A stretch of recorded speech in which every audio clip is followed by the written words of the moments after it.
Chapter 256 Contracts. Sadly, that might have been the best out of the 6 proposals, but they only got through 4, as 2 of the others excused themselves to take a call and didn't return. I appreciate you all taking the time to make your presentations today, and if you will leave a copy with me, I will look them over at a later date, when my time is not so limited, and I can properly consider their merits. Karl informed the remaining 4 recruiters once the final pitch was done. Thank you, Commander. We look forward to your positive response. A young woman, who had tried to sell Karl on spending 3 days a week being the spokesperson and security chief for their exclusive gated community, replied. The others offered similar sentiments as they left, and the Green Dragon High Priestess turned a smile on Karl. Well, that's the nicest way I've heard to tell someone to go fuck themselves all day, she announced. Which implies that you've heard less polite versions today, Karl replied. The aura of inebriation suddenly vanished, and the woman's sharp eyes turned on him. You know, we really did suggest that Lotus should stay and entertain you to keep you aligned with the church. Alice cleared her throat. For legal reasons, I'm going to pretend that I didn't hear any of the questionable implications behind that comment, but I don't think that he's ruled out keeping the clerics around yet. They work very well together, and they've both made good friends with his beasts. The High Priestess shrugged. They're too young for what you're thinking that I'm thinking. Dirty-minded elite. But where did that spider go? Did you really send her to find Sister Lotus? Karl nodded. With instructions to take her to play in the woods, but not to let her get lost or harmed. The High Priestess sighed. Great, now we're going to have to look for them both at the end of the day. Karl chuckled and did his best to imitate his uncle, who had 7 children of his own. They'll come back when they're hungry. They relaxed for a few minutes and finished their coffee before anyone came up with another good reason to bother them. That ended up coming from the church, in the form of Tessa and a Red Dragon High Priestess. Good, we found you together. Have you come to an arrangement? The muscular High Priestess asked. Karl had never seen muscles like that on a woman before. She was built almost like Tank, the berserker. Her arms were the size of Lotus' torso, and she was wearing her robe parted up one leg, showing off a massive muscular thigh. Sort of. Ray and Lotus are out playing in the woods. The Nature Dragon High Priestess replied happily. I should have expected that it would end up like this. I will make our proposal much simpler. The Red Dragons would like to leave a War Priestess with you to assist your adventures. Specifically, this one. If you agree to take the deal, you will be responsible for ensuring that she has the chance to serve her goddess, while we will provide her with the standard stipend for her living expenses. With this, you will get priority access to church missions you wish to take. The Red Dragon High Priestess explained. Church missions with no forced dispatches, so we can take them on my schedule, and at my discretion, Karl asked. Her eyes flashed red as the woman glared down at him, but Karl waited patiently, hoping that she was just communing with her goddess and not looking for reasons to squish him like a melon. He still had the giant strength ring on, but he wasn't convinced that it would be enough. After a few seconds, her eyes faded. The goddess wants a minimum commitment, either to war or to caring for orphans from wars. If you agree to either at least 1 mission every 3 months, of your choosing as long as it pleases the war dragon, or foster an orphan child under the age of selection, it will meet the requirements of the goddess. The muscular woman smirked. There really was only one option there, unless he was going to become foster parents at 14 with Tessa. If you draw up the contract, I will read it over and consider it carefully. Karl agreed. The High Priestess' eyes flared red again as she nodded, and then she took a rolled contract in a red jade tube out of thin air. Karl took the tube from her hand and rolled it out. The details on the scroll were actually simple and specific. Karl agreed not to leave Tessa in danger except in life or death emergencies. 2. Ensure she was receiving proper treatment. Take at least 1 mission that pleased the Red Dragon every 3 months, and then the contract guaranteed that the Red Dragon's followers would provide her living expenses. And you were just going to leave us out of the deal? Party foul? Lotus announced. Agreement. It's not for 1 or 2 trips, it's a magical contract, so you will have to pay a penalty. The scroll flashed red, and a red ring appeared on the wrists of the 4 teammates. Karl couldn't see a reason not to agree to the deal, but he read it over again, just to be certain that he didn't miss anything. The delay made Tessa laugh quietly. The Red Dragon wasn't big on tricks and doublespeak outside the battlefield. He hadn't noticed that Dana and Lotus had come back in while he was reading, or that Ray had returned to her space. What's all this then? Lotus asked as she saw Karl holding the scroll. The Red Dragon High Priestess shrugged. You went to play, so we came over first. You want in on the deal? The Red Dragon High Priestess asked, intrigued by the unexpected actions of the Nature Priestess. They were notoriously flaky, and getting one to go along with a deal that lasted longer than 1 day was sometimes an issue. Lotus nodded happily, and her own High Priestess gave her a stern look. This is a long term, to break it in less than a year and a day. Lotus gave her a thumbs up, and the Red Dragon High Priestess turned to Karl. Is that everyone in agreement then? She asked. Agreed. Karl, Lotus, Tessa, and Dana all replied at the same time. Dana smirked, as Tessa and Lotus realized that she wasn't just here to watch, and that she had gotten herself attached to the deal. Now they couldn't leave her behind to train with the other students, or to be reassigned to other missions. Karl looked at the three girls and smiled. Well, it looks like we will be working together for some time. It's a pleasure to have you. Lotus giggled. How about you show us to our room? I want to see the plants. Our room? I'm fairly certain that the Academy can manage to find you a room of your own, Karl reminded her. But it wouldn't have silk hammocks or a balcony full of magical plants. I don't really care where I sleep, but I want to see the room. Lotus countered. That was when Alice, Colonel Valerie, and what looked like half the staff of the Academy burst in. Stop! Before you sign, let us see that contract, one of the professors shouted. The Red Dragon High Priestess laughed. Too late, we got verbal agreement, but it's not a work contract, at least not in the conventional sense. She turned over the magical contract, which Colonel Valerie grabbed from her hand and rolled out for the others to see. No leaving them in danger, ensure proper treatment. All right, it's not as bad as we had feared. The professor who had shouted replied with a sigh. Colonel Valerie glared at Karl. I thought we had something going here? Karl smiled back. I think we do. There's nothing in that which prevents us from having an arrangement, only that once every 3 months or less, it must please the Red Dragon. Colonel Valerie smirked. Well, isn't that a coincidence? Because what I have in mind just might please the Red Dragon. How would you like to lead a team back into the anomaly area and find out what the frost giants have been up to and where the extra ice is coming from? It might take some time, but it will please the god of war. They made a formal declaration of war less than an hour ago. Chapter 257, Learn When to Say No. The words that Prince Corbin had spoken to Karl while they were on night watch suddenly came back to his mind. If you don't learn to say no, they will keep sending you on nearly suicidal missions until one actually is. That advice seemed to fit this situation very well, and the pressure to please so many important people and go along with their request was strong.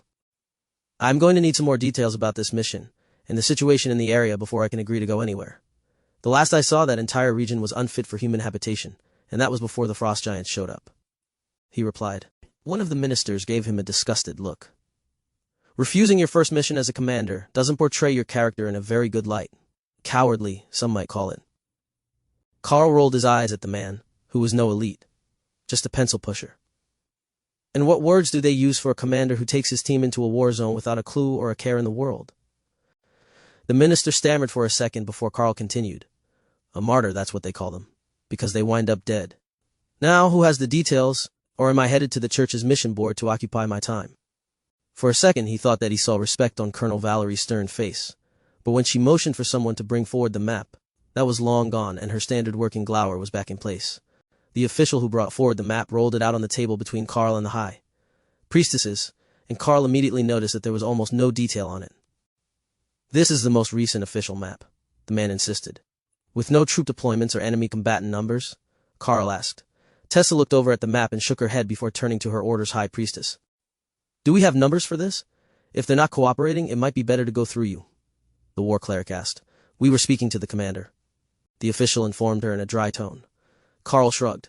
And we operate as a team. Now, are you going to quit messing around, or are we going to have to decline your request? If you want us to deploy, you're going to have to share enough intel for us to make a proper combat assessment. Colonel Valerie raised her hand to stop any more arguments, and took out a small box from her pocket. Inside were 2 sets of rocks, one in light blue, and one in green. First, she set out about 100 blue stones near the border. Then she began setting out green stones of various shapes and sizes. This is the current deployment situation, as of my last meeting.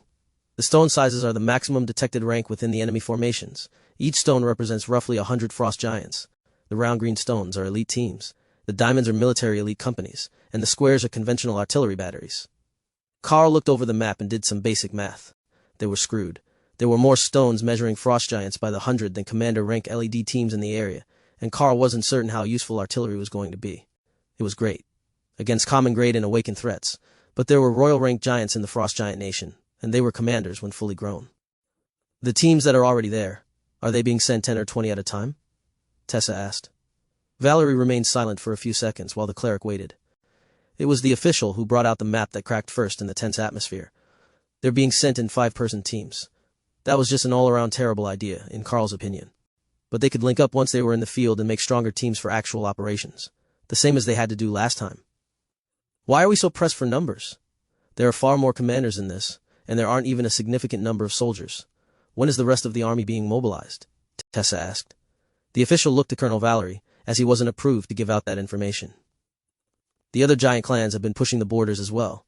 They have declared a grand alliance of the giant tribes, and we believe that they intend to take the entire Golden Dragon Nation in one offensive push, Valerie informed them. Then Prince Corbin? Karl asked, digging for deployment information, as there were no larger stones along this border. Has been deployed next to the Stone Giant clan's border. That is where the Spellblade Sex Towers are, so he has chosen to defend his home territory along that stretch of border. You couldn't fault him for that. The lithium mines were near the center of the nation, so they would be one of the last spots to defend, unless there was some massive breach. Karl's family would be one of the safest. Colonel Valerie took out another map that had hundreds of marks on it, and showed the entire nation's borders. There were only 3 spots that they weren't under attack.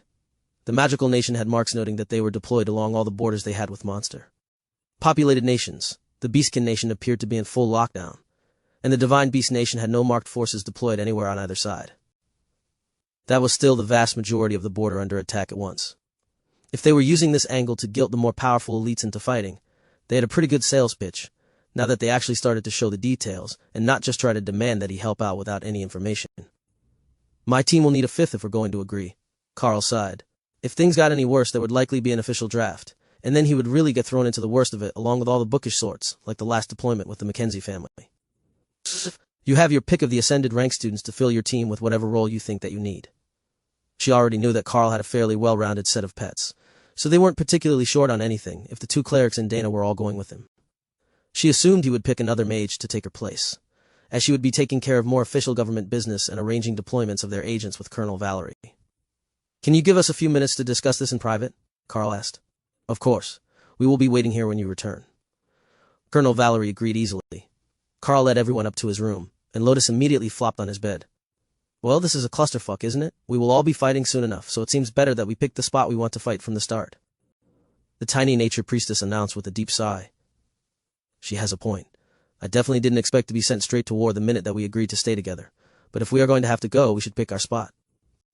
Tessa smiled at her. Tessa student, so it will be an option to stay here for likely another year before you got too close to the commander rank and they started pushing for you to go wild with the supplements. Sure, stay here as a second-string genius, falling further behind by the day, while the other students only look up to me because the one with real power is gone. I don't think so. There was definite bitterness in Dana's tone. It made Karl wonder how often she found herself compared to him and his insane growth rates. It was just unrealistic to expect any other elite to keep up with this pace. He not only had the beast pulling him forward, but he had more access to the system interface than most. He could see his skills and add them. He even had enough to get another one right now.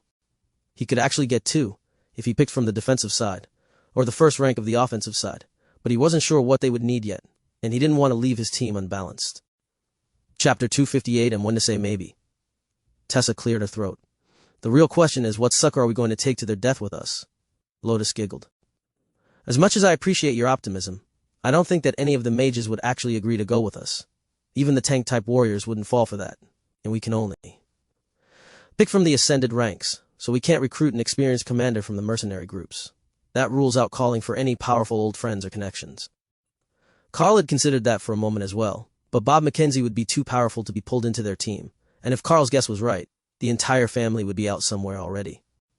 Then who can we even get? Dana asked. Karl smiled. He knew just who to ask. I think I know who we can get. Thor learned Earthquake from the Berserker class. I bet that we can get one of their ascended rank members to come along with a promise of battle and rewards. The Berserkers don't get out much during class because they're a bit wild in combat, and teams with no healers can have issues. But we have all the healing that we could need, and Thor's refreshing lightning spread over everyone, so we don't have to worry too much about them taking damage, unless we find an overstrength enemy. Lotus looked pensive. How are your credits looking? You've got a beast of a weapon, and you can code it in attack spells all the time. But not everyone can do that. We might need to equip a new member before we head out. I don't know exactly now that we're back from this mission, and those rewards will be processing, but buying armor didn't change the first 2 digits on the balance, so we should be good for me to get someone ascended armor and a weapon if they don't have a good one. Karl agreed. Tessa frowned. All right, we will go talk to the Berserkers. Does that mean we're going to agree to this idiocy? I have an idea. There is a spot in the mountains not too close to where we were earlier, but not in the most populated passes. I don't want to go into an abandoned area. That just seems like idiocy. But if we go somewhere near the edge of a secondary pass, we can aim for their scouting teams. They should be smaller and weaker, as they will need to be agile and able to make it through the mountains. Giants shouldn't be good at that when they're excessively large. There are obvious clusters to their strength on the map, and as long as we avoid that, we can do a lot of damage and help everyone upgrade their gear and skills before anyone tries to change our mission. Karl offered. Lotus raised her hand. It's all well and good to say we're bringing a berserker, but I'm not traveling with some creepy guy who thinks that sweat is a form of shower. Dana smirked, knowing that described a lot of the berserkers, and Tessa nodded her agreement with Lotus' sentiment. Then I will leave it to you ladies to find our fifth member, while I deal with the details of the deployment. If you need to bribe them, let them know I will find them armor and a new weapon. Karl agreed. Before going back down, he spent a moment mentally preparing himself for the influx of questions and pressures to go to the very worst of the combat zones to add bodies to the main lines. The group had gotten even larger when he got back down, and there were 2 groups of senior class students added to the chaos, all ascended rank with a commander from the Bureau of Elite Development leading them. Namely, Jody and Josh, 2 of the team members who had gone with Karl to go looking for his second pet. Jody, Josh, good to see you 2 gentlemen again. Karl greeted them as he entered the room. Jody smiled back. You've gotten all fancy on us. Tell me, how is that bloodbath spider doing? Ray? She's doing wonderful. Commander rank already, and she made good friends with a nature priestess so they can play in the woods together. Thor, the lightning Sarah, was also doing well, and Hawk is making the best of the evolutionary resources we have found. Karl informed them. Where are they sending you? Josh asked, concern obvious in the blue eyes that looked much too old for his youthful face. We were just about to discuss that. I have a particular spot in mind, where my group composition would be well suited to hunting scouts from the frost giants, and to prevent the movement of surprise forces around the main battlefields. Karl explained. And what makes you think you have a choice in your deployment? An older bureaucrat, decades past his prime, demanded. Who are you to think that you get to tell me what to do? Will you be joining us on the front? I don't think so. Now shut up and let the warrior speak. Karl replied. The room fell silent as the man's face turned red in rage. Even Alice backed away from Karl, seeing that this was going to do downhill fast. I am the Undersecretary to the Deputy Minister of Defense, the man shouted. Then, dear Undersecretary, get your boss's boss here, and we can speak on even terms. Karl replied, emphasizing the man's junior role. That was a bit harsh. Jody noted as the Undersecretary was hauled away by other government officials before he could start a fight he couldn't possibly win. Karl shrugged. He knows nothing of our capabilities, nothing of our personal experience, and he has never seen combat in his life. He shouldn't have been here in the first place, puffing up his chest and making demands above his station like a newly promoted shift manager. And if I made a demand as to where you would deploy? One of the elites from the government, a commander in his late 20s who would have been one of the earlier graduates, asked. Then we can discuss the reasoning behind it. I'm not part of the military to be ordered around, and we all know that ordering students to the front lines would require an official decree, as we're still underage. I came down to tell you that my group has gone to look for our 5th member, not to pick a fight. Now, would you like to hear what I had in mind? Karl replied. There was a new map on the table, and it had 10 large red rings placed on it, one of which was over where Karl was planning to have his team deploy. These are the spots where we need teams. What were you planning to request? The elite asked. This spot here. It's close to the mountains, and challenging to scout by normal elites on foot, but not too far from reinforcements if we do find something we can't handle. That is the spot that I was going to request, based on the troop deployment map. The government elite smiled. So you did have an actual plan in mind, and you weren't just pulling the elite card on the Undersecretary. All right, we can grant you that deployment area. A quiet voice cut through the conversation, and a sense of power filled the room as someone entered unannounced. Dealing with rogue and unaligned elites is always a tricky matter. It looks like some of you underestimated the situation at hand, but I commend the others. The man spoke. Overlord. Alice greeted the man while the other elite bowed. Minister of Defense. The man who had shown Karl the map greeted their new arrival. Like Drake, he must have been one of the early test subjects for the divine injection, as he was at the Overlord rank and well into his 30s, meaning he was much older than usual for recruits when the injections were made public. At first, they had given them to anyone under 18, but that was still only 10 years earlier, so very few of the elites were over 30. The minister held out his hand to Karl. Congratulations on making commander while still in the academy. I don't believe that we have met. I am Defense Minister Rollins. Karl, first-year student originally from the lithium mines, and the academy's newest headache at the commander rank. That made the minister smile. I got a missive from Prince Corbin, asking that you be assigned to his battlefront, so I had the Mage Council send me over to see what was so special about you.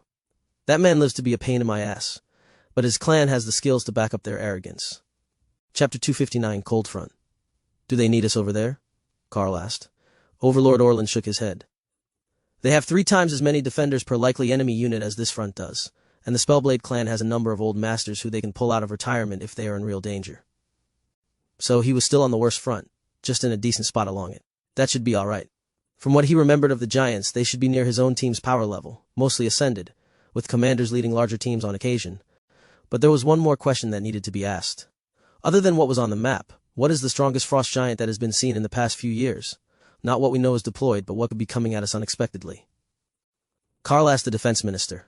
There are royal rank frost giants, nearly 30 of them within the nation, and 3 known monarchs. But their immortal king, as they call him, is a totem rank monster, one step above the overlord rank.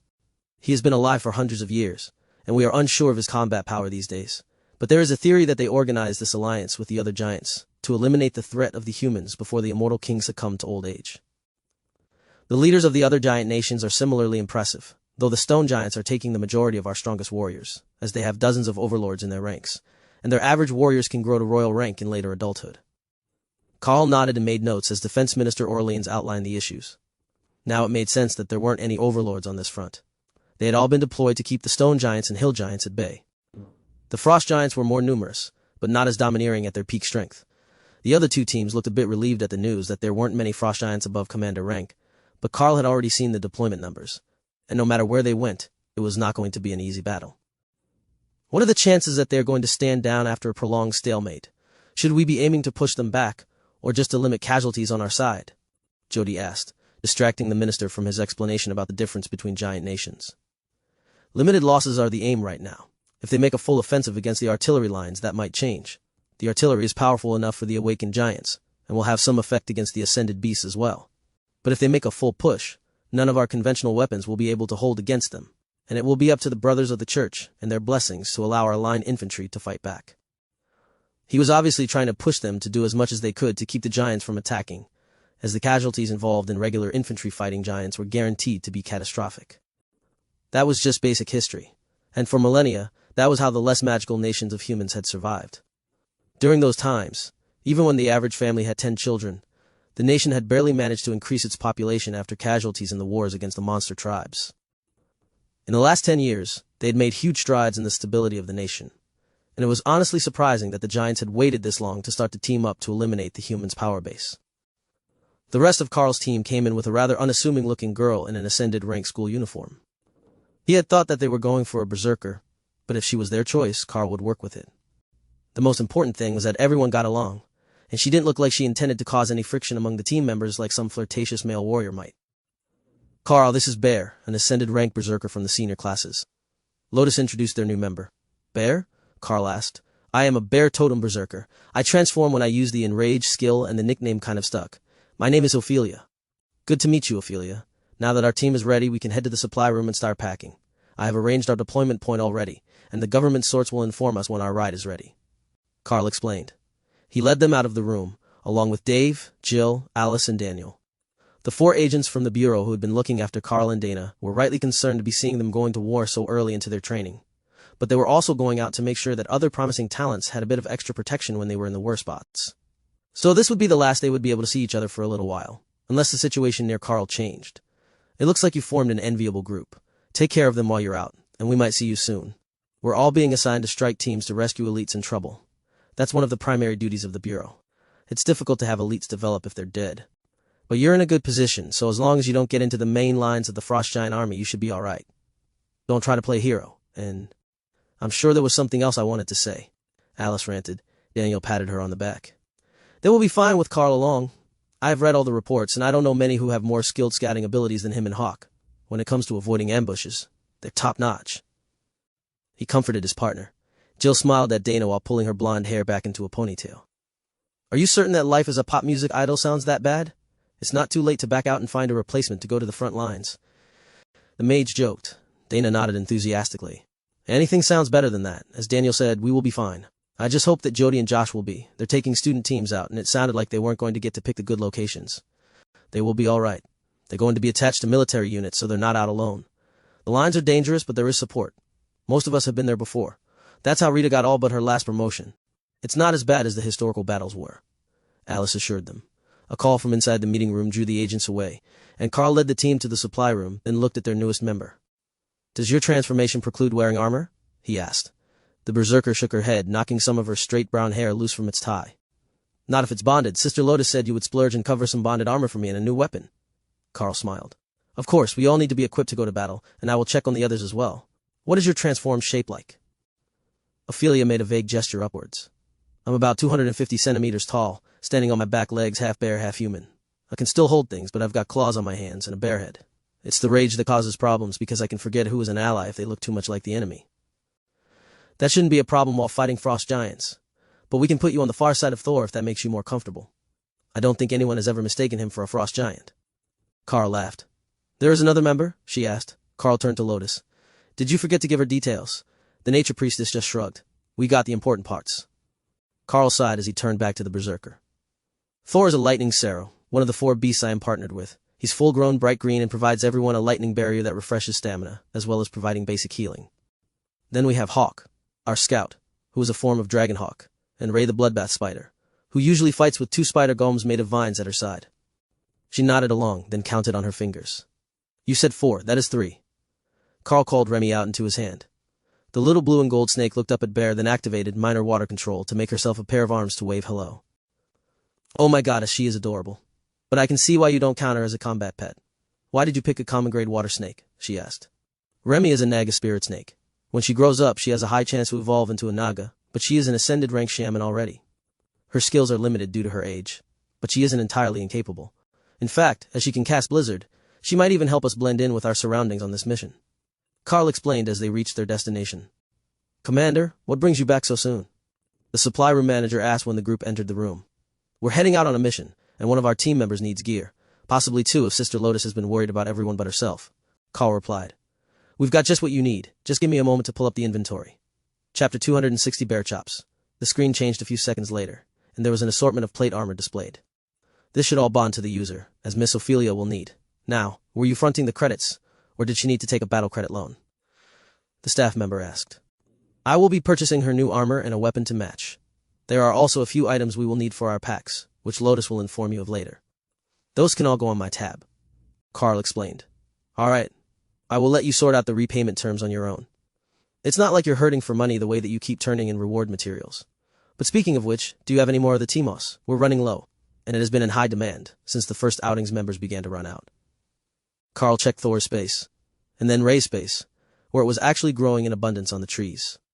He collected a few kilos of fresh moss and passed it over to the supply room clerk, along with some of the herbs that were growing within Thor's space and beginning to spread beyond their intended area. Here, you can put those on my account to help offset the cost. If you need more of anything that might be growing along the border with the frost giants, just let me know, and I will see if I can bring any of it back when I return. The staffer nodded as he sorted through the various armors that were available. This one has a flame enchantment on it. That will be good both for hunting frost giants and for keeping warm in the mountains. Did you have a mobile source of heat? The clerk asked. Karl smiled and activated flaming body over his hand. The clerk nodded. That will about do it. No need to worry about freezing when you can just set yourself on fire for fun. All right, why don't we have Miss Ophelia try this one on? If it bonds, she will be armored, and then we can move on to finding a suitable weapon. What are you using now? Will it hold up to the rigors of commander rank combat? Karl took out the 2-handed blade, and the berserker gave it a look that Karl could only describe as lust. That was definitely her preferred weapon, but the energy leech effect that it had was really pushing Karl's beast forward with all this fighting. His mental spaces were almost ready to be equalized again, and that should push Thor nearly to the commander rank, as the spaces naturally tried to push the beast to the same point. The supply clerk frowned as he examined the blade. It's not particularly high quality, and I'm guessing that you use a skill to protect it from direct damage, but it's not going to hold up to your increasing abilities for much longer. The enchantment is strong, but the material quality is definitely on the lowest side of awakened, so even as sturdy as it is against physical strikes, too much skill power being channeled through it will damage the weapon. Karl sighed. It was a bonded weapon, but if he was going to outgrow it, he would have to find another weapon to use in general combat, and leave it to passively draw the life force of their enemies. He had the bow now, so he could fight at longer ranges, but depending on the fight, he might still be needed as a frontline combatant. Possibly not, if they used Dana's golems with Thor, but they would have to adapt their strategies. I have this bow as well, but I'm more often needed to hold back the enemy, so I haven't had a chance to use it. Karl explained. The clerk assessed it with a trained gaze. That's a good one. Low commander rank, infinite arrows, and it will grant your strength modifier to the arrow damage. As I recall, you had a strength ring. Karl nodded. Indeed. It's a good item, but I could likely use another sword, as the only other one I have is also getting outdated. It was still strapped to his pack, but he rarely used the short sword for anything. It was just an emergency spare. The clerk went into the back and came back with a cart full of weapons. I don't have much at the commander rank, but I have one that has a lifesteal ability that should be similar to the one you're using. The rest of these are all for Miss Ophelia to choose from. Karl refrained from mentioning that it wasn't exactly a lifesteal effect that his existing blade granted, since they only had one similar quality weapon anyhow. If he had one that healed and one that granted life force to help them grow, that was twice as good. Karl went to pick it up to check it out, and energy sparked from his hand, forcing the weapon away and nearly knocking over the rack. The clerk hurriedly saved the weapons cart from tipping as he cursed. I was afraid of that. Some equipment will interfere with others and prevent you from bonding them. It could be that the two blades are too similar, and the old one won't let you replace it. If that's the case, just keep a spare of some sort and use it until it shatters, he explained. The blade looked better than when Karl had gotten it. Much better, in fact. If he kept using it and letting it absorb energy, he might not need to replace it. It was falling behind his power level, but as long as it wasn't so far behind that his skills broke it, the blade should be fine to keep using. Bear chose a pair of matched axes which granted fire damage on hit, a perfect counter for frost giants, and suited to her fighting style. They could be used both in her normal form and in her werbear transformation, and they bonded to her, so they could be safely stored when not in use. Everyone else had ascended rank or higher armor on already, though Dana wasn't. Particularly happy about her incredibly ornate mage robes from the Naga dungeon. They were good robes, though, and she wasn't willing to give them up for an inferior option just because of the style. What is your frontline combat formation? The backroom clerk who brought out most of the weapons asked. Thor, who was near peak ascended rank, and 2 ascended stone golems with the durable constructs bonus. Then we have 2 commander rank attack golems. Karl explained to the aging veteran. The man considered it for a while, then nodded. So you count on the weaker golems to hold the line, while the more powerful ones are able to go all out on damage. That's not a bad plan. You've got 4 constructs with the group after all. I was going to recommend something to add barriers, other than your 1 mage. Karl smiled back at him. We have a group, refreshing lightning, and a circle of protection, as well as the holy protections from the war priestess. That should be enough to hold. Dana actually had a very advanced barrier that she used on her golems. It was just that until recently, when she made it to ascended rank, she was so far behind the group leaders that the main threats could shatter it faster than she could rebuild it. It simply wasn't mana efficient when they had Alice's golem there as well. As long as you are sure the barriers can hold. With no commanders to take the brunt of a charge, it could get dicey for your tanks, he replied. If needed, I can join them, and the 2 commander-ranked spider golems can as well, but it shouldn't be necessary most of the time. If I can stand back of the fight, I should be able to greatly increase my damage, instead of spending all my time blocking strikes and keeping targets occupied, Karl explained. Lotus sneaked up to the counter with her wish list of supplies for the mission, which the other clerk quickly filled, then swiped Karl's card to pay for everything. The supplies you provided covered 3/4 of what you spent today. Not a bad deal if I do say so myself. Good luck on your mission, the clerk announced. Thanks. We will see you when we get back. The old man laughed. Kind of a commander like you to come make a pity visit to this old man. Just bring back the young ones in one piece, and we will call it even. Chapter 261. Back in the Snow. 2 days later, Karl found himself standing in the snow at the base of the mountains again, just as he had been on his last mission, only this time, instead of the frigid cold and silence, he could hear the distant sound of frost giant war horns. The sound carrying over 50 kilometers through the hills, as they staged for an attack along the front lines. The group had just landed, and the intelligence on their area looked good, but the numbers that his keen eyes had detected along the main lines were far larger than the number of stones that had been placed on the map. If each blue stone had been 500, not 100, it might have been an overstatement, but much closer to the truth of the situation, while here in the hills, their newly arrived group had yet to spot anything threatening. Which way should we search first? Bear asked as she surveyed the trees in front of them. Like Lotus, she was more comfortable here in the wilderness than she was in the academy or in a city. And Hawk wholeheartedly approved of her naming sense. Karl, on the other hand, preferred to use her actual name, so he didn't get into the habit of treating her like one of his pets by calling her Bear. Karl brought out the folded map from under his tabard. The first sweep should go east, away from the frost giant front lines, to see what might be coming around to look for better routes. Then we will double back and check for hidden scouts before the sun goes down. I got them to agree to allow us to operate in a wide area, so we're not going to be easily tracked back to the same routes. But that will also mean that we need to set up multiple camps and be finished with our route before the sun drops behind the mountains. That doesn't leave us a lot of time to do our work, so we might as well get to it. What he had failed to consider was how much the magic of the frost giants had changed the area from its natural state. There was normally no snow in the mountains within the Golden Dragon Nation, but now, even in the middle of the afternoon, the temperature was below freezing. Hawk was out, sitting on Dana's backpack and surrounding them both with flaming body, which was generating an area of warmth that the others were standing in, while Karl kept his own active and moved ahead. "You're going to have to go scout soon," he reminded the bird, who was just getting comfortable on top of the mage's backpack. As a replacement for Hawk's warmth, Karl lit his sword with flames and passed it to Ophelia, who was the largest of the group other than Karl, even when she wasn't transformed. "Here. That will stay lit as long as my barrier is up. The effect should be enough to keep the team warm if you hold the blade in the middle of the group, and you're the only one in the group that has superhuman strength other than myself," Karl quietly informed her. "Got it. I'll take good care of your sword. We're going to have to work on something for the future, though. My armor keeps me plenty warm, but the others will need regular breaks, even with the winter gear they packed," she replied.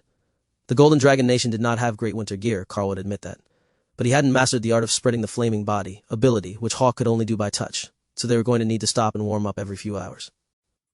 "I will think of something.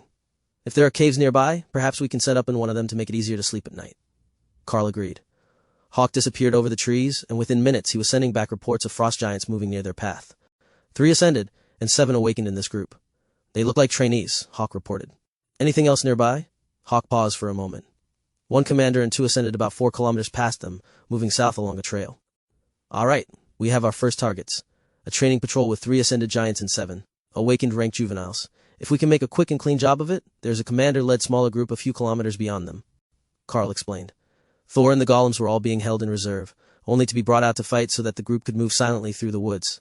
Karl had gained the skill, silent movement, which allowed him to lead from well in front of the group without alerting the frost giants, whose sense of smell was no better than a human's, but the sound of a sarrow, or a stone golem in the woods, would give them away far too early.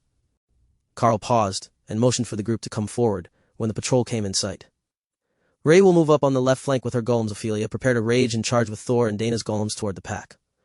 Sisters, you're with Dana. Just get close enough to keep them in healing range.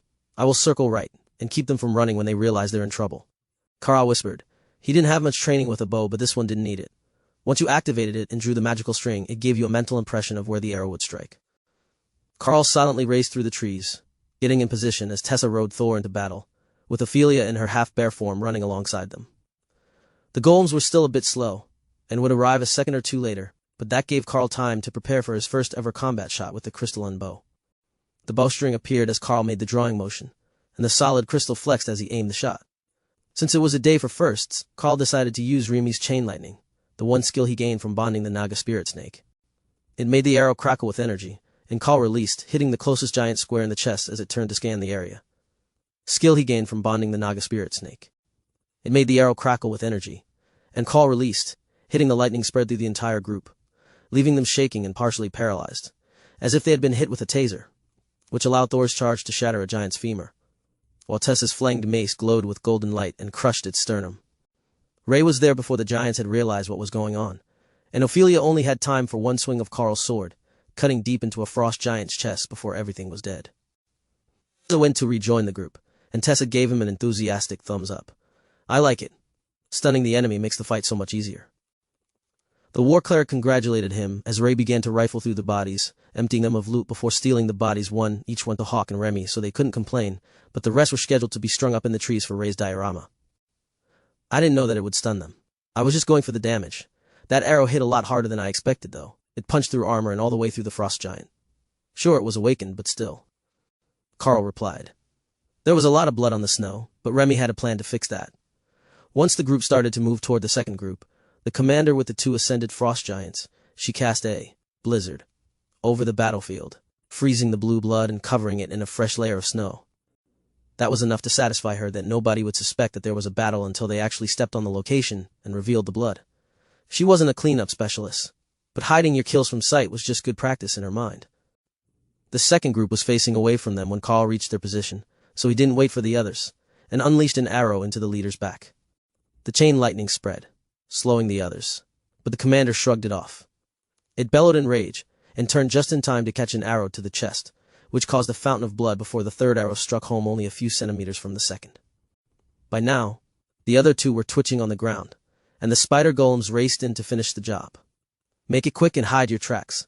That shout brought more patrols this way, Hawk warned as Ray borrowed the bodies, and Karl picked up what couldn't be brought into her space. "Remy, work your magic on the battlefield. Ophelia, these are for you. Vambraces of giant strength. I've got 2 strength type items already, so these are all yours." You will make good use of them in combat," Karl whispered as he motioned for the group to retreat from the forming blizzard. Chapter 262 Hunting Frost Giants. Hawk led them away for a few minutes, then directed them to turn left to hit another of the weaker patrols. The stronger groups had gone toward the shout, while the weaker one had carried on their mission. Hit and run was the name of the game that day, and Karl was intending to do as much damage and make as many groups go missing as possible. The second awakened group went down even more smoothly than the first had, as Karl got used to his bow, and the others got used to working together without Prince Corbin or Alice around. Being without the spellblades and their rapid movements and magic changed the way the group had gotten used to fighting, as did having Karl in the distance instead of right up close. Interestingly, while Ophelia couldn't store the blade the way that Karl did, it had no resistance to her using it in combat, and it happily transferred Karl the energy from the monsters that died near it. That was far better than he had expected, and with Karl's newfound ability to stun or slow the frost giants, the use of a single large weapon wasn't a hindrance to the survivability of the berserker. Remy had refused to come out and see things with her own eyes. She was a monster, but a cold-blooded one, and she would have to burn mana to keep from freezing. She could extend her powers out just enough to cast Blizzard when needed, and that was enough for her as she hid in the tropical heat of her swamp. Thinking about that made Karl realize that the others were getting cold, so he instructed Hawk to find them somewhere to hide and reheat. "Go north. There's a small cave in the mountains there. It looks dry and unoccupied," Hawk instructed. "Follow me. There is a cave ahead, and we will rest for a while and warm up before we head out again. This cold is unnatural, and I don't want anyone getting frostbite," Karl instructed. Hawk settled into a tree outside as they hid in the cave behind one of Dana's barriers. It didn't have the illusion factor that Prince Corbin's did, but there had been vines partially obscuring the cave entrance, and the barrier would keep any nearby monsters from smelling them inside. Karl turned up the heat from the sword to warm the small cave, and took out his map to note the battles that they had been in. The instructions were to make reports no more than once a day, and only right before you moved on from a location, in case the frost giants had found a way to track communications. They weren't known to have any such technology, or really any technology at all, but if they had gotten their hands on one of the military radio phones, they might be able to decrypt all the nearby messages, or even track the source of the signal. That could be disastrous for the teams who were operating in the field, so the standard procedure was to send the message then move on, leaving the area where they might be able to track the team to. Of course, this didn't matter to the main lines, as they weren't hiding from anyone, but for Karl's team, anonymity was their friend. Even just being able to collect the bodies of the fallen frost giants, and have Remy coat the area with new snow, would make it incredibly difficult for the enemy to track their movements. They would know that their teams were missing when they didn't sound the horns at the next random interval, but they wouldn't easily stumble across them either. "Hawk, what else do we have in the area?" Karl asked once the group was beginning to get warm again. "Nothing close. You've only got an hour and a half until it is dark, and the closest group is over 6 kilometers from you now. All right, you can come into your space to rest, or stay in the tree, whichever you prefer. We will stay here the night, and then go hunting again in the morning," Karl agreed. "Short day, everyone. There is nothing close enough to hunt before dark, so Hawk recommends that we stay here. We will head out in the morning and get back to work." Karl explained. They had 2 communication devices on this trip, the emergency phone and the standard open-channel radio. The first was safely stored in his pack, but the second was tucked into Karl's armor, with the earbud in one of his ears. That way it wasn't loud enough for anyone else, or any nearby enemies to hear, but he could keep up to date on what was going on around them. The battle lines were active, but there were no major changes that day, just a few skirmishes. What he was waiting for was a report of an enemy troop drawdown, or a redeployment, which would likely mean more enemies coming through their patrol area. As long as the frost giants were busy on the main battle lines, he would only have to deal with scouts here. But there was a second part to their mission, and it was to try to determine how they were spreading the frozen area out of their nation and into the Golden Dragon Nation. The hope was that it was some sort of device that could be destroyed, forcing the weather back to normal, and putting the frost giants at a disadvantage. There wasn't any sign of that within the patrols, and they were deployed well within the frozen area, so if it was something that happened near the edge of the advance, it would be beyond their reach. But what they could do was keep hitting the frost giant scouts until they started to send more troops into this area, weakening their front lines and giving Karl and the others the chance to earn a massive amount of rewards once they were back home. Dreaming of being able to advance beyond commander in one deployment was insane, but that didn't mean that they couldn't gain anything. For one, there was the credit for the kills that they could trade for resources, and the other was the Skill Master upgrade that Karl had chosen during the dungeon hunt. Skill Master Rank 2, usable only by those with the Skill Master ability, allows learned skills to improve to 1 rank above the bonded partner's current rank with practice. That was his goal on this mission. The beasts were going to be using their skills nearly constantly, and finding new ways to expand their combat skills. That meant abundant practice opportunities, and the chance that one of the commander rank skills might actually improve in power by a rank. If Ray's golems improved, they would have something akin to low royal rank combat power, without having to wait for Ray herself to improve. Then when she did improve, the skill should improve along with her, and she would become even more deadly. Or perhaps it would be Thor's refreshing lightning, or Hawk's flame body that advanced first, as both were in constant use. The condition of practice wasn't all that clear, so it could mean just keeping it active, not actively trying to improve it. Though Thor had proven that he was improving it when he learned to expand his skill to everyone and step into his desired role as the team's healer. Tessa laid the sword flat on the floor of the cave and gestured for Karl to turn up the heat. It was already reasonably warm inside, but she didn't want to waste their precious fuel canisters, and there was no wood in here to create a cooking fire from. Alright, I'm not going to do anything that will mess up the dinner schedule. We've got a long night before we have to move again, but while you cook, we should come up with a better plan for dealing with these groups. I am thinking that we have Hawk scout a larger area tomorrow during the early morning hours, and then he can inform us of their general movement patterns, and where they are likely to be, so that we're not wasting time looking for them. We will be able to go out, hunt, and then return somewhere warm to rest before we go out again, Karl suggested. Lotus nodded. That's not a bad idea. We could also have Ray set up a spot in advance if we knew that we were going to be circling back to it later. It would allow us to go straight inside without waiting around. I'm not sure the forts will be the best option, though. The cold is getting insane out there, and spending the overnight in a cloth fort, even with the blade for heat, might not be the most comfortable thing ever. If we can keep returning to caves that we can properly heat, that might be best. But like a heated tent, it is possible to keep the forts warm. Ray thought about that for a while. If I double the layers used to make the fort, we can keep the wind out, and the floor will stay warm under everyone's bodies. That will keep the wine down, and the blade will keep the inside warm. Ray says she can make a fort that will be warm enough. Once Hawk scouts in the morning, we will start making plans for where we will rest tomorrow. I think that switching between caves and forts hidden high in the trees would be a smart move, so the frost giants don't have as easy of a time guessing where we might be hiding. A few more days of eliminating their patrols, and they are going to start trying to do something about it. Chapter 263 Taunt the Giants. The next morning's scouting report revealed that the frost giants had caught on to the problem much faster than Karl had been expecting them to. They were not known for being particularly bright, but this morning there were no fewer than 20 teams in the area, and it appeared that they were doing a methodical search for the missing teams. From Hawk's report, they had spread out along a ridgeline very early in the morning, and they were moving south through the valley and past the cave now. If the team moved out in 20 minutes, they would be attacking the giants from behind, and they could kill multiple groups quickly before retreating. That seemed like a good plan to Karl. If they picked one of the stronger groups to eliminate as a group, Ray could use her golems to take out a weak group nearby, starting with their ascended leader, which would leave the awakened giant trainees helpless. I can play too, Hawk suggested. True, but you're our scout. I don't want them associating you with the missing giants. Can you do it cleanly enough? Karl asked. No problem. I will wait for them to get close enough to you that I can throw the bodies in my space. We're going to need to do something about all the excess frost giants before they start getting in the way, Hawk reminded him. Oh, don't worry about that. I have just a plan to get rid of them, which will ensure the giants are in chaos when the main line decides to advance.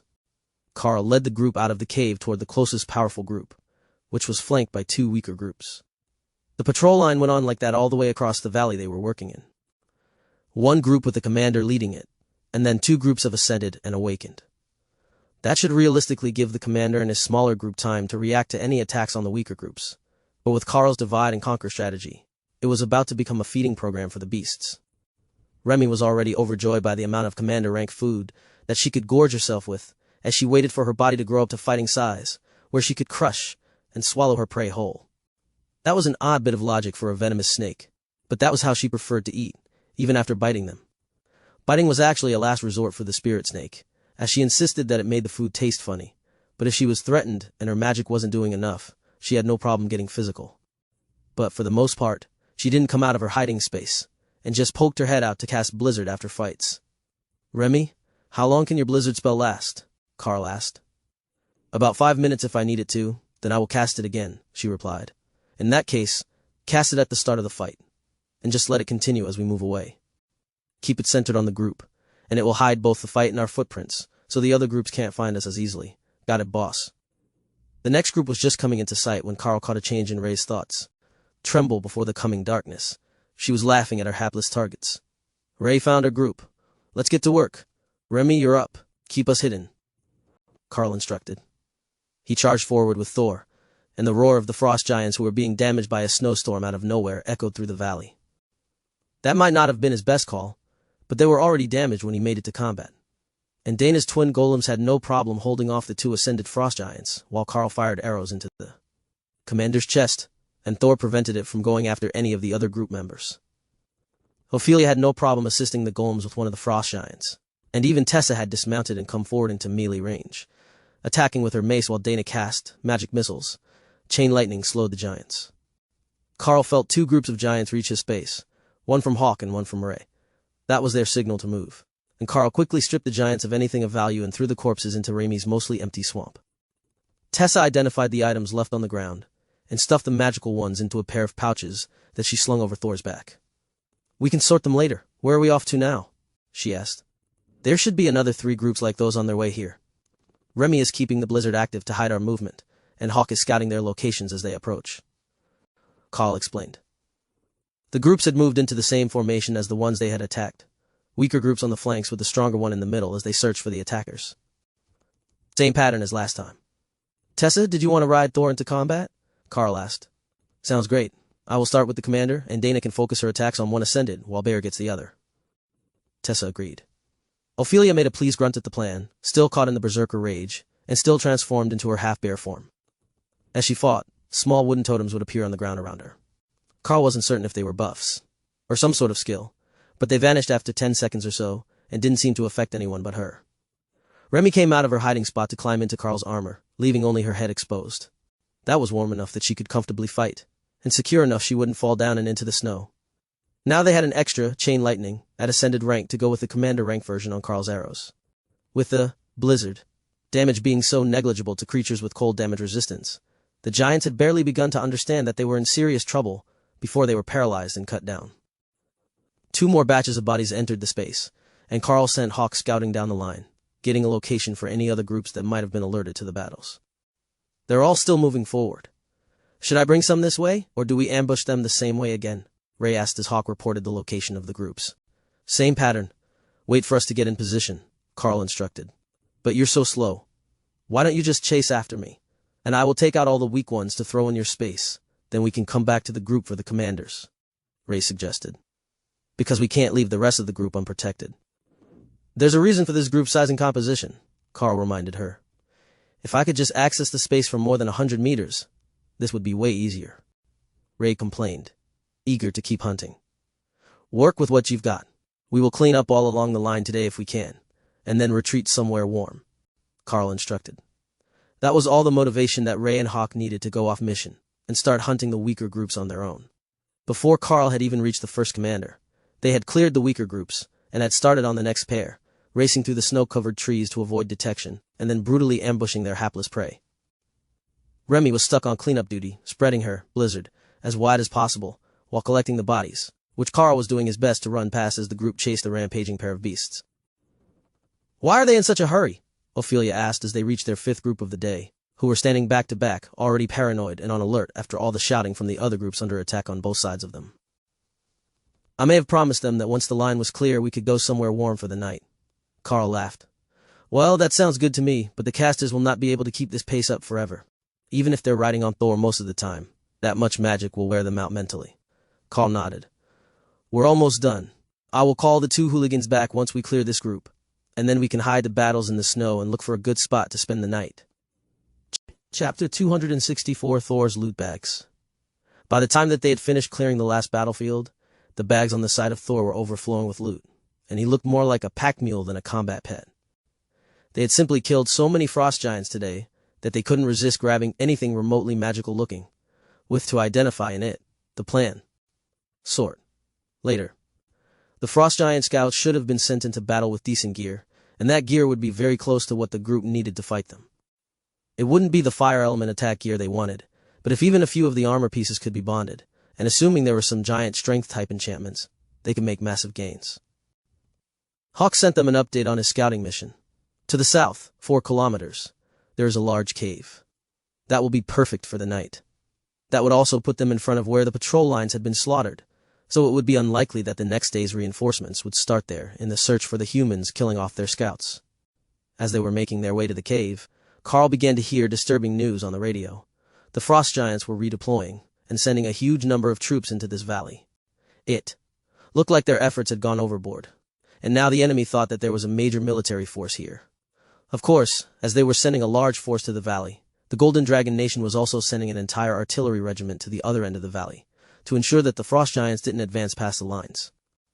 That put their hiding spot in the middle of no man's land in what was likely to become an artillery bombardment the next day. It looks like we might need to be cold for a few more hours. Keep heading south until Hawk finds you a new hiding spot along the southern end of the valley. The army is redeploying artillery here, and I don't want to get caught in the middle of a bombardment. Karl explained once he had a full grasp of the situation. You make it sound like you won't be leading, Lotus noted. For the next hour or so I won't be. I will follow Hawk's guidance back to you, and you've got Ray and Thor for extra protection. I've got Remy with me to hide my movement. I'm going to put out a distraction to slow the frost giants' advance. Karl explained. Alright, see you soon. None of us can run fast enough to keep up with you anyhow. Tessa joked. That was true, and he had silent movement, so he didn't need to worry about making a commotion. What's the plan? Are we going to ambush them from out of a blizzard and just boom pow smack down a bunch of giants? Remy asked as Karl ran toward the point where the giants should be entering the valley. Not exactly. You see how we've got all sorts of extra ascended and awakened rank frost giant bodies? We're going to pile them all up at that end of the valley and set a bonfire for the giants to keep warm by. Oh, we're doing something nice to apologize. That's kind of you, Remy replied proudly, thinking that they were doing a nice thing for the enemy. Frost giants are terrified of fire, and the heat causes them pain. Sorry, Remy. For a moment, she was disappointed that they weren't doing a nice thing. Then she decided that it wasn't worth being sad for monsters that would lose a fight to a bird. Well, they get back most of their dead, so they can't be too mad, right? Even if it's not their usual ritual. That is true. They're getting most of the bodies back. That was enough assurance to make the naive young snake play along with the plan, and keep her blizzard active on its lowest setting, creating a snowstorm that would only really damage common rank monsters. It did dump a lot of snow, and the winds were high over a large area, so it would hide their movement once they were gone, as Karl was leading them right to the mouth of the pass. This is the spot. You start piling up the bodies into a huge hill, and I will cut down some trees to get the fire started, Karl instructed.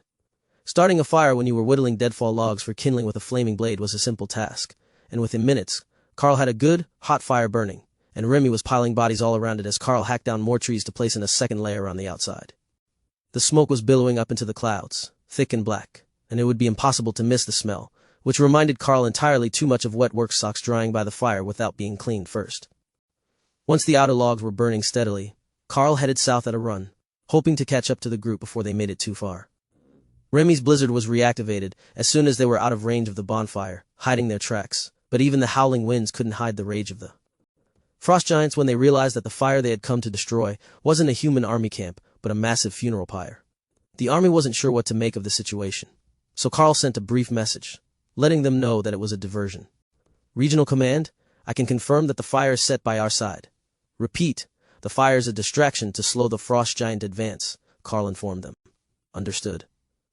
Report all sightings for ongoing bombardment as the line is extended. That was terrible news. He had deliberately picked a deployment spot well away from the main battle line, but they had already expanded to meet him only a few days into his mission. Worse, there was no real reason for it, other than a single day worth of increased activity. There was something going on behind the scenes that he wasn't aware of, and it wasn't making logical sense based on what he had seen of enemy deployment strategies during their flight in. If they were going to bombard the area, he couldn't scout it. But the mountain ranges further from the line were too inhospitable for either humans or frost giants to traverse in large numbers. The best bet was for Karl to take his team behind the enemy lines, where he would still be within his appointed zone, and they could attack frost giant supply caravans. Hawk would like that. They farmed monstrous boars and giant goats. Hawk, where are you leading the team? Karl asked, as they began to turn toward the human military unit. There are soldiers everywhere. Unless we're going to take a cave near their camp without talking to them. Tessa thinks we should say hello before we move on, Hawk replied. All right. I will catch up to you before you reach them. Karl had Remy stop the blizzard when they got close enough to see Hawk above the trees, and then caught up to the group just before they reached the outer patrols of the incoming military camp. Once the beasts, except for Thor, who still had a pair of massive packs full of magical items, were all safely back in their spaces, he led them out into the open, where soldiers were. Surrounding the camp, all carrying swords glowing with the holy light of a cleric's blessing. So, not elites, but regular infantry, relying on holy magic to be able to injure anything that came their way. That could make it difficult to get back out of the camp, as they weren't going to want to lose the protection of a commander-ranked elite and his team, especially just for Karl and the others to go scouting in another region. Identification. The patrol guard requested, with a hint of reverent respect in his tone. Commander Karl, 95,988. Deployed to the region with my team to control scout movements away from the main lines. Karl replied. And how did that go? The patrol leader asked. We're up by about 70 frost giants for the day. Lotus cut in with a smile on her face. The man froze as if she had slapped him. Did you say there were 70 frost giants in the zone today alone? I will need you to report to the battalion commander ASAP. I don't think that they are aware of the threat level. Chapter 265 Commander Dalton. Karl and the team were quickly escorted to the battalion commander's tent, where they found a commander-ranked soldier with his secretary bent over his desk when the scout burst in, unannounced. Karl stopped the team and let the scout be the only one to go inside while the tent flap swung closed, and Tessa did her best not to laugh out loud. Damn it, Knock. The man shouted, as the secretary, who was in civilian clothing, hurriedly rearranged her skirt. It's a cloth door, sir. We have a report that you need to hear. A commander-led mercenary scout team took out roughly 70 frost giants in the zone just today. It has given us reason to believe that the deployment orders understated the severity of the threat. The scout announced in a dry tone as Karl and the team waited outside. Hawk and Ray had kept a bunch of the heads for just this reason, and they quickly piled them up outside the command tent, creating a 5-meter-tall mound of giant skulls still dripping with blood. The scout and his commander stepped outside and saw the massive pile of heads, then turned in shock to Karl. Where the hell did those come from? The commander demanded. I have a skill to keep body parts from defeated monsters in a separate space for the day. I use it to provide proof of kills, as we are on commission, not salary, Karl informed him. Someone count those and do a rank check on them, the commander shouted. Nobody was hurrying to do that duty, but they would get to it, Karl was certain. The battalion commander gestured inside. Please, come in.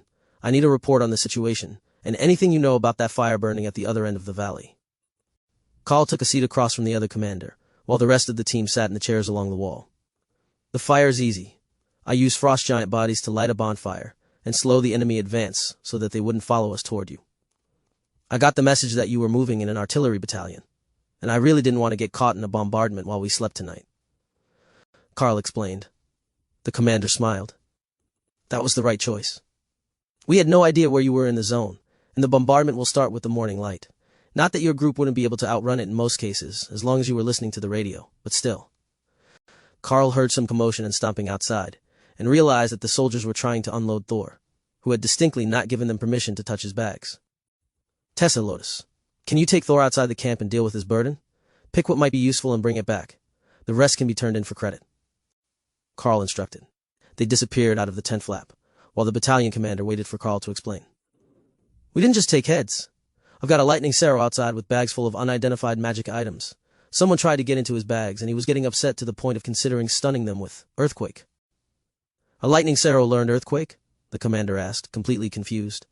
Not only that, he learned Circle of Protection, and he's almost a commander rank now. Give him a little longer, and I think that we can teach him a healing circle as well. It will be glorious, a self-healing, self-shielding, self-buffing tank. Karl agreed. The commander shook his head in dismay. Even I never managed to learn Earthquake, much less a Circle of Protection. Instead, I mastered the basics up to commander rank. Slash, guard, shield bash, and commanding shout. You didn't get the scribes to at least make you a Ren skill book? I believe all warriors can use them, Karl asked. The man laughed. No, by the time that I wanted more skills I had become an officer, and it was, Lieutenant Dalton go here, Lieutenant Dalton go there. I was never in active combat anymore, so I never needed to upgrade. Well, that does make some sense. Desk officers and unit officers don't spend a lot of time fist-fighting frost giants. They have other responsibilities.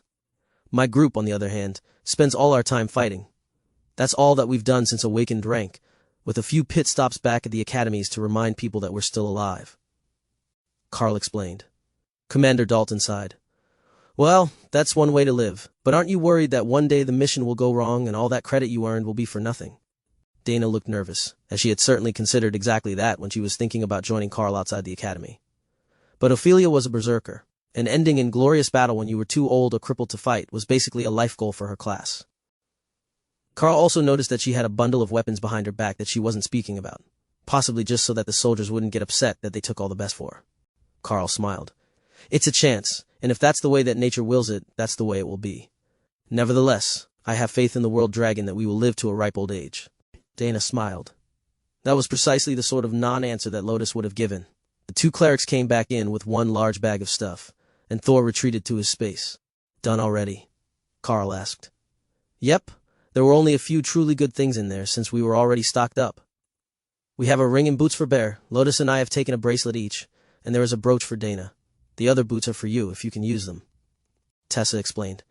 They were commander-rank leather boots with fur trim at the top, and an increase to his cold damage resistance. But most importantly, they were warm themselves, and didn't leave anything exceptional for the base to skim off before it was officially submitted. Will you be needing space within the camp, or do you prefer to camp outside? Commander Dalton asked. Karl thought of the nearby caves that Hawk had found. I think that we will set up not far from your position, within the caves.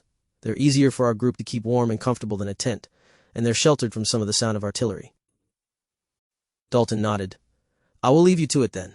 Remember to inform me of your patrol route before you leave again so that we can avoid shelling your position. That won't be a problem. We will likely leave later in the day tomorrow, once we know how the frost giants are reacting to the presence of an artillery battalion in the area. They sent reinforcements yesterday when we started to target their trainees, so there's a chance they will transfer even more, or even retreat entirely once your teams get to work. Karl explained. Commander Dalton ran a hand through his short brown hair, then replaced his cap. Understood. We will call for you over the radio if they decide that an offensive is the answer. We're a bit short on actual fighters, as you might have noticed, and we only have 4 clerics with us to keep the weapon enchantments active and do part-time healing duty. Karl nodded. All right, if we're still around, we will see what we can do. We're not a front line, stand and fight head-on sort of team. It's better to just let us work from the shadows. We can go through quite a few frost giants that way without them finding us. Dalton smiled and gestured to the door. Good luck. We have space if you can't find somewhere comfortable. Karl led the group out of the command tent. It wouldn't be a problem to find a spot. Hawk had already scouted them. They were just too close to the military camp for them to arrive at undetected. But since the battalion knew that they were there, they didn't have to put up a tent. They could just have Ray make a cover for the door and keep the interior of the cave heated. It took time to get a cave properly warm, but once the rocks were holding heat, it would stay warm for quite a while. Warm places to sleep were in short supply in this unnaturally cold region, but Hawk was getting quite skilled at finding them. The cave that Hawk had found today turned out to be fairly deep, and ran nearly 10 meters into the cliff face, where running water had cut away the limestone over the years. That would work out well for them. It was protected from the elements, but there was still plenty of ventilation, and an easily defensible single entrance. Chapter 2. 6 Shadows in the Snow with Karl, Hawk, and the sword all adding heat to the cave. It warmed up quickly, and they were able to comfortably hang the hammocks using Ray's web to attach them to the walls. There would be no sleeping on the cold floor for his group, and they could get away with a minimal watch, as there were artillery battalion patrols 10 meters outside their door. As they finished dinner, Karl noticed that the patrols were lingering outside the entrance to the cave, which was located about a meter above ground level, and 4 meters above the cavern that they were in. The stone walls of the cavern were already warm, not frozen by the suddenly frigid air outside, but with the flames they were using for heat. Karl suspected that the guards were lingering where the warm air was venting before moving on with their patrols. It had to be torture to keep walking by while the group was roasting meat and cooking up a stew, but the majority of the scent would go up the air vent in the chamber and be filtered through the trees, instead of flowing out the main entrance to torture the patrols. Ray took the entire night watch, ostensibly because she was sleeping most of the afternoon after they arrived at the base. In reality, it was mostly because she enjoyed watching everyone gently sway in her web hammocks. The hammocks were comfortable, and with the flaming blade set against one wall, the room was luxuriously warm all night until Ray fell asleep as Lotus started breakfast to the accompaniment of the sound of artillery fire. As promised, they had started the bombardment of the frost giants promptly at dawn, so Karl turned up his radio to listen to the morning broadcasts. They had a scout team in the mountains, looking down at the valley with high-powered binoculars, and they could see the majority of the region well enough to target the shells. They had also determined that the number of frost giants had grown again overnight, but mostly on the weaker side of the spectrum, trainees at the awakened and ascended rank, not their commanders. That was a relief to the artillery, as their shells didn't do much to the commander rank frost giants. They had to call in the elites, or wait for them to engage in melee combat, with the holy magic enhanced soldiers to be able to kill them, without relying on large amounts of luck. Are we going to go out and scout? Dana asked, as they packed up after breakfast. Not yet. The giants are building some sort of defensive structure right now, and the artillery is going wild on them. Even if we wanted to go out, there isn't anything that we could do except dodge shells. Karl explained. Then he unplugged the earbuds from his radio and turned up the volume so everyone could hear what was going on with the messages. For the next few hours, it was the same pattern of radio transmissions as the main line. Just target, fire, target, fire. Then when it was almost time for lunch, and Tessa was about to unpack their cooking gear again, the reports slowly began to change. The frost giants were no longer coming out of their bunkers. They were hiding behind stone, snow and barriers, with a blinding snowstorm raging all around them to hide troop movements. That wouldn't stop the bombardment, but it would make it impossible to tell if the enemy was building their strength for an offensive.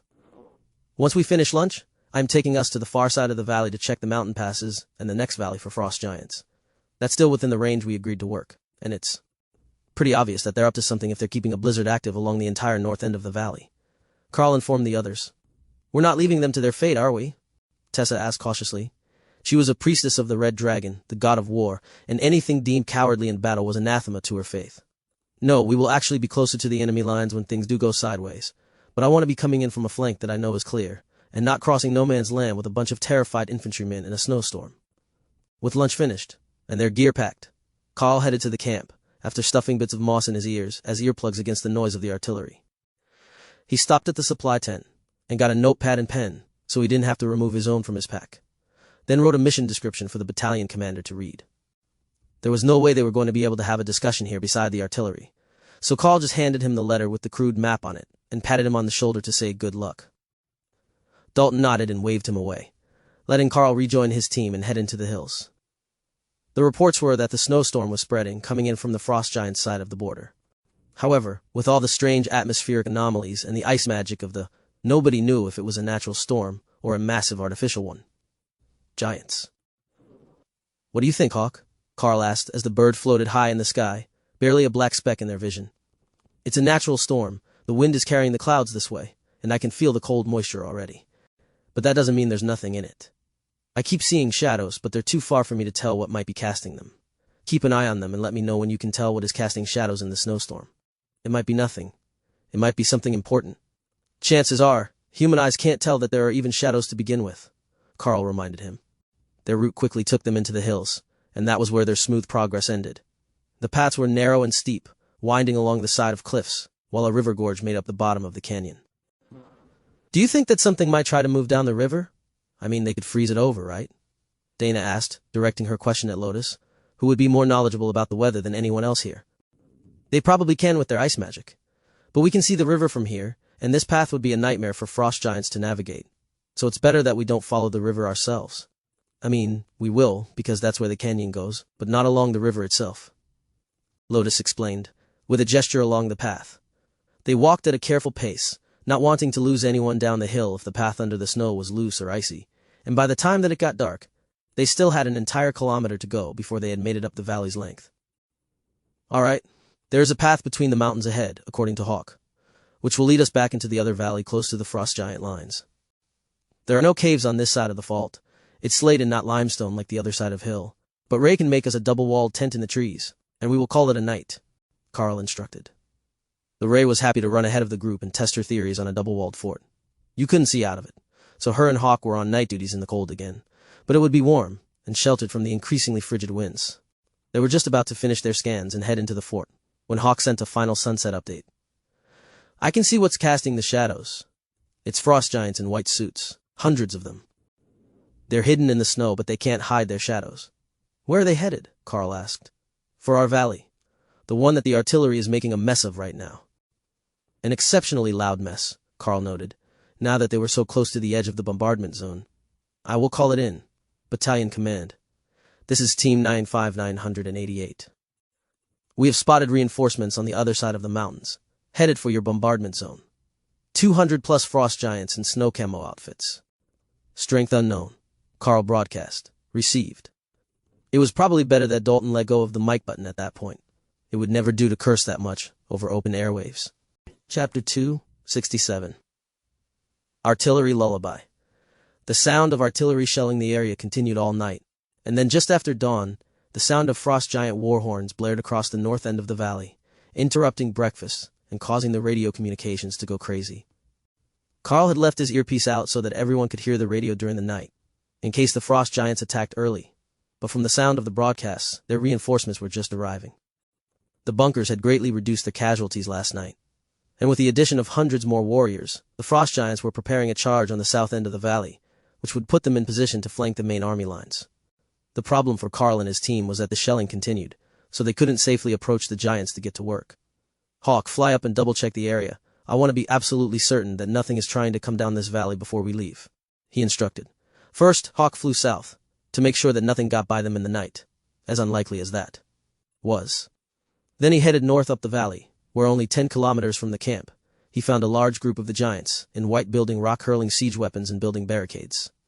Karl checked that against his map, and found that the location should be the Golden Dragon Nation side of the neutral zone, or contested zone, between the two countries. The lake that was directly behind their barriers had been the boundary marked on the map. The army almost certainly wouldn't want to push that far, and if they were setting up artillery, the frost giants weren't going anywhere. The river wouldn't support the weight, and it was too much trouble to have to disassemble and reassemble them for half a morning's march. But as Hawk circled back, he saw that the group at the lake wasn't the only one that was digging in for a long battle. The frost giants were building a massive ice fortification within their raging blizzard, visible to the keen eyes of Hawk only because they weren't trying to hide it from the back. Karl sent in the message, and got back a quick response. Not from the battalion commander as he had expected, but from the main line's regional command. Please remain on site to secure the secondary valley against enemy incursion. Reinforcing troops have been delayed, they informed him. Understood. We will be holding our monitoring position. Karl looked at the others and shrugged. Well, we're up the side of a hill, in the trees, where we can see half the valley. I would say that's a good enough position for what they want, and we can just wait here where it's warm. Until we get other directions, Hawk and Ray can take turns watching for movement, and we can all stay well rested. I know that we're not military, so we can theoretically decline the order, but it wouldn't hurt to wait here and see what happens next. Tessa laughed. If we move and something comes down the valley to cause problems for them, you know that we're going to hear it from the high priest as well. They despise it when they get messages complaining about the actions of their clergy, and they're already stressed by the current situation. Lotus might be used to getting yelled at all the time, but I prefer to avoid it. Lotus giggled at the insinuation, but Tessa was right. She got yelled at on a fairly regular basis for getting sidetracked when she wasn't with a green dragon or other type of nature priest. They got sidetracked just as much as she did. The artillery never slowed, only staggered its rhythm so that the enemy wouldn't find it as easy to predict. The sound carried through the mountain valleys, impossible to escape as the battle raged on. The frost giants were active on the main line, charging forward to eliminate artillery emplacements and scout bunkers, but in their valley, the enemy line was stationary. The big fear of everyone, both in command and in the fort with Karl, was that this was just a build-up, that the main line would get fully engaged, and that would be the signal for the troops that had built up along the secondary valleys to move into combat.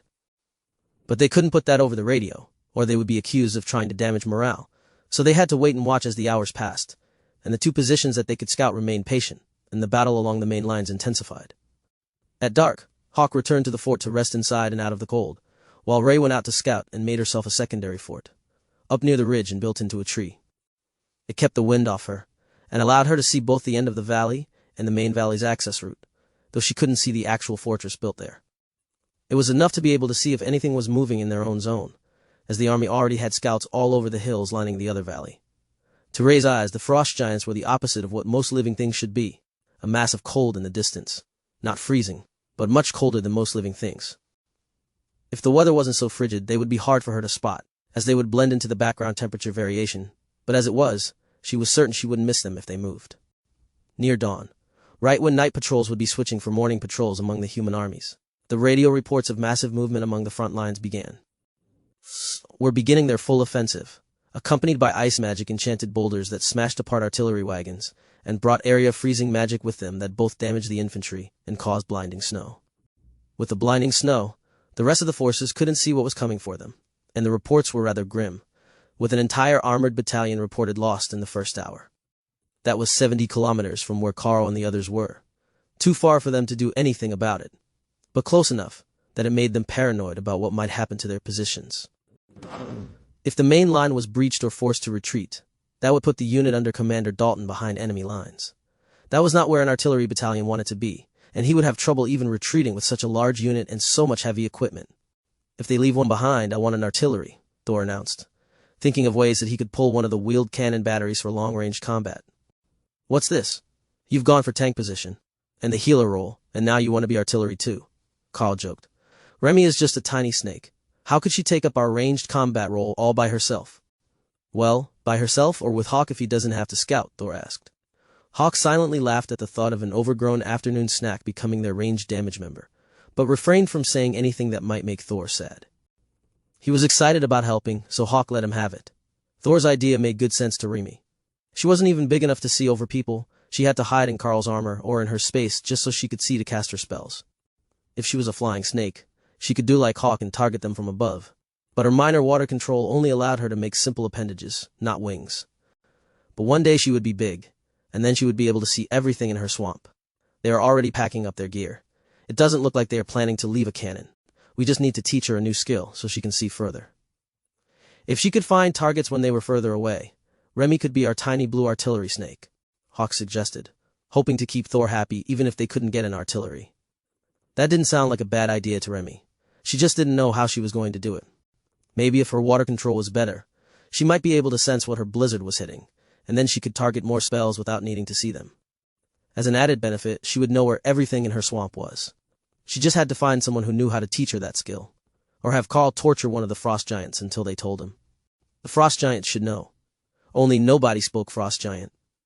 Learning was hard, Remy decided. Chapter 268, The Line Retreats. For the first few hours it almost seemed like they were going to be able to repel the frost giant attack, but then the units that had arrived in the snow made their move. 300 white-robed and hooded commander-rank frost giants appeared from the storm and rampaged through the main lines of the Golden Dragon Army's formation. All secondary units, this is a general retreat. All secondary units, this is a general retreat. Form at checkpoint Bravo for counterattack, the radio repeated. Hawk, is that causing Commander Dalton to move? Karl asked. For Thor, but we might get lucky, Hawk replied. Cannon, cannon, cannon, Thor cheered, while Ray and Remy laughed at his optimism. That doesn't sound good. Tessa sighed as the radio went silent to allow the units to relay their progress. It's not. The armored battalion is retreating. We could probably make it back to them if we ran, assuming that the frost giants aren't moving. But if they come down this valley and we're not here, things will get bad very fast for the infantry, Karl replied. While the general retreat order did give them permission to leave, the fact they were the only ones blocking an entire valley meant that it might also lead to mass casualties. Tessa's eyes glowed red for a moment before she smiled. How much attention do you think that the frost giants are paying to their border patrol? I get the feeling that they have good stuff just waiting there for us to take it. Her eyes were glowing with the influence of the red dragon, and everyone in the group knew that meant the odds were excellent that she was right. Either there was good loot, or a strategically beneficial fight. The war god wouldn't be interested if there were neither of them present. I will send Hawk to see what the next valley is doing before we move. If they're advancing, we will move north toward the border. If we're lucky, it might make them hesitate and save some of the artillery battalion. Karl agreed.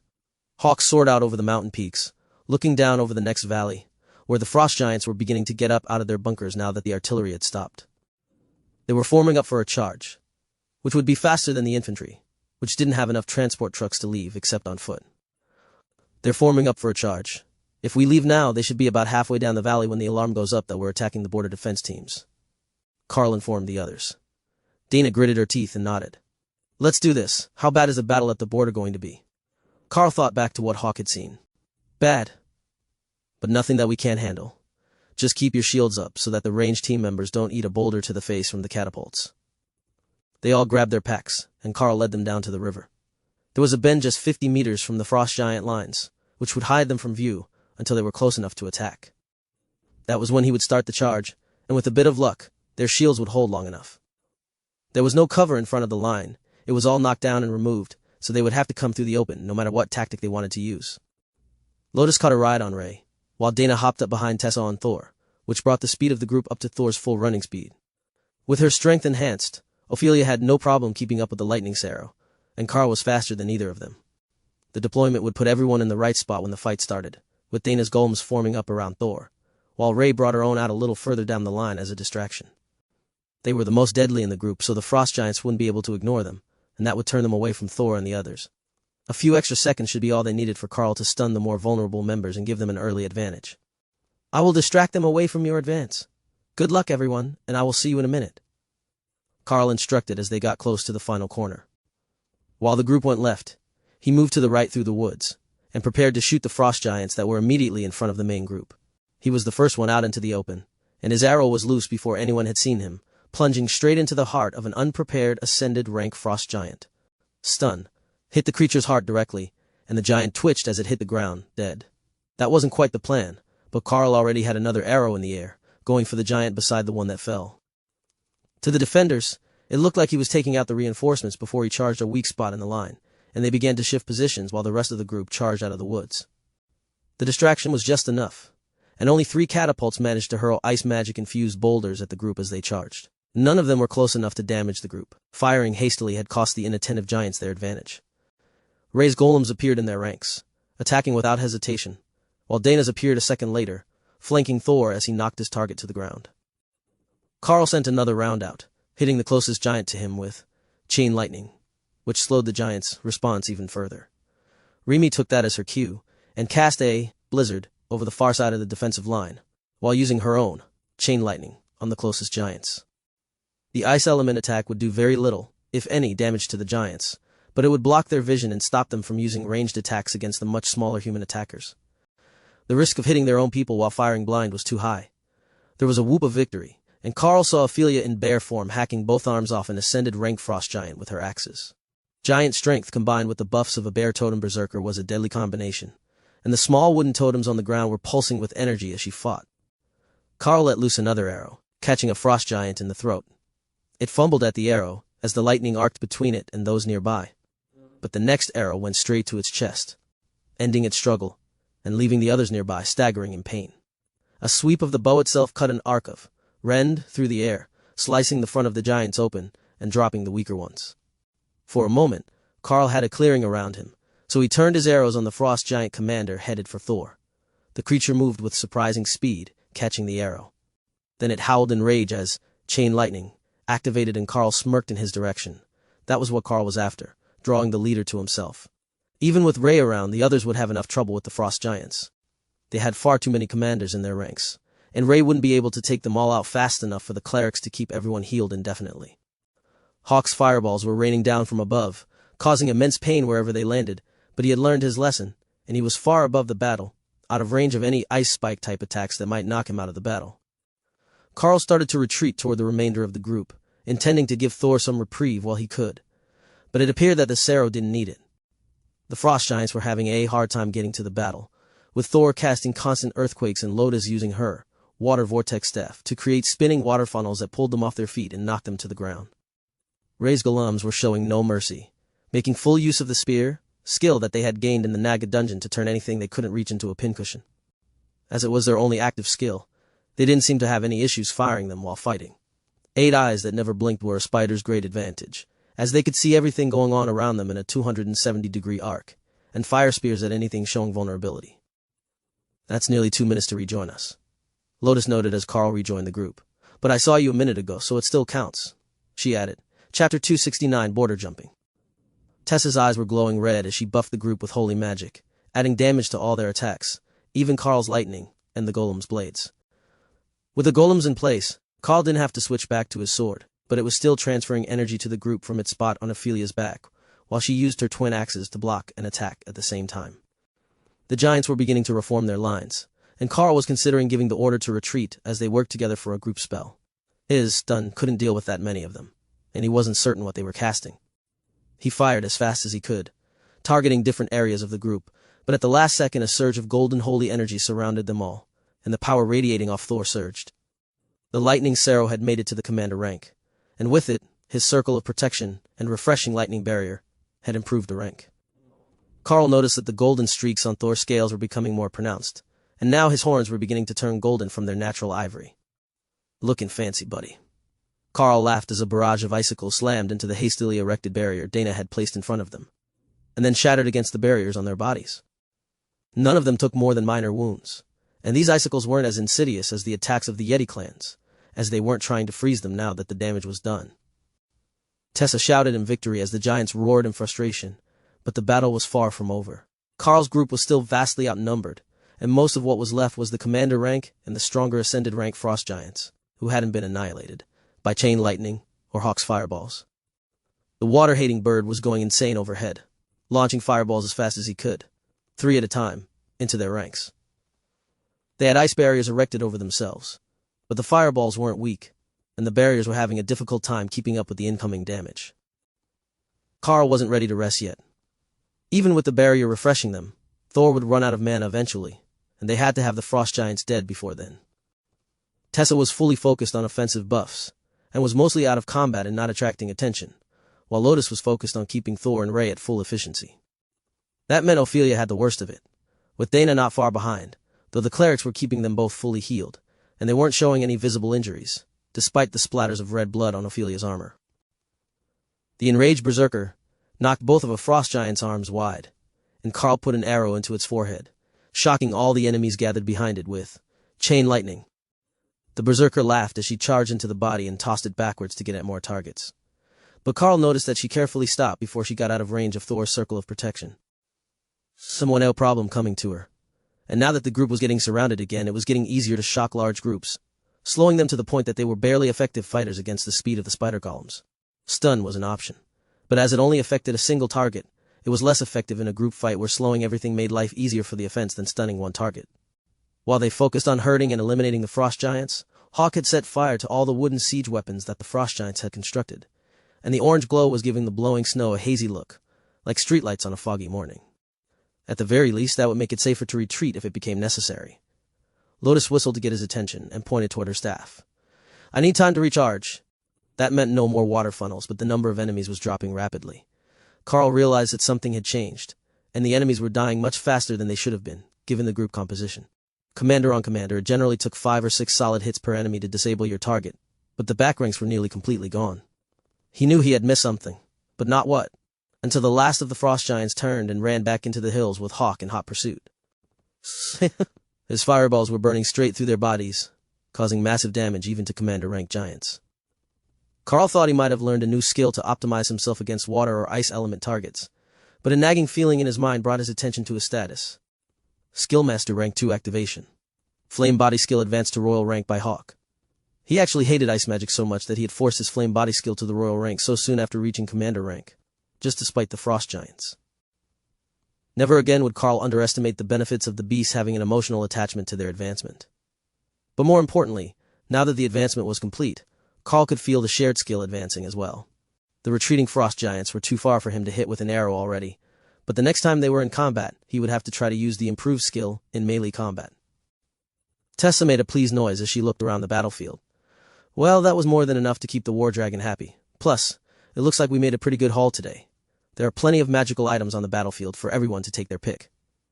Everyone spread out and collected all the potentially magical items that they could, and then Tessa dumped out the bag of weapons that Thor had been carrying around, which had been dropped in the trees when they charged.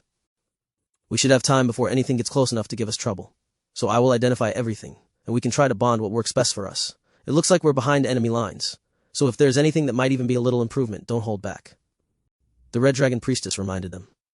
There had to be 50 pieces of gear in front of them that had been identified as possibly useful, not counting the ones that had been tossed to the side as too damaged to be salvaged. Ophelia passed Karl's sword back to him as she found another two-handed blade, this one with a proper life leech effect, so she would heal as she attacked. For a berserker, that was definitely close to optimal gearing. She also found a few pieces of commander rank armor and a ring of fire resistance, not that it would do her much good here. Lotus and Tessa both managed to finish upgrading their armor to commander rank, while Dana claimed an ice barrier ring that added strength to her already impressive advanced barrier spell. Karl found a ring of agility, and a set of bracers that improved damage reduction. They were an odd-looking bunch now, as they were all wearing the Frost Giant's preferred boots with fur trim, as well as commander rank leather pants, with mismatched armor pieces. Tessa and Lotus hid them mostly under their robes and new white cloaks, while Dana hid them under her mage dress and a large fur cloak with a hood. Karl and Ophelia had found fur trim cloaks that helped resist cold damage in cold weather. More than anything, they looked like they were from one of the Arctic barbarian tribes. Those didn't live anywhere on this continent, but Karl had read about them in school and saw pictures. They were one of the stories that teachers told about human resiliency. Well, at least we're all warm now. Lotus giggled as she looked around at the collection of white fur cloaks. Then she grabbed one of the excess cloaks, which were sized for frost giants until they were equipped, and tied it around Thor's neck. It didn't bond to the lightning arrow, but it did cover him in a huge fur blanket that matched the snow. That would make it easier to sneak up on future enemies. And it was a commander-rank piece of beast fur, so it would resist some wear and tear without issue. Ray took one look at it, then adjusted her body color to match the cloak and lay on top of Thor with a happy buzz of her mandibles. He was like a giant pillow now that he was covered in fur. Now we just need to pick weapons, and we should be good to go. There has to be enough commander-rank weapons there for all of us. Ophelia had already grabbed one, while the others looked dubiously at the assortment of Club's massive sword and other weapons. If they didn't adjust to human size, they would all be useless to them. Dana hesitantly picked up a dagger the size of a short sword, and after a moment of concentration it vanished, then returned it dagger-sized in her hand. Oh, that's a relief. I have no skills with a sword, but I can use a knife well enough. She sighed. Karl looked over the pile with his hand on the hilt of the vampiric sword.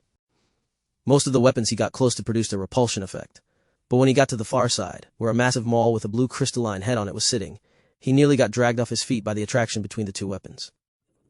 Karl put the sword away and hefted the maul, which instantly adjusted to be just over 2 meters tall, and comfortably usable with a double dose of giant strength items. That seemed a bit excessive, but when he noticed the stats on the weapon, he decided it might be worth it. Crystal Maul of Resonance applies the effect of spells imbued into an attack up to 5 times when a strike lands.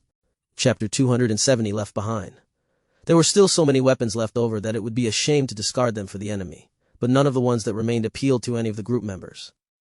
Why don't we have Ray make a fort back in the trees, and we can load the excess into that so we can come back for it later?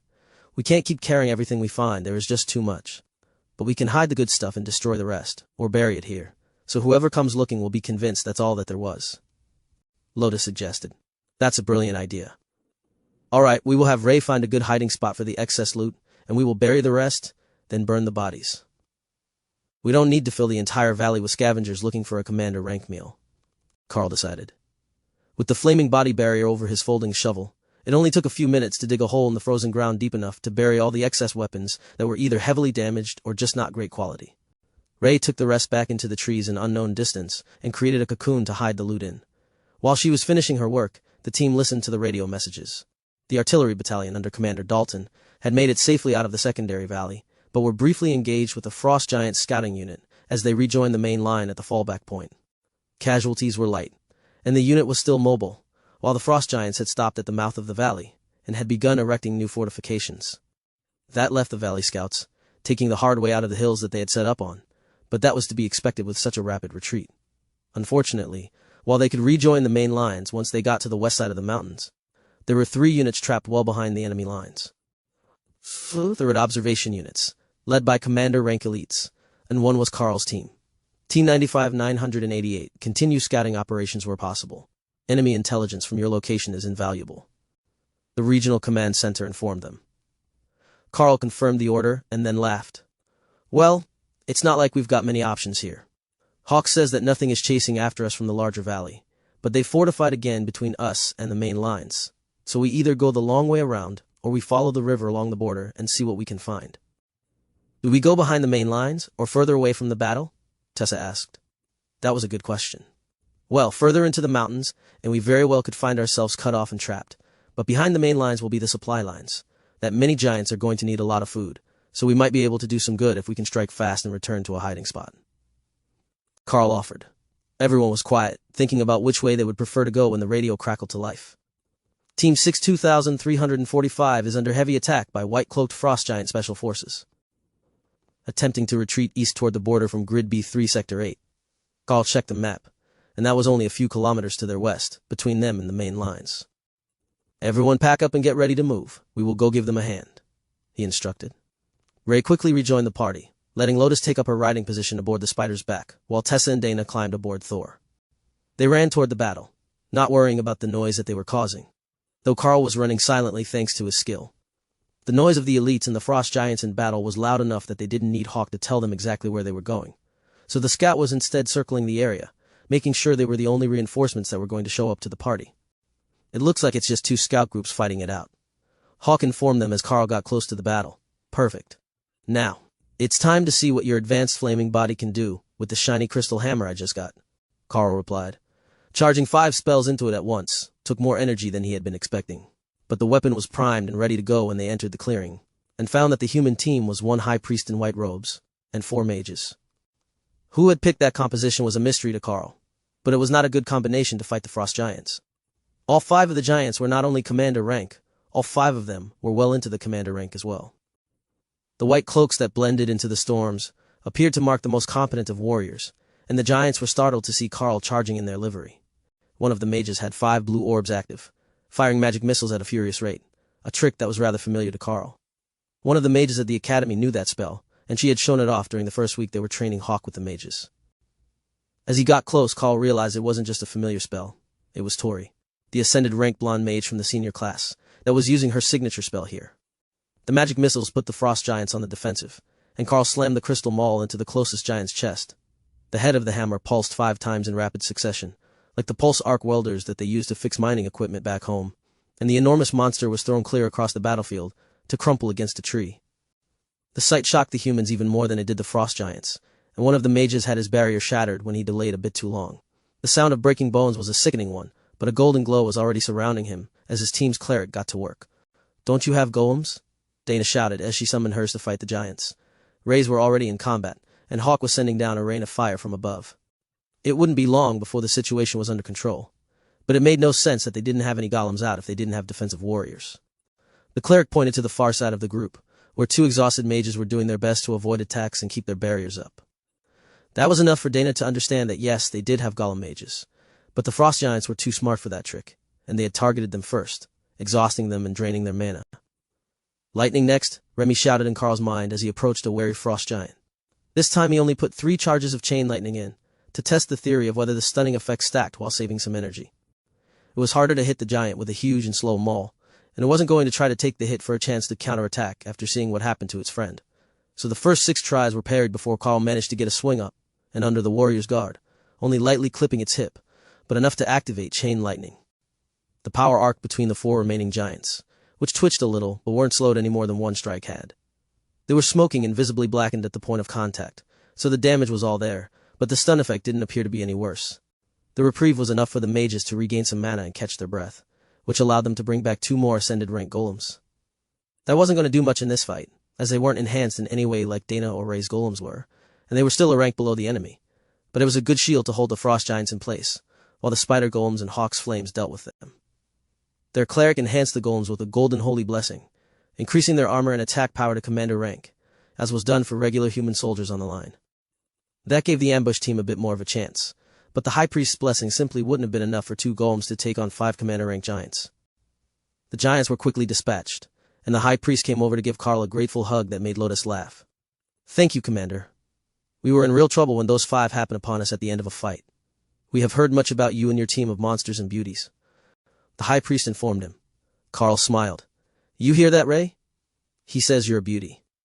Now Lotus was laughing so hard she was holding her sides, while Ray stood up a little taller and subtly wiped the blue frost giant blood off her limbs in the snow. She was still covered in it. Blood was splattered on every part of her body. But it was a small improvement. The cleric was obviously confused as to who Ray was, and why he was being laughed at, but at that moment it really didn't matter. He was safe, nobody was dead, and the frost giant threat was ended for a moment. Chapter Tori's choices. Ray returned to her space, leaving the blood behind, then came back out clean and fluffy. Well, as fluffy as she got, as her fur was rather stiff and not as thick as a furry mammal's. The high priest smiled as he realized the beast was doing the equivalent of getting dressed up to meet them, and decided formal introductions were in order. "I am High Priest George, of the main faith. I believe you already know Tori, who is an ascended rank senior at the academy, and these are Yuri, Petrov, and Ivan," he explained, gesturing to each in order.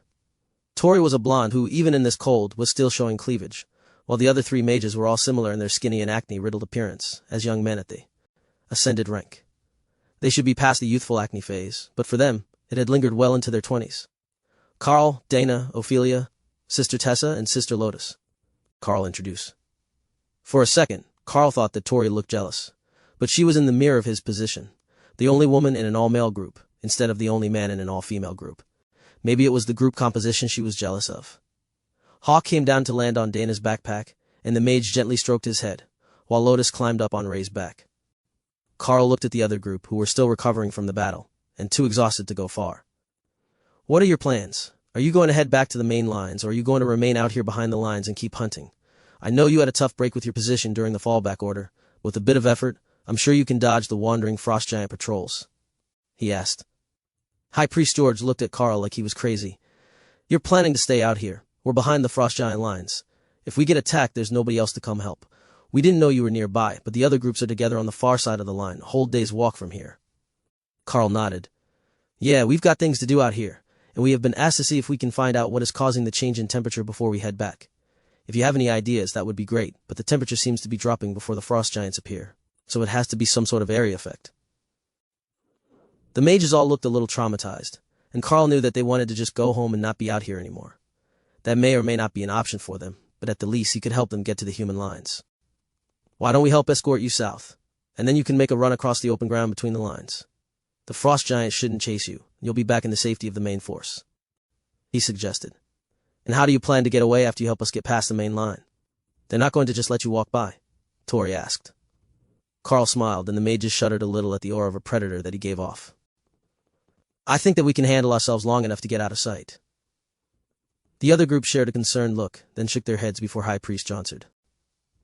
"I think it's better to merge the groups until there is a better opportunity to rejoin the main force. We will assist with your mission, make it safer for everyone."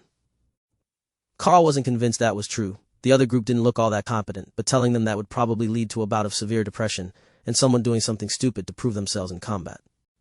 "All right, welcome to the party. What is everyone's specialty? I recall that Tori uses orbs that fire multiple magic missiles, but what is everyone else good at?" he asked. One of the mages, Yuri, Karl thought, gave him a rueful smile.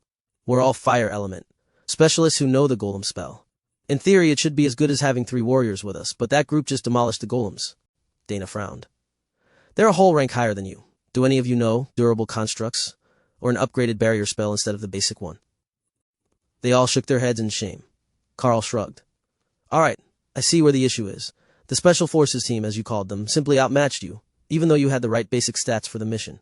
We can't teach you new spells right now, but with 3 more golems and 3 more fire spells, we should not have any troubles with future teams." Of course, he had a royal rank, flaming body, ability of his own, plus Hawk's fireballs.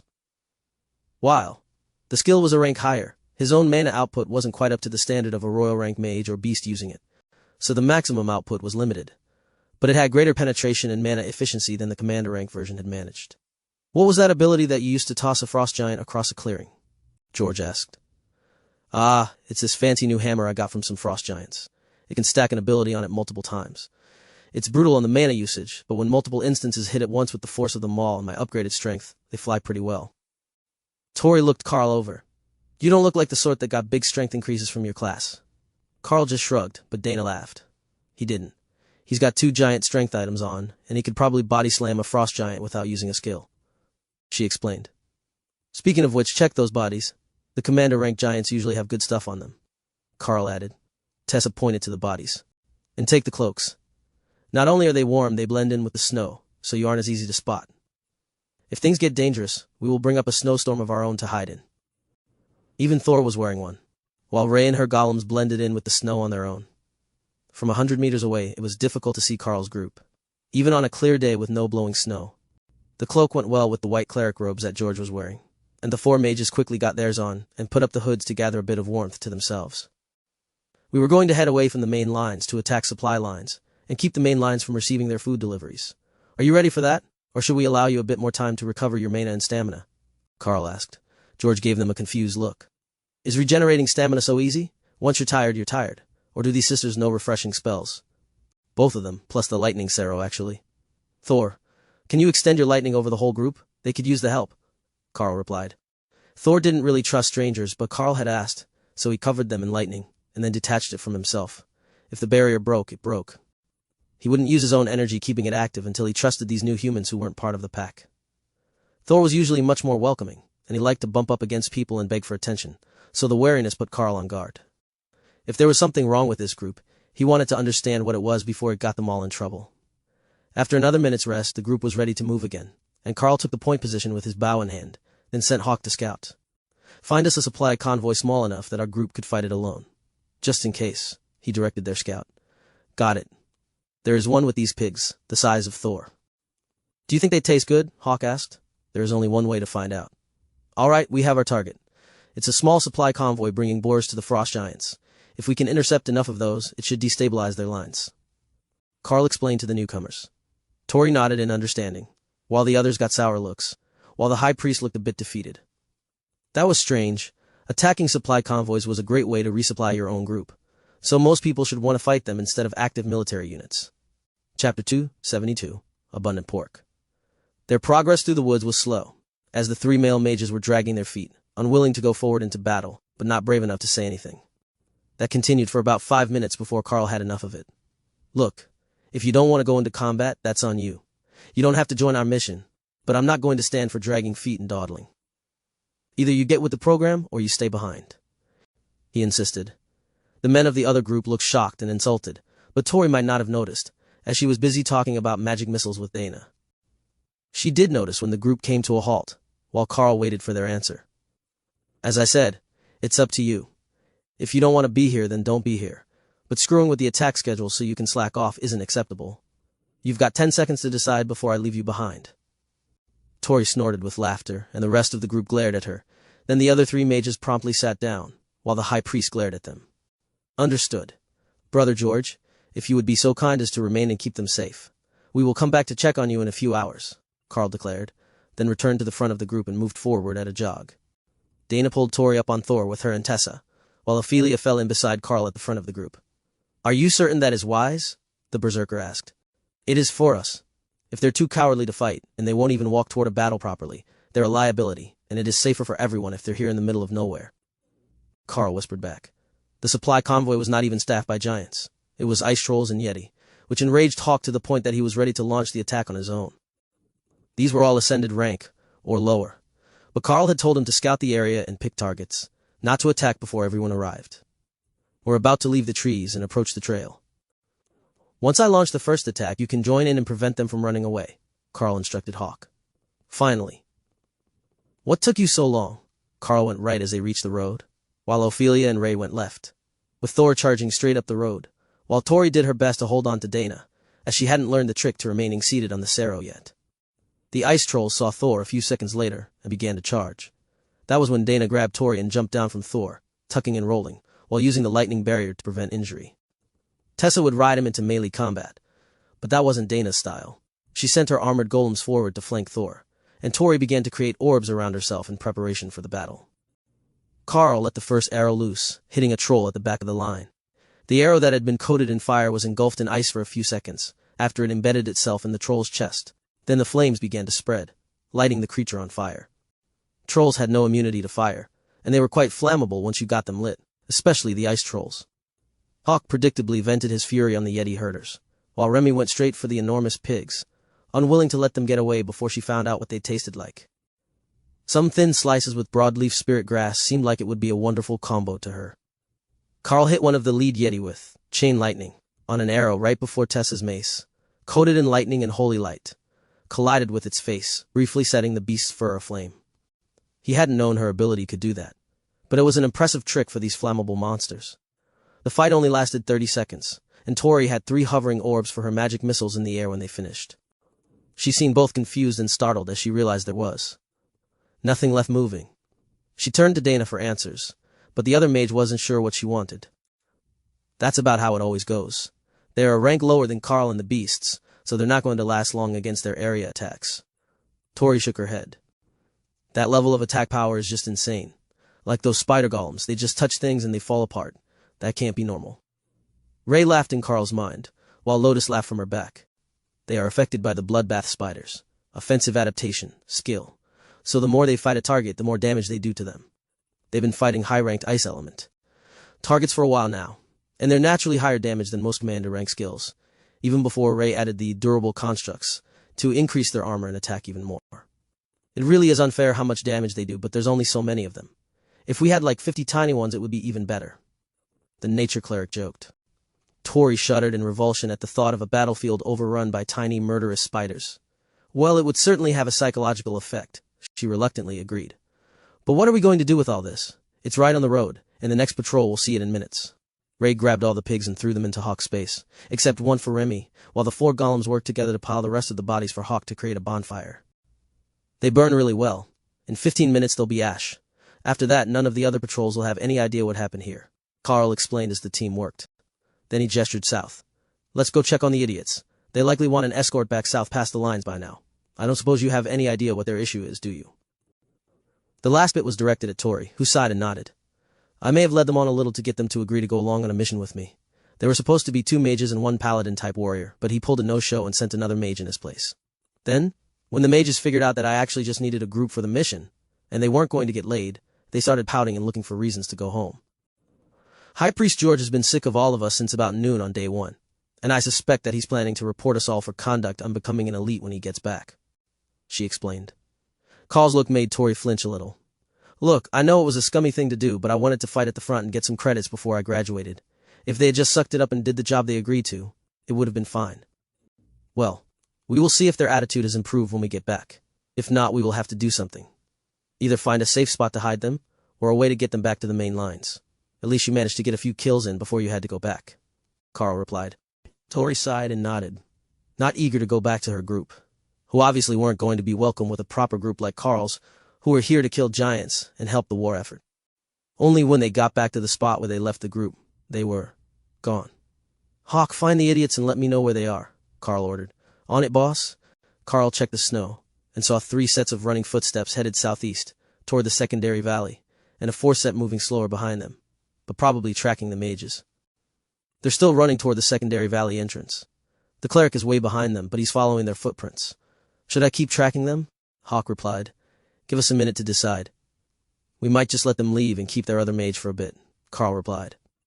All 4 pets laughed at that. Why would they want the useless ones back? Besides, they weren't even cute or scaly.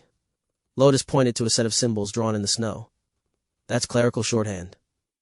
It says the mage is deserted, and he is required to go after them. Then what, I think, should mean to watch over Tori. Chapter Runaways. Tori waited impatiently for Karl to finish communicating with his pets for a few minutes, before she realized that he had forgotten about informing the rest of them about what was going on. Care to fill the rest of us in on the details? She asked quietly, frustrated but not eager to insult Karl. Hawk found them and he's tracking them. I've got him eliminating a few groups along their escape path so they don't get intercepted before they can make it to the empty valley. After that, they should be fine until they realize that the South Pass is barricaded by the frost giants, and they'll have to go over the mountains. The cleric will catch up with them soon, he's pacing himself, and the mages are nearly exhausted again. Karl explained as he listened to the updates from Hawk's side. Tori shook her head in dismay. What are they thinking? We signed up through the army for a deployment. If they come running back without the rest of their group, they're going to have to explain what happened. Or maybe they're expecting us all to die out here behind the lines. The words seemed to cause a revelation as they left her mouth. They were behind the enemy lines. Everything around them could be considered hostile, and nobody would be coming to help. Hitting the supply lines would provoke a response from the hungry frost giants, and there were only 6 of them now. Even if the others were pretty useless, they still wanted to stay alive, and they should fight for that reason alone. They might think that we're in trouble, but unless they happen to find a scout team that hasn't retreated yet, they'll be the ones with issues very soon. It gets incredibly cold in that valley, and they're going to need shelter.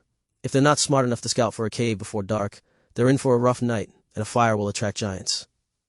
Karl assured her. Tori looked confused. How do you keep warm then? Karl laughed and Dana patted her on the shoulder. We start a fire, well, a magical one. We've got a good night watch schedule, so we're unlikely to get ambushed. Speaking of ambush, should we go see if anything has found our present while Hawk takes care of the lost mages? Lotus suggested. That's not a bad idea. They should have multiple convoys coming down the road, and we can stock up today. I will radio in about the situation, and then we will move back to the road. Karl agreed. Region Command. This is Team 95988. We have obtained 1 additional Ascended member from Team 62345. Other members of 62345 are headed south through the secondary valley. We have eliminated the Special Forces team, plus 1 food supply convoy. Positioning for continued hunts, Karl informed them. Understood. 95988. Your increased member count is noted. Tori looked at him. That's it? Yep. They don't really need to hear all the details. They'll either get them in the debriefing, or they won't matter at all. Knowing that we have 6 people, 5 of which are ascended and combat capable, is enough for them to make plans and record our reports. Now that they know we're here and hunting, they will plan for the giants to be short a few convoys, which will lead to some rationing after a week or so of continued attacks. Karl agreed. But you don't sound like you just want to hit a few convoys. From what I've seen of your team, you intend to keep destroying their supply lines until they go berserk and start sending teams that you can't fight anymore, Tori pointed out. Lotus smiled. She's a quick learner. How is Hawk doing with the path clearing for the men? Karl mentally checked in, and found that the high priest had just caught up to the mages inside the valley, and he was encouraging them to get up and get southwest into the hills before dark. It looks like the high priest knows what he's doing. They should be fine. Hawk is on his way back. Let's get in position near the road so that we aren't too far away to hit the next group to pass. Everyone who couldn't run fast enough took up their seats on the 2 mounts, while Karl and Ophelia jogged through the trees. I found another group. Turn left, they're further than we expected, Hawk instructed. Karl turned at the same time as the 2 beasts, leaving a confused Ophelia to chase him. The next convoy made it further than expected. They didn't slow for the fire, We're going to catch them before we go back for the next one, so that the main force doesn't get any convoys from this direction today. Karl explained. Got it. How big is the group? Ophelia asked as they ran. About the same as the last one, but they've got some wounded. I think they were attacked by monsters. Karl explained. That means they're likely missing pigs as well, Ray noted.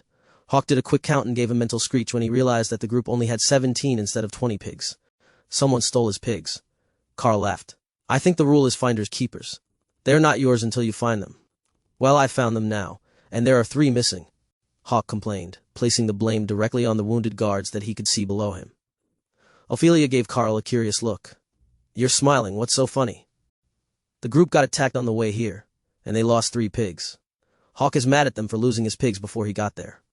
The berserker burst into laughter as they ran. He is a very single-minded individual. That's all right, we will rescue the rest of them for him. He can stow them in his space and snack on them as he pleases. The best part was that Hawk likely wouldn't even eat them. The pigs were massive, a giant variety, but they were only awakened rank for the most part, and Hawk preferred small amounts of energy-dense food to keep his growth steady.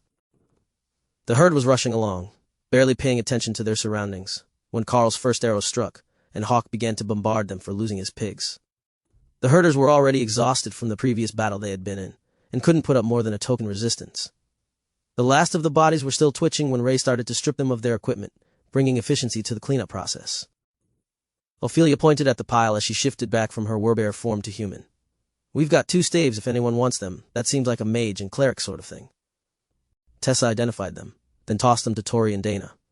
They are both for reducing spell costs, so it doesn't matter much who takes which one. They've got a lot of added mana on them as well, since they are ascended rank staves. Tori looked startled as Tessa dug through the leather clothing that the Yeti had been wearing. Nope, all scrap quality. All right, we can toss this on the pile, and none of the other weapons are magical, she explained. The pigs were already in Hawk's space, so the bird lit fire to the pile of bodies, starting with the trolls. That would hide most of the signs they had been here while they ran up the road to find the next group of supplies. Karl had no idea how many groups they were sending a day, but 2 didn't seem like enough for all the frost giants on the main line. So Hawk was sent back out to check up the road for the next group. Only there was nothing for the next 20 kilometers. The road was clear, and the pigs weren't fast enough that they should be further than that. He did find the signs of the battle that had claimed the missing animals, which were already nearly stripped down by a warbear and her cubs. Now that he knew what had done it, Hawk wasn't mad anymore. He instinctively liked the species, and didn't begrudge them a good meal. All right, Hawk says there are no more groups nearby. Let's find a good spot for the night and get settled in. We can hunt more supply convoys tomorrow, Karl announced. Chapter 274, Missing Deliveries. Hawk found them another good cave for the night, large enough to be comfortable but small enough to be easily heated with the door blocked by Ray's silk. Tonight they went one step further, since they were in a snow-covered area, and they had Remy keep a blizzard spell active for half an hour after the entry was covered, obliterating their tracks and piling snow over the entry points. This cave had 3, which wasn't optimal, but they were all small enough that the frost giants couldn't get in. That was the important part, as nobody expected the escorts for the supply convoys to be wandering in the woods and looking for hiding spots where ambushers might be waiting for them. Lotus and Tessa started cooking, which got Tori panicked again, but the 2 clerics only laughed. Hawk is still out scouting, and Ray is in the tree outside. If there's anything coming for us, we will know. There is no reason not to eat well while we're out in the field, and it saves us from having to return to refill our rations every 10 days. In fact, we haven't touched any of the ones in our packs, so they're likely frozen solid right now, Tessa explained. Tori nodded. That's what happened to ours yesterday. Even after the heater stopped working, the food was still almost cold but not frozen anymore. We even had to get the priest to create water so we could have something to drink, as we couldn't thaw our canteens.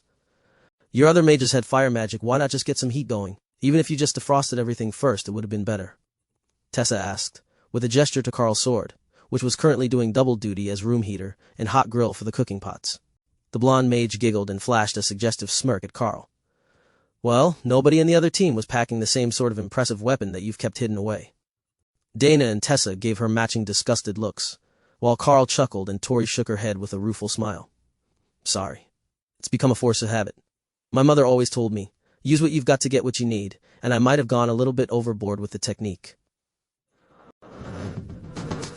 Faded into a malicious smirk, and she laughed as she tossed cut vegetables into the pot. Might have gone a bit overboard. You nearly got killed because your group only came along hoping to get laid. They didn't even have any intention of doing their jobs. That's more than a little overboard. But we won't hold it against you as long as you are trying to act right. Our group has a magical contract to travel together for the next year, and we don't need drama or infighting. Besides, If you lose the favor of the beasts, you'll lose the strongest defensive magic that we have right now. We're happy to have extra hands in battle, but the easy girl routine doesn't make friends with the clergy. Tori looked somewhere between mortified and humiliated, and Karl thought that she might actually bolt out of the cave in embarrassment, but after a moment, she began to calm, and wiped a tear from her eyes as she nodded at the war cleric. I understand, thank you for keeping me around. You have my word, by the time that we get back to one of the bases, I will have it together. Karl, I apologize for how I am. Dana, I apologize for flirting with your man. Now it was Dana's turn to blush bright red, but she didn't say anything to refute the accusation. Lotus put strips of sliced pig meat on a pan, causing a sizzling that distracted everyone. I'm glad we got all that out of the way early. Now the food is almost ready, and then we will set the night watches. I will take the first. Who has second? She asked with an impish grin on her face. I will. Dana agreed, and I will take the third shift, Karl decided. That would put him on watch when everyone woke up for breakfast, which was the best time to send Hawk out to start their morning scouting missions. Karl got Ray to attach all the hammocks to the cave walls with her silk, and then turned down the flames on the blade a little, so the back of the cave would stay comfortably warm, but they wouldn't melt the snow that had built up around the exits after Remy's blizzard. Hammocks? That's different, Tori mumbled as they got set up. We didn't bring an extra, but it's warmer if you share and zip 2 sleeping bags together. One goes over you and one under the hammock. Shared body heat makes for a comfortable night, Lotus suggested. Ophelia nodded happily. Then you're with me. I'm the odd one out, and I was planning to sleep in bare form, but we can share. Tori was skeptical about the idea. But once it was time for bed, and she unequipped her boots to climb into bed, she learned that there was a reason nobody else had volunteered to welcome Ophelia by swapping spots. Bear was a hugger, and she had the mage thoroughly wrapped up in the arms of a sleeping berserker 30 seconds later. Fortunately, she didn't snore, but there was no way that Tori was escaping without a struggle against the superhuman strength of a berserker. Karl woke up briefly when Dana left for her watch, and then again a few hours later when she woke him to take over. Hawk, Ray, have you spotted anything? Karl asked as his shift came to an end as the sun was about to come up. Nothing, just silence. Even the small animals are gone. The blizzard scared them off, Ray replied from a small fort in the trees outside. I will go see where the morning food is, Hawk replied, meaning the supplies that the frost giants would be expecting that morning. Tessa woke up early to get started on breakfast, carefully sneaking out of her hammock without waking Lotus. Of course, that didn't last long, as once the small priestess began to get cold without the extra warmth, she was awake as well. But it gave Tessa enough time to get the cooking utensils set out and the oatmeal heating. What's the word from Hawk? Tessa asked, as she chopped the fruit that Lotus was creating. Nothing so far. They might have taken a different route than yesterday's targets as well, so Hawk is still scouting. Karl shrugged. For another half hour, Hawk searched before he began to get frustrated. They have to be eating something. Where are all the supplies? There aren't even extra weapons coming down the road, he ranted as he continued to fly a search pattern over the hills. Hawk can't find anything. There are no unnatural snowstorms, spots where you can't see the ground, or other issues. There's just nothing on the road today, and not on any of the other nearby roads. Karl explained as everyone eagerly awaited a new update. Tessa took out her notepad and began to write down math calculations on it, periodically looking off into the distance, as if that would help her remember some fact or figure. How big do you think the average boar we harvested was, by weight? She asked. About 2 tons, give or take a little. They're bigger than Thor and fat, Karl replied. She wrote a few more figures, then nodded in satisfaction as she began to add them up. You see, frost giants don't eat as much as humans do, compared to their size. Most magical. Beasts don't. They use mana instead, so they don't overhunt their territory. With the rough numbers we are getting from the radio on the main line, my calculation is that each of those convoys should have supplied them for 2 days. So there might not be a shipment today because we took out 4 days' worth of their food supply yesterday, Lotus explained. Dana looked excited for a moment, then concerned. Then what do we do today, and what are the odds that a large group comes looking for them? Karl considered that. I would say the odds are it will be a scouting group first, not a large combat unit. They don't have any reason to think that there's a large military unit here, so they won't waste resources. As to what we do today, I say we wait. They will send giants looking for their missing dinner, and we can eliminate those as well. Chapter 275 Ice Front. Everyone rested in the cave for the morning as they listened to the reports from the main lines, which were becoming even more dire by the minute. The frost giants were not just waiting at their lines, they were working together to launch ice magic and enchanted boulders at the defenders. While it was crude, with the strength of giants operating the mechanisms, the frost giant catapults were proving to be incredibly effective. The ice boulders exploded on impact, causing every bit as much damage as any artillery round, even against armored targets. The main line sounded like they were in the midst of a disaster, and at one point Karl was reasonably certain that he heard Jody's voice announcing a unit retreat for heavy casualties. The line was moving back again, and sometime around mid-afternoon, High Priest George and the remainder of his team were rescued by scouts after being attacked by a frost giant patrol. Cleric was heavily injured, and both teams were airlifted out with unstated casualties in Anne. The emergency rescue that couldn't have been easy that far behind the main line. Hawk still hadn't seen anything coming up the road toward them, and the whole region appeared to be deserted. Ray thought the same thing. There was simply nothing left here, and the temperature was dropping fast. Whatever the frost giants were doing, it was turning what should have been a tropical area into a frozen wasteland, where none of the native creatures could survive. It's too cold to fly, even with flames. We need to leave this place, Hawk informed them not long after. It's almost dark. Should we move out immediately, or will you return to the cave, and we will leave in the morning? Karl asked. It took a moment for Hawk to answer, but his decision was firm. There is a ridgeline behind these clouds, and the wind is even colder there. I think that we should move this afternoon and go further east. If we keep staying here, we're going to freeze. Surprisingly, Remy was with him on that decision. She poked her head out of her space to see what was going on, then promptly returned to her swamp. There is strong shaman magic coming, she announced. Well, that was something. If she could sense the magic, then they had their answer to why everything was freezing, just not where the effect was coming from, other than somewhere deeper into the frost giant nation. Everyone pack up, we need to move. There's a wave of ice magic coming our way, and it's not suitable for any living creature, according to Hawk. That could explain why they're not sending anyone to look for the missing animals. They don't expect anything to remain alive after that wave of cold passes over us, Karl explained. Where are we headed? Lotus asked. The nearest edge of the wave is southeast of here, so we're going to head that way and hope that we can properly outrun it. If we can't, we will have to find a cave or make a strong fort to hole up in until it has passed, and the temperature is back to just cold. Karl explained. They were getting very well practiced with loading their packs, and only the hammocks and sleeping bags had come out, other than the cooking utensils. Within minutes they were loaded up, and Karl called Thor and Ray to give everyone a ride, while Hawk came down to land on his backpack and warm up. The temperature up high is so cold that the ice magic is wearing down my flames, Hawk explained. I will report it to the others. Urgent message for the command group and all mobile units. This is Team 95,988. There is a wave of ice magic behind the incoming storm, powerful enough to snuff out fire magic barriers. We are relocating outside the designated zone to escape the path of the magic, and I recommend that all units unable to reach a secured camp seek immediate shelter, as the storm will be at the main lines within the next 2 hours. The already chaotic messages over the radio intensified, as the frontline command group realized that there was more going on than just a minor cold snap. They began issuing orders and getting troops moved, which Karl was immediately grateful for. They could have second-guessed him or delayed, but they chose to believe his report and act on it immediately, which should save some lives when the ice magic reached the battle. The frost giants would predictably charge when the cold front moved through, forcing the humans to fight in the magical cold, but at least they wouldn't be trapped out alone in it. Well, most of them wouldn't. There were still some scouts too far out to reach the lines, and they were reporting their moves to caverns, which they intended to barricade and hide in until the storm had passed. The one great downside to ice magic was its lack of penetration. Unlike fire magic, which would try to burn through a solid surface, ice magic would coat it and freeze it.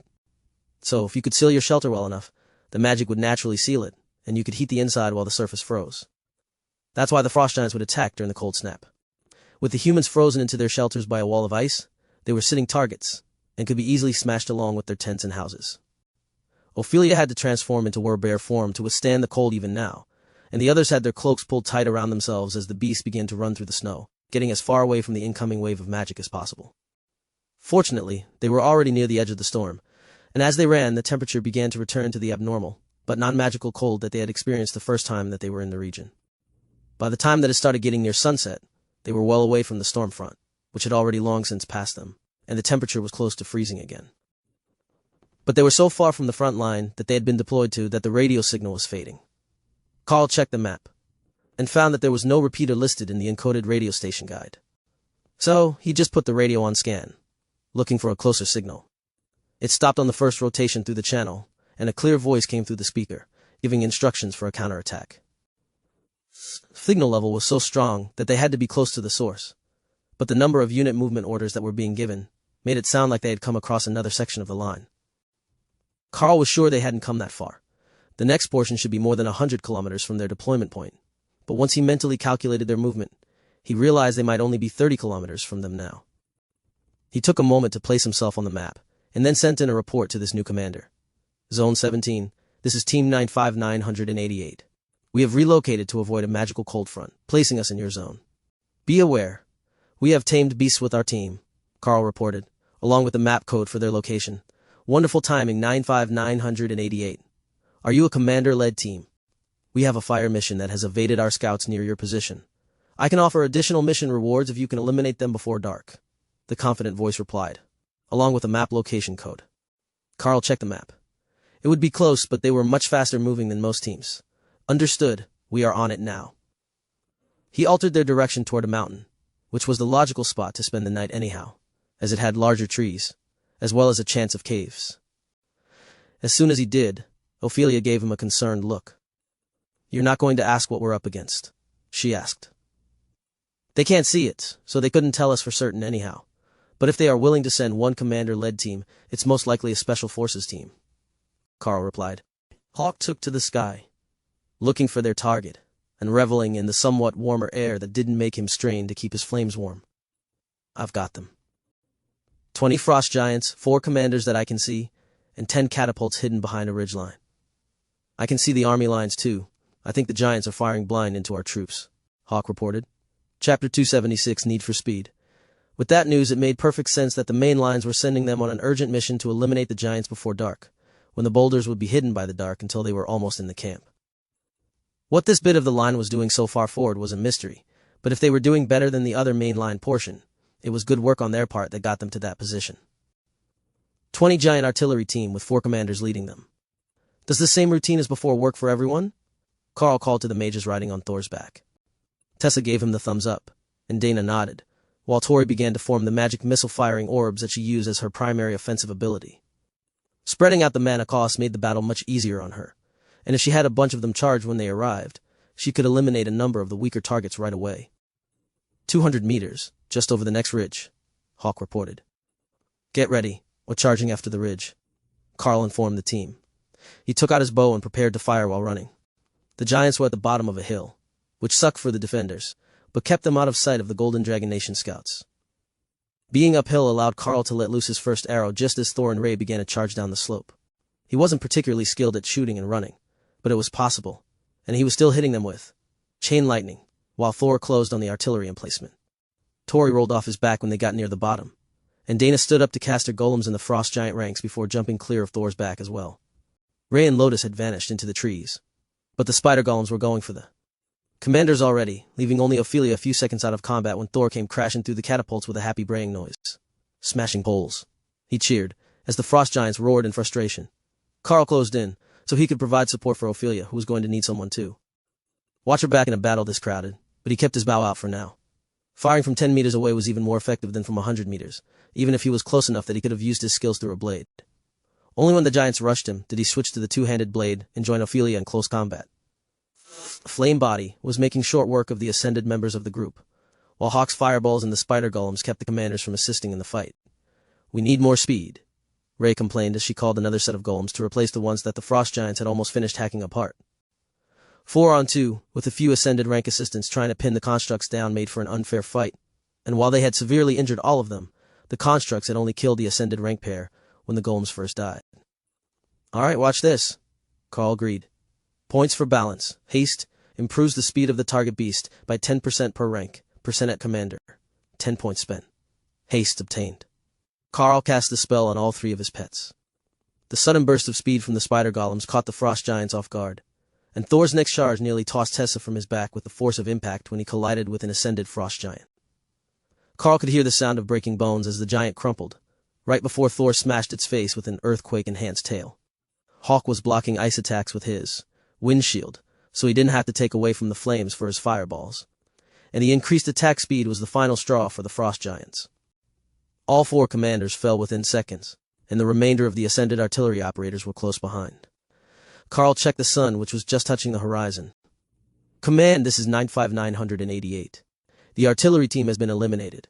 I will collect my rewards later, Karl joked. There was a short pause, then a new female voice came over the radio. 20 members total, including 4 commanders. 10 frost giant catapults were destroyed on location as well. The voice sounded shocked when it spoke next. Excellent work, Commander. We recommend relocation before dark, understood. We will check in at dawn. It might be easier to say we're finding a spot than to actually rest in one. There are 4 other groups of frost giants in the area, Hawk informed Karl as he returned to scouting duty. Hawk reports 4 more groups in the region right now. We're going to have to deal with them now if we don't want to fight them all night, Karl informed the team. Can Ray make us a fort in a reasonable time after dark, or will we be in the open? Tori asked. Yeah, she can make a quick fort after the fights, Karl agreed. Just watch me, I'm fast as fuck, boy, Ray agreed. Who is teaching you to talk like that? Am I going to have to speak with Lotus? Karl replied. Karl looked toward where they were standing, and Lotus burst into laughter. She was definitely teaching the bloodbath spider strange things. The first group is coming to you. Tell Thor to bugle, so they don't miss you, Hawk instructed. Thor didn't wait and let out a happy nasal bugle, which brought the sound of smashing trees from 2 different directions. Oh, we got 2. Efficient, Hawk added. I don't think I need to explain. Everyone in position to block a charge by frost giants. This way will let us get rid of most of them before it's fully dark. I can fight just fine in the dark, but I know nobody else can, Karl explained. He didn't know how well the frost giants could fight in the dark, but it probably wasn't any worse than what the mages would be working with, even if he used his blade to light the battlefield. Or, one of the clerics could do it. They had light spells, and their weapon and armor enchantments could make a bright golden glow. The giants didn't hesitate as they charged, but they were scout teams. Only 1 commander and 2 ascended rank frost giants in each group. That wasn't even a warm-up for the spider golems, and Tori had stacked up a whole new batch of orbs before they arrived, so she could mass bombard them. Watch your stamina usage. If you're too exhausted to walk after a battle, it will be a pain. If Thor gets injured, he needs to rest in a separate space, so everyone ends up walking, Karl explained as he saw the barrage of spells chasing after his arrow. Thanks, I will keep it in mind. Did we have more fights tonight? Tori replied. 2 more. Hawk is scouting them now, so we can set up a nice secure camp. Go southeast toward the main lines, over the ridge. There is a group there, and I will get the training group to the north, Hawk decided. Karl led them over the ridge, expecting to find another large group of frost giants, but what they came across was a blended unit, with 1 commander-rank frost giant walking crouched over, to look smaller, and 10 Yeti wearing frost giant cloaks, so they looked like juvenile giants, not high-ascended rank elite Yeti warriors. Karl was going to launch the attack right away, but Ray decided it was no fun if she didn't get to taunt Hawk first. Fear not, valiant Hawk, we will avenge you, she announced in her best grieving tone. What are you talking about? I'm not dying to some stupid trainees, Hawk retorted. No, we found an entire team of elite Yeti, dressed up as baby giants, Ray informed him. I will make these die right away. Don't start without me. 2 minutes, just give me 2 minutes, Hep pleaded. We're starting now, Ray taunted as she moved into position. Behave, you two. We will save a few for you when you get here, Karl insisted. It's Yeti elites dressed as baby giants. Be prepared, they're high ascended or possibly early commander rank, and they can use quite a bit of magic, Karl warned. Chapter 277, Sneaky Yetis. True to his word, Hawk eliminated the training group in a matter of seconds, and he was already on his way back to take vengeance on the Yetis. Karl led the group close enough that he could get a general sense of how powerful the targets were, and found that they might have underestimated the power of the targets. What he had thought were high ascended rank Yeti were all commanders, making this a 10-commander attack force. Now that he had added the haste skill, they would be dealing much more damage for every minute of the fight, but they were still at a disadvantage in both numbers and rank. Terrorize added 40% damage, and haste gave them 40% more speed, but that still might not be enough to deal with 10 commanders at once. The problem was that as soon as he attacked, those Yetis were going to start casting spells, which would exhaust Thor as he tried to keep everyone's barriers up. Once the barriers were down, everyone was in trouble, so Thor would have to be pulled back from the front lines to focus on the defense of the golems. So eliminate the targets as fast as possible, before they could do too much damage. It was that, or find a way to ambush the target with golems and let them fight to destruction, then send more, preferably without being noticed. If they could take down a few targets, it would even the odds enough that Karl would be more comfortable fighting. Alright, I have a plan. Everyone stay back for now and I will call when it's time to join. Ray, hide in the trees out of sight and summon your golems into the group. Let them fight it out, but don't let yourself be noticed until I give the signal. Once the golems are fighting, I will start firing arrows from the other side, using chain lightning to slow them down. The goal is to eliminate 2 or 3 of them right away, then charge in. Phew, much. But if we can take that down to 6 in an ambush, it will be manageable, Karl explained. Tessa pointed up. You might want to be quick because Hawk isn't going to wait once he gets back. That's fine. If they think that this is a monster attack, they won't be ready for the mages when you approach. Thor, try not to get yourself too engulfed in the fight. The golems are going to need your lightning to hold up against the Yeti ice magic. Karl added. Thor nodded and stomped the ground in annoyance, but he understood the order. All right, I'm off. Ray, I will attack as soon as the golems appear.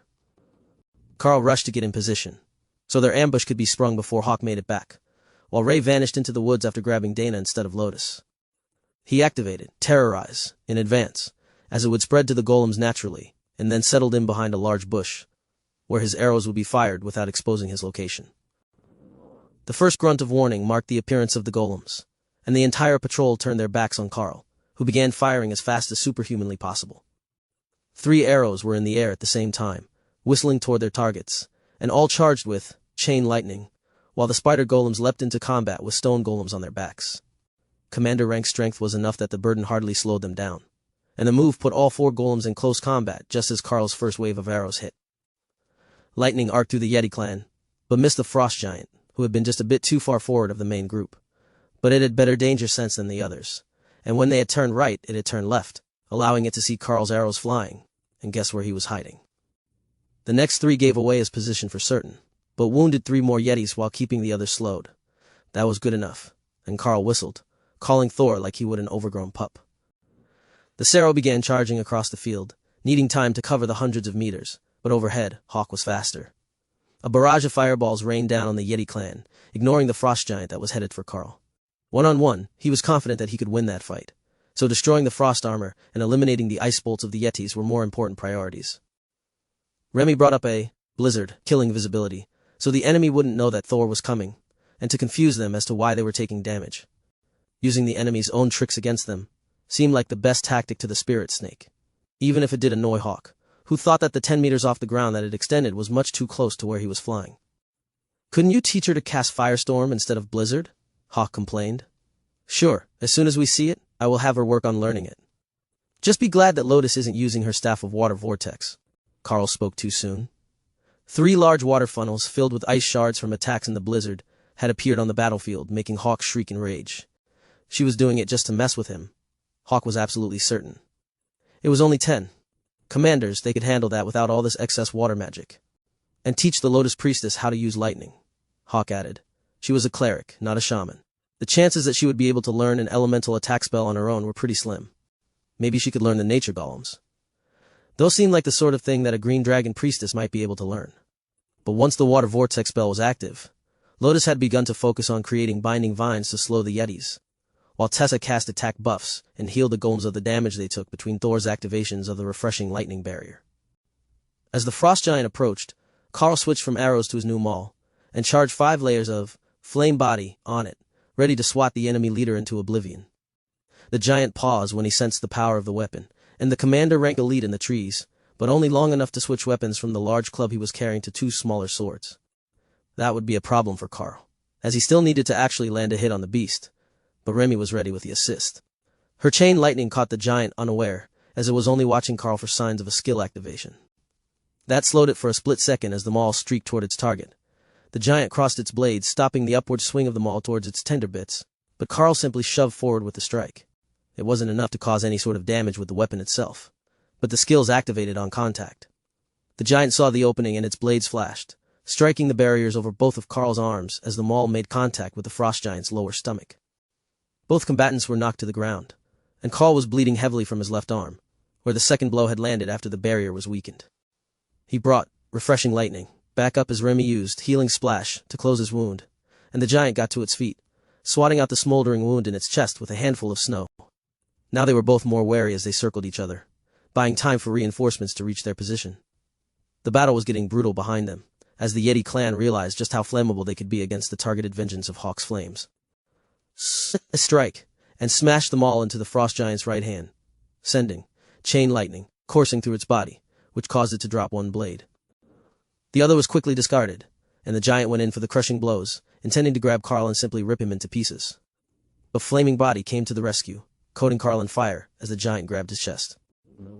It instinctively flinched, and the maul smashed into its face, charged with fire. Bone splintered, and the giant dropped dead, before vanishing into Remy's swamp. There was a small pile of items left where its body was, unable to be transferred, but Karl was more interested in the actual fight. Chapter 278 Yeti Uniforms. Lotus was using a refresh spell on Thor to keep his endurance up, while Thor did his best to keep the refreshing lightning up, and the golems tore apart the Yeti clan to the accompaniment of dozens of magic missiles. Both Dana and Tori were using them, while Ophelia kept the Yetis away from the mages. They were winning, and half the clan was already down, while the rest bled out onto the snow as they fought. Against Lacerate, they were not going to win a battle of attrition without healers. One last volley of arrows ended the already wounded Yeti clan, and Karl quickly gathered the Frost Giant's belongings for Tessa to identify. "Is everyone alright?" he asked as he ran over to the main fight. "We will be in a minute. Bear is still recovering from a couple of wounds, as is Thor. Ray should be good, but everyone burned a lot of mana and energy," Tessa replied. Remy's blizzard was slowly covering the battlefield as Karl searched the bodies for magical items to toss into his trusty loot bag. The Yeti corpses all had magical weapons, but no other items on them other than the cloaks that they were using to disguise themselves as giants. That was good enough for Karl, as 10 more weapons gave them a chance to either switch, or to turn them in later for credits. The soldiers on the line would appreciate the weapons upgrades, and goodwill from your reinforcements could never be a bad thing. Back in middle school, when he was the last one who hadn't gone through puberty, Karl had one huge friend who looked out for him when he had time. Karl hadn't thought about Big John for a while, likely not since becoming an elite, but him and John used to study together all the time, and John kept the bullying from getting out of hand when the teachers turned a blind eye. John hadn't been on the train, so he was likely in the mines right now, slaving away for the pittance they made at the bottom of the hole. The others quickly sorted through the weapons with growing disappointment. "It looks like these are uniformly made, perhaps by a mass blessing by a frost giant shaman. They're all identical, and though the biting edge enchantment is strong ice magic, it doesn't really grant any benefit other than the ability to cut like a commander rank weapon," Tessa explained. "Well, I think that will be good enough for the frontline troops. We can drop by and give them the loot tomorrow if we have time, but right now, we need to get ourselves into shelter before we can't see what we're doing at all. Hawk, lead the way," Karl replied. "There's a good spot not far from here. A small cave, but big enough for everyone to hide inside," Hawk decided, not wanting to be stuck outside all night again, in case another cold front came through. They jogged through the snow-covered hills with a blizzard raging around them, hiding their tracks from anything that might want to follow them and dispersing their scent trail. In this battlefield, it was quickly becoming their best ally, and a great safeguard against surprise attacks. The fact that there was no surviving local monster population helped as well. Everything that lived here had run away, and the Frost Giant army could only send so many troops to cover an entire border. The cave turned out to be much larger than Hawk had thought it was. The front area was small, but behind it, a narrow tunnel led to a much larger room. Out of an abundance of caution, and because they had fallen for that trap once before, the team checked all the walls to ensure that none of them were fake before settling in for the night. With the front entrance blocked by silk and snow, and then a hanging cloth in the narrow passage to the second chamber, they were able to keep the rear chamber quite comfortably warm without having to turn the flaming blade up too high. Tori smiled as she saw the 2 clerics setting up to make dinner. "You know, I could get used to this, but I suspect that when we get back to an operating base, I will be reassigned either to my old team or to a new one, depending on where they were sent." Lotus nodded as she created spices for the stew. "Most likely. They are so short on people that they're not going to want to let us wander around with an extra ascended rank mage, especially not one that is specialized in combat. I'm not sure if that's better or worse than staying with us, though. We're guaranteed to be in danger just about every single day, so being reassigned to a different group, who is sent to deal with less powerful threats, might be safer," Lotus suggested. "Safer than being with Thor, Hawk, and Ray? That's like having 3 extra commanders in your group. It might not be perfect, but it's pretty close to it. Even outnumbered 2-1 by an all-commander team, we still weren't in mortal danger, and we only took minor injuries." She had a point. A commander-rank beast who recovered stamina at an abnormal rate was a cheat code when it came to keeping a barrier active over the whole group. After a half hour, Remy let the blizzard fade, leaving them snowed in and secure inside their cave. There was no artillery on this section of the front, and the change from the deafening barrage made it feel like they were somehow all alone in the world as they rested in their shared hammocks that night. Ray took watch, but she was inside the cave, not interested in going outside, as they were going to have to scout in the morning anyhow, and nothing should be able to find them here overnight. Besides, even if the frost giants did somehow find their cave, they wouldn't fit through the entrance, and definitely wouldn't fit through the tunnel to the second room. She could just call her spider golems to attack anything that disturbed their door. But nothing did, until the morning radio reports started to come in. The main line that they had left behind suffered massive casualties the previous night, but repelled a frost giant offensive without losing ground. Thousands of the frost giants had been killed after the shamanistic weather spell had passed overhead, thanks to the ingenuity of the general in charge of the zone. He had the whole front line turned into a minefield with fire element magical resources as projectiles. The cost was high, but they were hoping to recover many of the crystals and metals from the bodies to be reused in another round of manufacturing, and the explosives had proven to be deadly to even ascended rank giants. That left the commanders and one royal rank frost giant for the elites and the holy magic enhanced infantry to deal with. It hadn't been easy, but it had been possible, and the general closest to Karl's cave was reporting that the other position was intact and unmoved. Hawk was sent to scout while the humans ate, and quickly started making reports of enemy movements. Most of them didn't sound like they were intact units. The numbers were all wonky. 3 here, 7 there. And even some solo giants were reported to be moving along the border toward what Hawk said was a city far on the horizon, visible only when he flew high enough. That would put it at least 100 kilometers away, directly into the frost giant nation. That wasn't a troop movement that they were going to be able to stop, but they could deal with anything that came too close to them today, with the plan to rejoin the main line for the evening and turn over whatever loot they had found. The soldiers were going to need it, as the frost giants wouldn't leave anything behind after a raid. Hawk, you can take out lone stragglers and small wounded packs if they can't attack back. It will make the others think that there are more groups in the area than there are, and it will help keep them away from the lines, Karl instructed.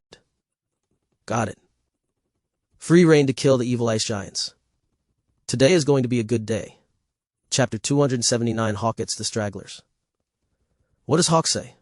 Lotus asked as they prepared to move out. He says no easy fights today. He's going to take care of the lone stragglers, the severely injured, and the trainees. But there are plenty of frost giants retreating from yesterday's battle toward one of their cities that will be crossing our path. As long as the main force doesn't pull back to rescue them, we should be fine to hunt at will. Hawk will keep an eye on them for us, but the chances are they will never know that there is an issue until it's all over. Remy's voice whispered in Karl's mind, as if she was trying to hide it from the other beasts. We should keep going into frost giant land. I can feel an incredibly strong shaman energy there, and I want it. Wouldn't that be a frost shaman? What good would a living giant do you? Karl asked, considering the fact that the shaman in question might well be an overlord-rank monster. No, not a person, a thing. I can feel it, she insisted. See what we can do, but if it's days away, that's too far for us to leave our area. Remy pouted as she realized that they wouldn't be taking a multiple-day detour to go find her the thing she could sense. But she didn't stop working, and kept her blizzard active and low enough not to damage the ascended rank or stronger frost giants they were hunting. If they weren't hurt, they would think it was just a snowstorm, or at least that was the theory. The first target they found was a lone commander, lightly injured. Unfortunately for the giant, they never even realized that Ray and her golems were stalking it before it was dead. Then came an injured trio, who Karl marked with an arrow before the spider golems got to them. In fact, for most of the morning it was the Karl and Ray show, and everyone else was just out for a walk in the snow. Nothing was living long enough to have a proper fight, but it was valuable work. They were eliminating the survivors of the failed attack before they could get to safety or heal themselves and rejoin the fight. Suk came back to take a break, while the giants who had noticed him attacking stragglers either calmed down or gave up on searching for him. They had been chasing him for hours, but the bird had been hiding among the trees to ambush the weak and then racing away. At this point, the giants likely hated Hawk just as much as he despised them, and it felt like an oddly balanced situation as the exhausted bird took a short nap in his space while he recovered his mana and strength with a good meal and some sleep. In the middle of the afternoon, after taking a few detours to pick up loot that Hawk's targets had left behind, they were headed back for the nearest main line, and Thor was again loaded up with equipment, while Karl's loot bag held the good bits. Nearly identical weapons, which they hadn't seen during their previous days at the other front, though these giants had been coming from that direction. The change in uniformity of the gear implied that they had been keeping them in reserve for the main line force, to increase their attack capabilities. It was a solid tactic, but they had failed to create a breach. Regional Command, this is Team 95988. We are headed to your location for a supply drop this evening. Look for the Lightning Sarrow as our marker, Karl broadcast to their allies. Remy would drop the blizzard once they were close to visual range of the camp, so they didn't get themselves bombarded, and then they would walk in from the same area where they took out the artillery team the previous night. So, they would ridgeline where they had eliminated the artillery team. Karl spotted a 5-man team of elites searching the area. Remy, you can end the blizzard. We've found the first scouts, he instructed. As the snow faded, they continued their jogging pace, headed straight for the scout team. Tessa raised a hand from Thor's back to let them know they were friendly, while Ray remained a bit behind with Dana on her back.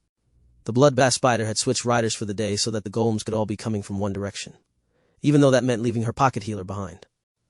So she wasn't big enough to carry them both, or rather she couldn't carry body shape, though she was large enough for them both to fit, so she had chosen to only take one rider at a time. Identity? The scout team asked as they approached. Commander Karl with Team 95988. The scout smiled and gestured to the wreckage of the battle. We've been finding signs of your work all over the region today. Dead giants left everywhere, and even a large group of yetis that look like they died last night. Have you been that busy, or is there another team out here? Karl shrugged. We've been busy, but I can't say for certain that there wasn't another team out here. I didn't know that you were here until just a minute ago. The scouts finished taking notes on the destruction, then turned back to Karl. I hear that you're coming back to the base for the evening. Can I ask what you're short on, so we can get it ready for you? Karl shook his head. We're short on storage space. We loot the giants so that they can't reuse the equipment of the dead, and we've got numerous weapons and magical armor with us. I just need to drop it off for credit, and we will be on our way again. Weapons. We've come across a few, but most of what the frost giants carry is just junk strengthened with their magic when it's time to fight. The scout replied. We found a number of matching enchanted blades today. Here, check that out. Simple, but effective. Karl explained. The scout examined the weapon with great interest. It was a large sword for a human, a short sword for a frost giant, but surprisingly light. And Karl was right. The enchantment was basic, just enough to make it cut as if it were a commander rank weapon. It was the sort of thing that the army would issue to line soldiers if they had the ability to make them in large numbers. How many of these did you recover? Because we could use these for the warriors of the scout teams. The soldier asked, eager intensity growing in his eyes as he imagined the possibilities. Karl turned to Lotus, who was sitting closest to the bags on Thor's back. About 30, I guess? There's a bunch of other gear in here, and I lost count. The nature priestess apologized. Identical items normally wouldn't equip for the same person, so keeping a spare set of giant strength gloves or wearing two sets, one inside the other, simply didn't work. That had led to them loading a lot of gear into the storage bags on Thor's back now that they all had a copy of what the giants had to offer, at least the parts of it that they could use. Dana was somewhat disappointed to learn that she couldn't use the Ring of Giant Strength. The giants also weren't very creative with their gear, and it was just the same thing in different appearances on every frost giant that happened to have a magical item. If they were trying to improve their own gear, Karl would have felt like he got scammed. However, as they could keep trading it in until every elite they met had frost giant gear on, it was a great money-making opportunity for them. The scout shook his head in dismay. You lot are monsters. We haven't even killed 30 commanders this week, and here you are bringing us back 30 commander-rank swords for the day. Lotus giggled. Technically, a bunch of these came from last night, when we came here to avoid that cold front that moved through the other main line. We weren't about to get caught out in that, so we came here and took care of that artillery group by special request right before dark. The scout made notes and then gestured toward the south. We should get moving if you want to get your gear sorted in time to pick a camping spot outside the main line tonight. You know how it is, if you're there when the attack starts, you tend to get stuck on the main line. Chapter 280 Loot Drop. The camp's patrols let them through without questions when they saw the scout team leading Karl's white cloak menagerie toward the base. The first thought of everyone that they passed was that this was an extreme church guard unit, thanks to their bright white outer layer, which they had pilfered from the frost giants to blend in with the snow. But once they saw who was underneath, they were simply confused. Those didn't look like church guards, and the rest of their armor wasn't covered in white. Nor did they have any sort of church insignia on them, except for the two clerics, one in green and one in red, under their white cloaks. Karl shouldered the bags of loot and let Thor take a break in his space, in case they encountered a fight on their way to their sleeping spot tonight. The bags were nearly dragging on the ground as they hung from Karl's shoulders, a sign that they might have gone a bit overboard with their loot hoarding. The fact he had to turn sideways to get between some of the tents was another solid hint, but nobody was too worried about it, as long as the contents of those bags were for them. To the soldiers, it looked like they had gotten an unexpected supply run. They had no way of knowing that it was just a bunch of hoarders assembled into an elite team. The general, a royal rank warrior with a large shield strapped to his back and an axe at his hip, strolled out of his tent to meet them, then did a double take as he saw the bags on Karl's shoulders. Karl greeted the steel-eyed warrior. General, my apologies for the strange appearance. We had the lightning Saro carrying the loot, but he wouldn't easily fit through the camp. Not a problem at all.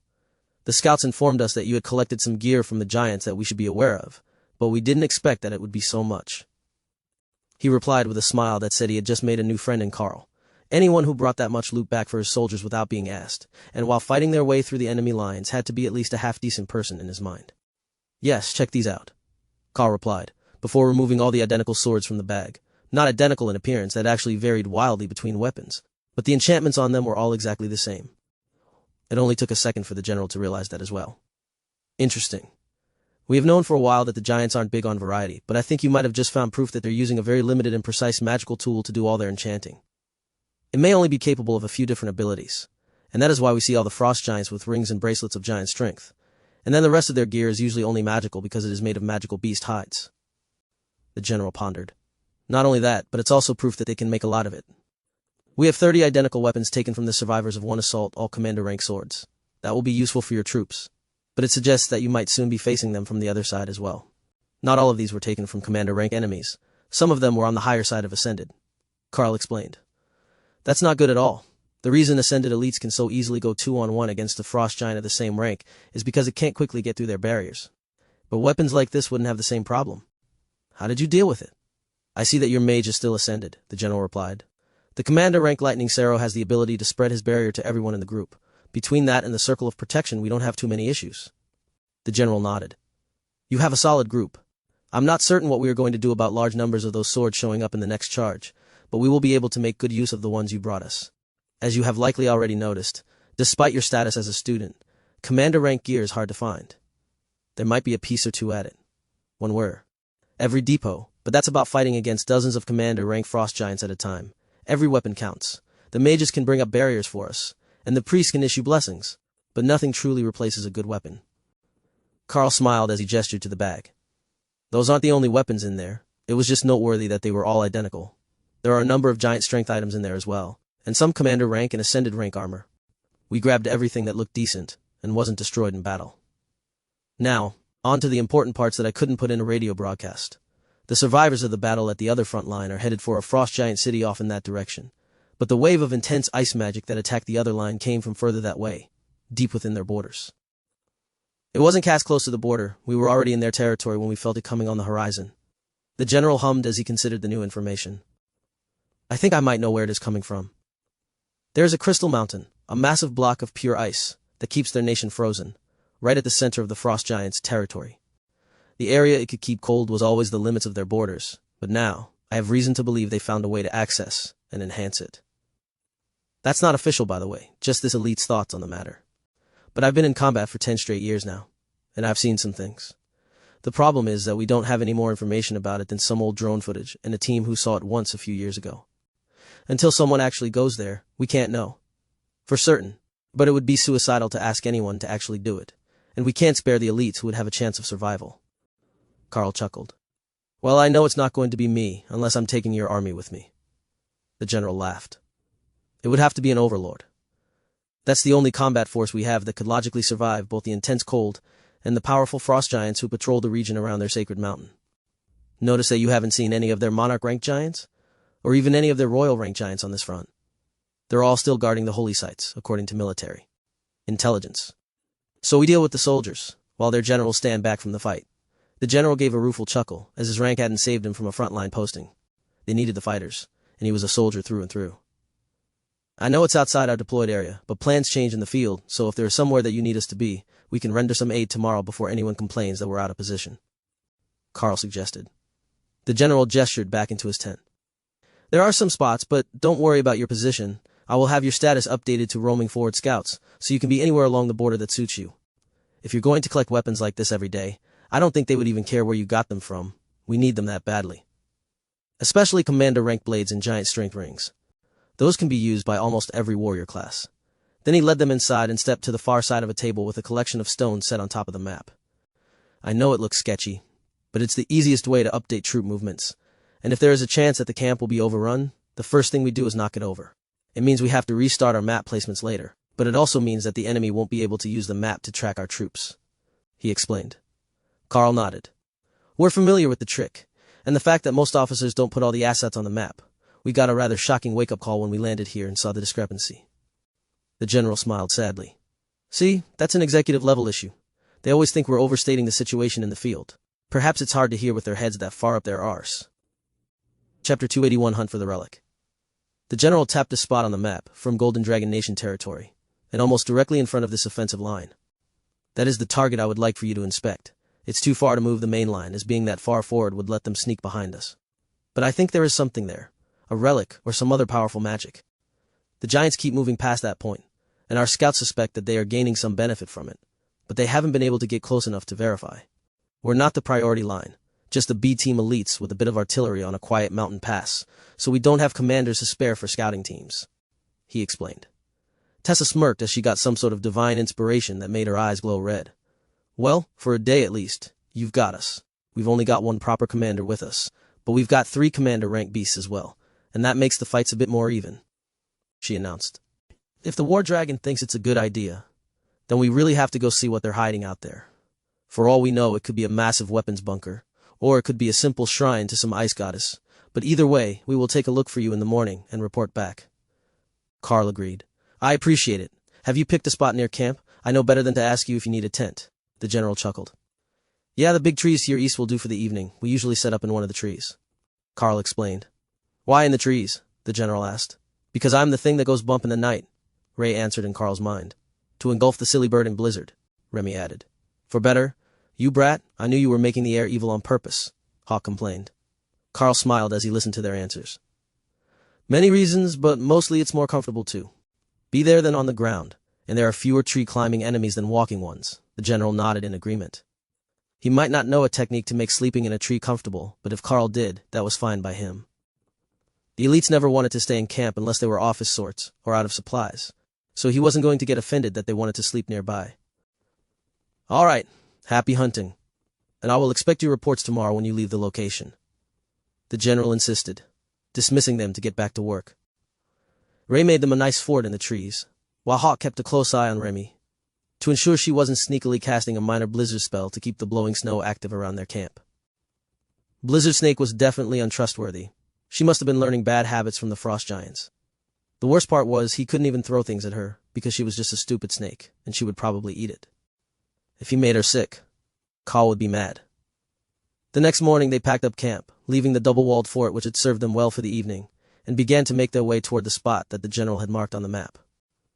According to Hawk's scouting, it was hidden within a valley full of blowing snow, where he couldn't see the ground from above, and he wasn't going to fly down into it, in case the winds were strong enough to keep him from flying.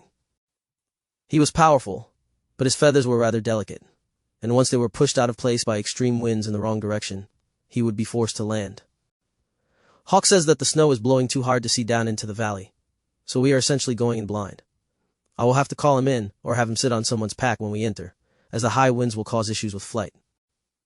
Actually, we might have to tie Dana and Lotus to Thor and Ray, or they might blow away as well, Karl joked. Well, it was intended to be a joke, but when they got to the edge of the valley and felt the raging winds, it started to sound like a more practical idea. They waited in the trees near the ridgeline while they tried to make a decision, and watched as a group of frost giants left the area, headed to the other front. Then, a half hour later, another group went the same way. Hey, don't you think there's something odd about those giants? Lotus asked as she watched the second group. Karl inspected them more closely. 1 commander, 9 ascended. Standard group formation, the usual assortment of weapons, blades with a few axes. Lotus shook her head. No, that's not it. Let's wait here for another group. Memorize this group as well as you can, and I think it will make sense. Karl did, and then they waited half an hour for another group to come out. 1 commander, 9 ascended, an assortment of weapons. The same assortment of weapons, same outfits as well. We must have never noticed because the groups mix later, but those groups are identical. Karl gasped. Exactly. That's why we were getting so many of the same swords. Not because there's some obsessive frost giant blacksmith, but because the groups are being cloned. Tessa's eyes glowed red again, and Karl smiled at the war cleric. We're going down soon? We won't let your goddess down. The group has just gone, so we should be all right to head in and start searching now. If they could spit out a group every few minutes, the border would have been long since overrun. Karl led the group into the blowing snow, down the ridge and into the bottom of the valley. They could only see a few meters in front of themselves, so unless they stumbled across a group accidentally, nothing would be hunting them. The lack of visibility, even with thermal vision, made it seem like an impossible task, but once they were close to the valley floor, the storm ended, raging above their heads and revealing an entire valley full of frost giants. There were hundreds of them in the area, standing around a pulsing blue pillar of crystal. Yes! I need the good thing. Put that shiny stone in my swamp, Remy insisted. First we need to get there, and get rid of the giants, Karl laughed. The groups here were the same as the last 2 they had watched leave. 9 ascended for every commander, and now that Karl could see them side by side, identical faces on the features. Commanders, but with different patterns painted to obscure there. How that had escaped everyone was a mystery, but nobody really tried to memorize frost giant faces. Oh look, a welcoming party. Tori sighed as the frost giants began to turn toward the interlopers. Tessa nodded. Well, let's not let them down. If anyone has a hidden secret skill, now would be the time to show it off. Karl quickly checked his points. 21 left. He had a variety of options available from his skill tree, he just had to make a choice. Balance skills. 50 points, evolution, cause any bonded pet to evolve into a form 1 rank higher than when the skill is used. Usable once per beast, some materials may be required. Skill master rank 3 available, 100 points. Allows all skills to evolve to a skill 1 tier higher than their current tier with practice. Tier 2 skills. 10 points, brutality. Increases the size and strength of the target beast by 10% per rank. Percent for commander, 10 points, barrier. Creates a barrier around the beastmaster, or selected target at the beastmaster's current rank. Greatly increases the target's healing factor. 10 points, refresh. Eliminates fatigue for 10 minutes per rank. Minutes a commander, tier 3 skills, will become passively activate on beastmaster and all active beasts. 20 points, shatter physical strikes cause vibrations through the opponent's body that damage organs and may break bones. 20 points, sharpness. Slashing, stabbing, and disintegration type abilities increase in damage by 10% per rank. Percent at commander. 20 points, crushing blows. Blunt impact skills increase in damage by 10% per rank. Effective on damage caused by shatter. Commander. Karl looked at the skills for a moment, and then the abundance of targets in front of them. There were definitely a few options there which would work out well for him today. Chapter 282, Snowden Valley. Sorry, Thor, the next one will be for you. Karl apologized as he made his choice. 20 points, sharpness, slashing, stabbing, and disintegration type abilities increase in damage by 10% per rank. Percent at commander. Sharpness learned. Rend and shred were both slashing type skills, as was lacerate. Unfortunately, chain. Lightning was not a disintegration ability, but he would take what he could get. Once haste and terrorize were activated on everyone, and the spider golems were, they were ready to face the frost giant charge, summoned. Back into the snowstorm. Karl ordered, intending to limit the enemy's line of sight. Lotus yelled back. No, don't. They're using their magic to keep it active, and it will deal damage now that they know there are enemies here. So they were trapped under the storm. Unless they could march up out of the valley through hundreds of meters of commander rank, blizzard, and blinding snow while under attack. The frost giants were charging, so Karl strapped his large sword to his pack for the bonus energy steal, then sent out a flurry of arrows charged with chain lightning to slow them down. With the benefits of sharpness and terrorize, the arrows were punching holes clean through the ascended rank giants when they hit bare flesh, and the lightning was doing its job, scorching flesh and slowing their movements to give the spider golems time to shine.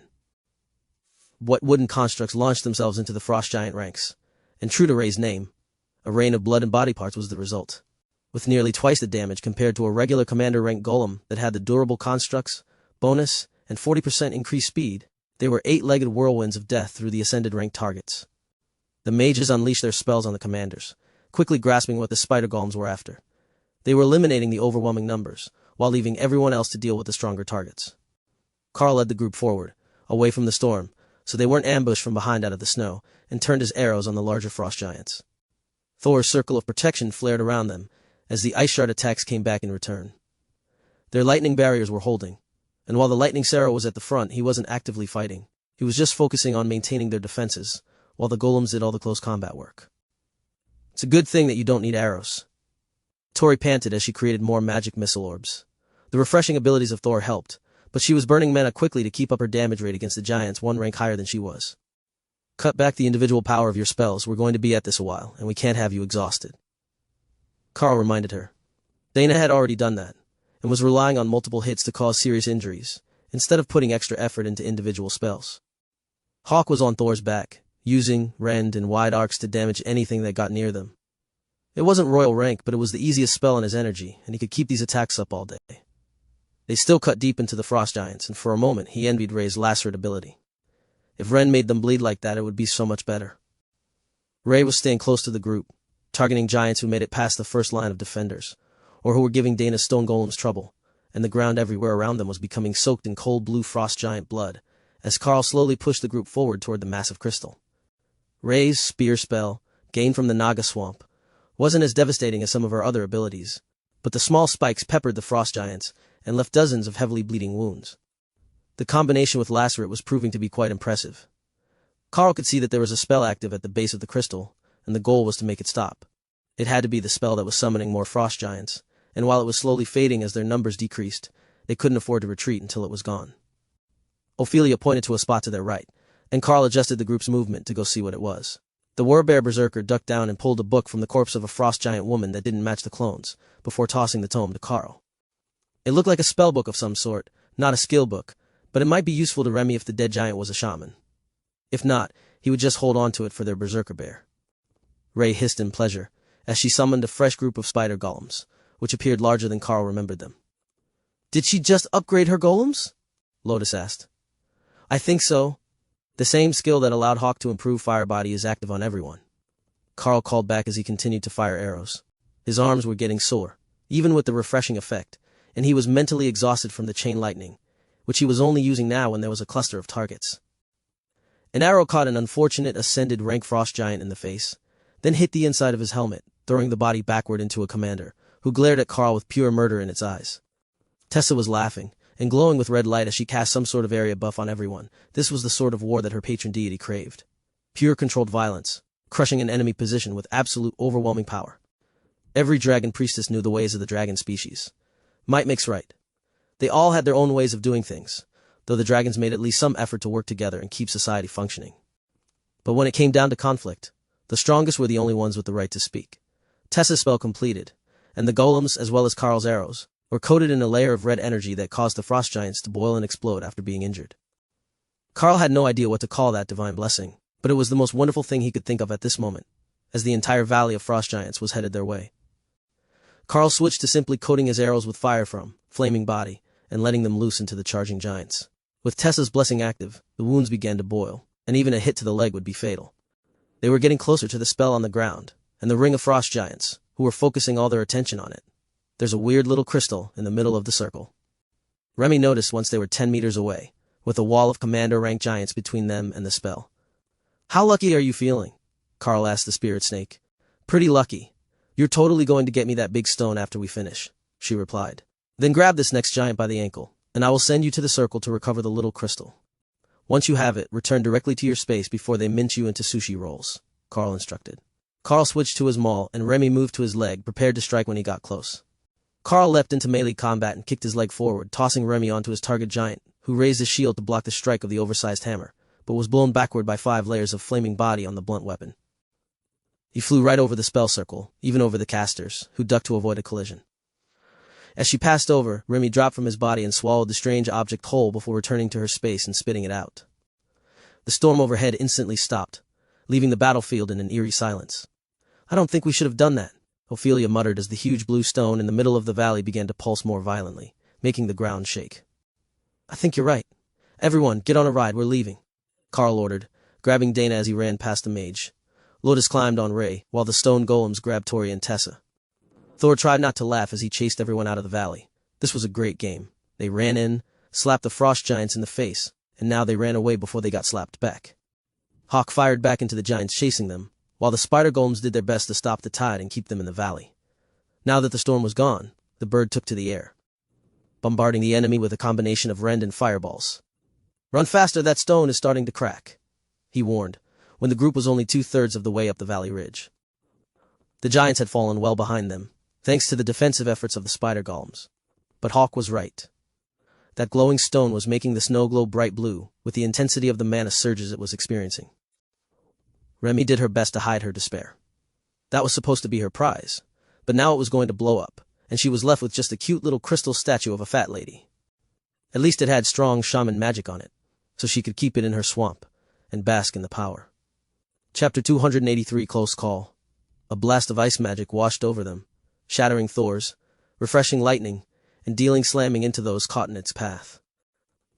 Ray summoned her spider golems closer to protect Ophelia and Karl, only to watch the outer layers of them being shredded by the violent magic, before she made it over the ridge and behind a huge boulder to hide. The stone golems were shattered to dust, and the barriers over everyone shattered as Thor was hurled through the air, leaving a trail of damaged scales before he chose to return to his space. Karl felt his bones creak, and vainly clutched at Dana, as the magic sent him flying after tearing through the spider golem, but it didn't feel like anything broke. He would be sore later, but his armor held. He lost his grip on Dana, but hopefully, she would be alright with both him and the golem as a shield against the initial blast. When the blast had spread from the stone, Hawk had returned to hide in his space, avoiding any injury. But the frost giants weren't so lucky. Most of them were still gathered around the stone, trying to stabilize it when it had exploded. The blast sent a bright blue mushroom cloud up into the sky, dwarfing any mountain range. That would be visible from 1,000 kilometers away, all along the front lines, as well as in the frost giant nation. "Check in. Is everyone alright?" Karl called as he got back to his feet. Thor made an unhappy noise from in his space, then brought the barrier back up over everyone, while the others all groaned in pain. The refreshing lightning, and Remy's healing splash, which she was throwing out at everyone now, were precisely what everyone needed, but it sounded like they were worse injuries than those 2 spells could easily deal with. Lotus cast her area healing spell over the group, and Karl heard Tessa curse, as she reset her own broken arm so it would heal properly, before going to help the mages, who were in even worse pain, despite the numbing effect of the healing spell. Karl just lay in the snow for a few minutes, catching his breath as the healing spell took its course, and the pain from his joints began to fade. Looking over, there was some blood on Ophelia's fur, but nothing major, as the spider golems had taken the worst of the blast. It was the spellcasters who needed the most help, and the clerics were both busy with the task. After 15 minutes, everyone was back on their feet with a golden glow surrounding them, as the clerics worked together to cast a spell to repair their armor. It was a form of nature magic called mend, quite useful if the gear wasn't completely destroyed. They hadn't had to use it before, but it was considered one of the basics for a wandering nature priestess, or a war priestess. Especially a red dragon priestess who worked with orphans. They needed all the mending spells they could get so the children didn't destroy the few clothes they had. Excellent. Job done, no casualties. I say we go back to the front line and take a few days to rest and recover, Karl decided. Lotus raised a weary hand. I vote we do anything but that. Do you have any idea how many questions there will be about whatever that was? I've never seen an explosion like that, and everyone would have seen and felt that. From a few meters away from Karl, Dana nodded. She has a point. I say we radio in and tell them we're not dead, then hide in the hills somewhere for like 2 weeks. She grabbed the radio from Karl's chest pocket and frowned. It's smoking. Karl doused it with snow, stopping the smoke, then flicked it off and on again. There were no lights, no sound on any channel, nothing. The radio was fried. Can someone get the emergency phone out of my pack? Karl asked. Dana unbuttoned the side pouch and took out the small emergency phone. Karl hit the button for a dial tone and got nothing. No lights on that either, though it wasn't smoking. Emergency phone is dead as well. He sighed. The barrier, combined with Lotus' area healing spell, had already repaired the damage to the group, but it couldn't fix their communications gear.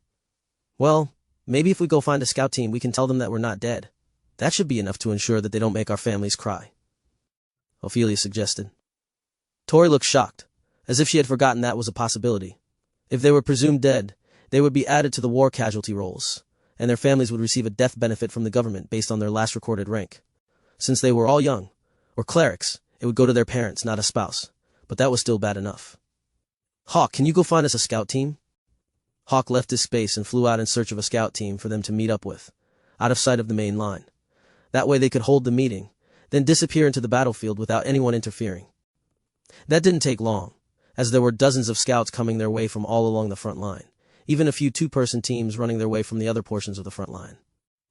Only the ones closest to them would be likely to suspect that there was someone from the elites here already, but they would all need to confirm what the situation was, and if you couldn't see it, the sight would be very concerning. They weren't at the front lines, but they weren't that far from it, so the other lines wouldn't be able to tell that the line here hadn't just suffered a catastrophe.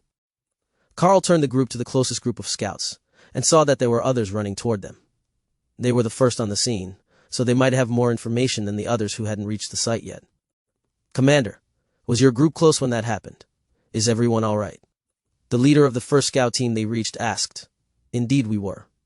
We were tasked to scout the crater valley, and it turned into an all-out battle with the frost giants. Somewhere along the way, a large glowing stone got destabilized, and its destruction was what everyone saw.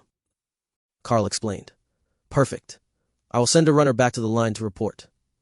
Karl gave him a confused look. Just radio it in. The scout shook his head. The explosion knocked out every radio in the base. We had no communication when our team was dispatched. They should have some fix soon. I heard something about blown fuses, but I don't have a working radio. Same here. Even my emergency phone is fried. We were still in the crater when the explosion happened, Karl explained. You're lucky to be alive. I will have the runner explain to the general that your team is fine. Where are you headed next? Into the wilderness between frontline groups. I will come grab a new radio in a few days, or poach one off another scout group, Karl replied. The scout smiled and nodded, then led his whole team back to the line. They were elites. They knew what was up, and they weren't going to waste their breath trying to get Karl to come straight to the chaos of a base with no communications. For the next 2 hours, Karl repeated the explanation to various scout groups, who returned to the front-line camps to give explanations, as anyone close enough to reach him that fast had lost their radios to the blast. It's time to go. Frost Giant Army, 40 kilometers out, coming for the crater from the city. Hawk informed them as the last of the scout groups was about to leave. You, Lieutenant, I forget your name. There is a frost giant army battalion coming this way from the city. Can you run and tell the general that he's likely to have incoming hostile forces later today? Karl shouted after them. No problem, Commander. Make yourself scarce before they get close enough to spot you. Karl nodded and led the team away, headed for the woods between the two sections of battle line, where he could take the team and disappear into the mountain caves in only an hour or two. That would keep the frost giants from finding them, and if Remy cast a blizzard once they were out of sight, they wouldn't even leave a trail to follow. Yep, blizzard is useful, Remy agreed, while coiled around her new statue, trying to determine what it was for. Blizzard is useful. Hawk mimicked, while Thor chuckled, startling the group members who were standing beside him. They're bickering about the virtues of ice magic, Karl explained, while the mages climbed up behind Tessa on Thor's back, and the golems were dismissed. The trees were densely packed in the foothills here, and Thor had to be dismissed, while Ray chose to return to her space, as she couldn't climb sideways between the trees without dropping Lotus. Remy started a snowstorm with blizzard, as Hawk gave them directions to a nice cave he had scouted. It was part of a large cave complex, as far as he could tell after his brief exploration, but there were spots that could be blocked off for safety, and the whole place was well underground, and warm from the stone of the mountain. That's good enough for me. We might even get to explore another cave and spend a few days without going out in the snow, Karl agreed. It probably wasn't that large, but no snow sounded good to Hawk. Chapter 284, The Good Cave. Ray blocked the door of the cave with silk and a few entangled branches, while Remy blew snow up against it to make it look like it had been that way for some time. That was good enough for their disguise, as the tunnel ran deep into the rock, just as Hawk had promised. And it was a tunnel, and not a natural cave, as it was carved with a smooth arch to the ceiling, and alcoves every 5 meters along the wall that had likely once held lanterns of some sort. The sight put everyone on edge, in case this was another trial instance, or home to some sort of intelligent monster. The good caves like this one would normally be claimed by something, and there was no telling how nasty that thing might be. So they were cautious as they made their way deeper into the complex, and into a chamber where a set of long-forgotten houses stood petrified, coated in mineral stone from the dripping water. Hey, look at this. I think that is dwarven writing. There haven't been dwarves here in 1,000 years, not since the frost giants betrayed them and they fled the continent. Lotus noted as she gestured toward some runes written at the entrance to the cavern. Do you have any idea what it says? Karl asked. Nope, I can't read dwarf, but if my memory is right, it should be some sort of protective spell to keep monsters out of their village, and the livestock in. It usually didn't target humans because we're not a threat, but your companions might have to stay in your space when we go in and out, she replied. Tessa looked around the cavern.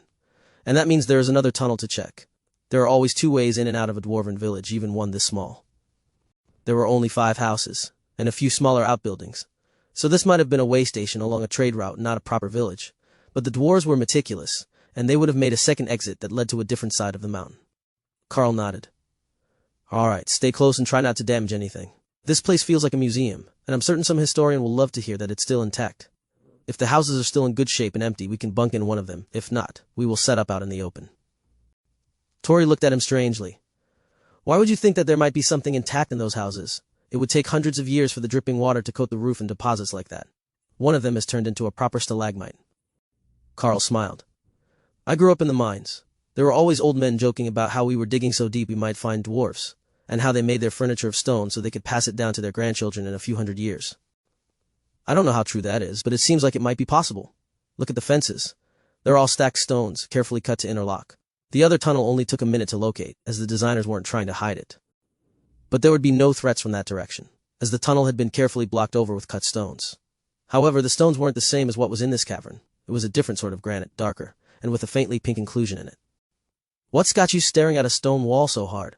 Lotus asked as Karl paused to take it in. The stone comes from deeper in the mountain. I think they bricked it up from the other side. Karl explained as he ran his fingers over the cool stone. A holdout against the allies of the frost giants? Tessa suggested. Possibly. But if it's still standing and undamaged, we should be safe here. I don't see any bones, campfire rings, or other signs of previous uncivilized inhabitants. If this really had been a holdout against the frost giants when they sent their allies against the dwarves, it could be a very valuable safe spot for them.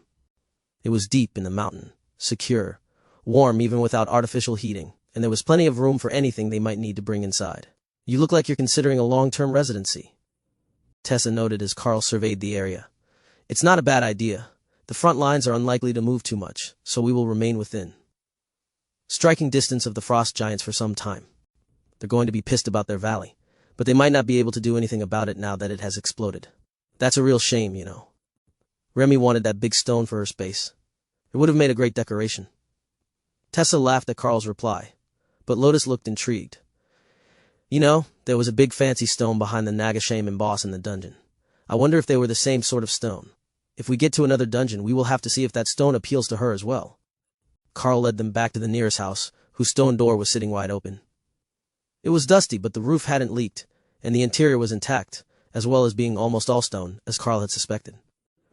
The beds had been carefully made when the last resident left, and the decayed remains were still there, though moss was growing on them, giving off the faint luminescence common to plants that grew in the underground caverns of the dark elven city inside the dungeon.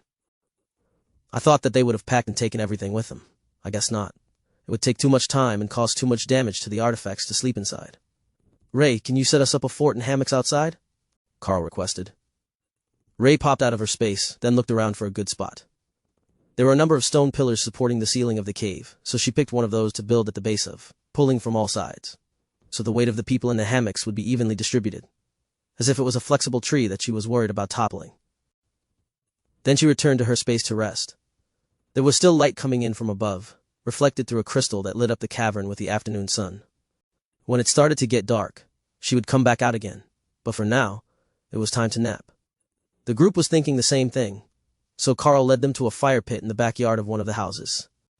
It had a metal grill plate over half of it, and it was obviously intended to be for cooking, with an adjustable hanger for your pot on the other side. This is fancy. Get that stoked up with your lucky blade, and I will start on dinner. Lotus informed them, as she admired the way that the metal of the griddle hadn't corroded even after 1,000 years.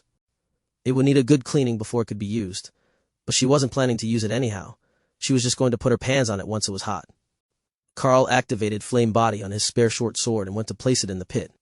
But the moment that the fire touched the stones, the pit roared to life, creating an evenly distributed fire through the whole pit.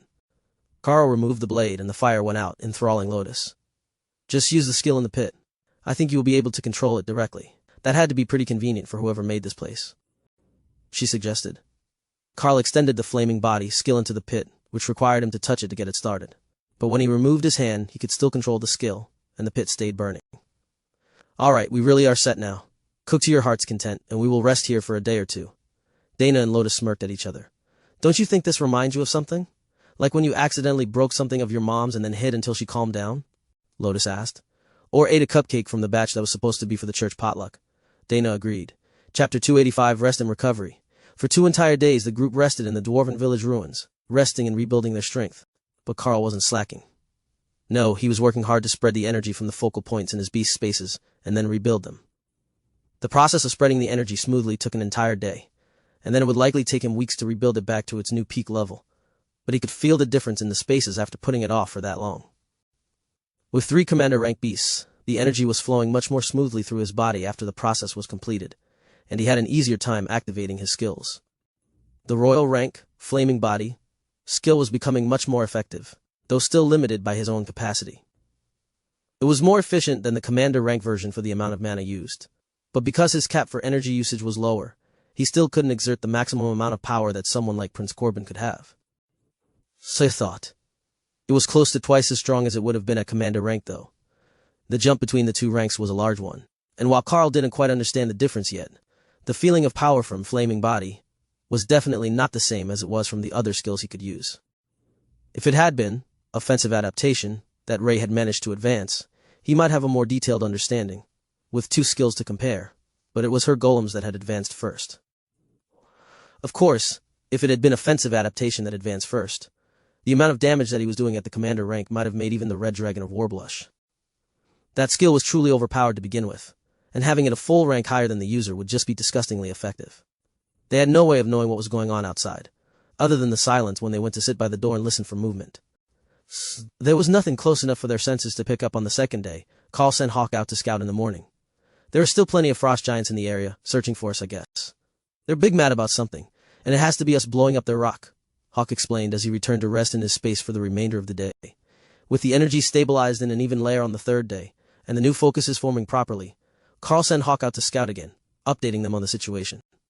Not so many frost giants as yesterday, but still plenty of frost giants to keep us busy all day. There are humans there now too, fighting. Hawk informed them during his dawn scouting mission. Hawk informed them during his dawn side now, fighting with the frost giants that are looking for us. Well, they likely don't know it's us they're looking for, but they're looking for the relic from the crater, Karl explained.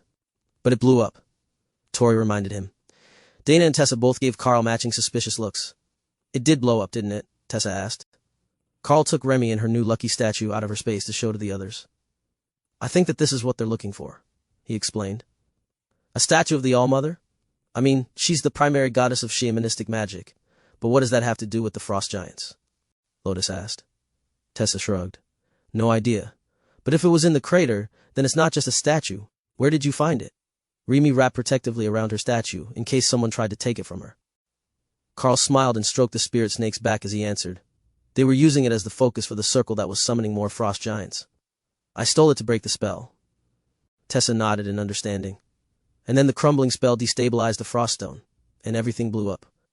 All right, I see what happened now. Tuck that away again, and don't let it come out. It should be good for Remy, but the frost giants will sense its magic if they're close. Remy quickly vanished into her space to protect her statue, while the clerics tried not to laugh. The little spirit snake was growing quickly, but nobody had noticed because it was so cold that she never came out of her space, or at least she never came far enough out that they could see her. Are we bringing our packs, or leaving them here in camp? Tori asked as she glared at the heavy bag. Unlike the others, the mages couldn't use the rings of giant strength, so they were working with basic human stats, and carrying their packs all day was tiring. You and Dana can sling them on Thor's back. It should help mobility, and he won't mind a pair of saddlebags if Ray helps us tie them on nicely, Karl suggested. Ray happily made a harness for the packs, and for the riders to hang on to while they sat on top of Thor's new white fur cape. It was warm, it helped them hide, and it had a hood. The hood was the best part, in Thor's estimation. Tessa had cut holes for his upper horns, so it would stay in place when he moved his head, and it kept his cranial ridge warm without blocking his eyes. The harness kept it securely in place, with the backpacks hanging at his rear hips and the riders in front of that, with Tessa sitting at the base of his neck, where she could more easily attack their targets. We need to get you a lance, Karl decided, as the riders took their places. Lotus was back in her spot on Ray again, so they could ambush from the side without the bloodbath spider losing her pocket healer. That put both mages on Thor's back, but they would climb down as soon as the fighting started, as they weren't physically adept enough to stay on a bucking lightning Sarrow during battle.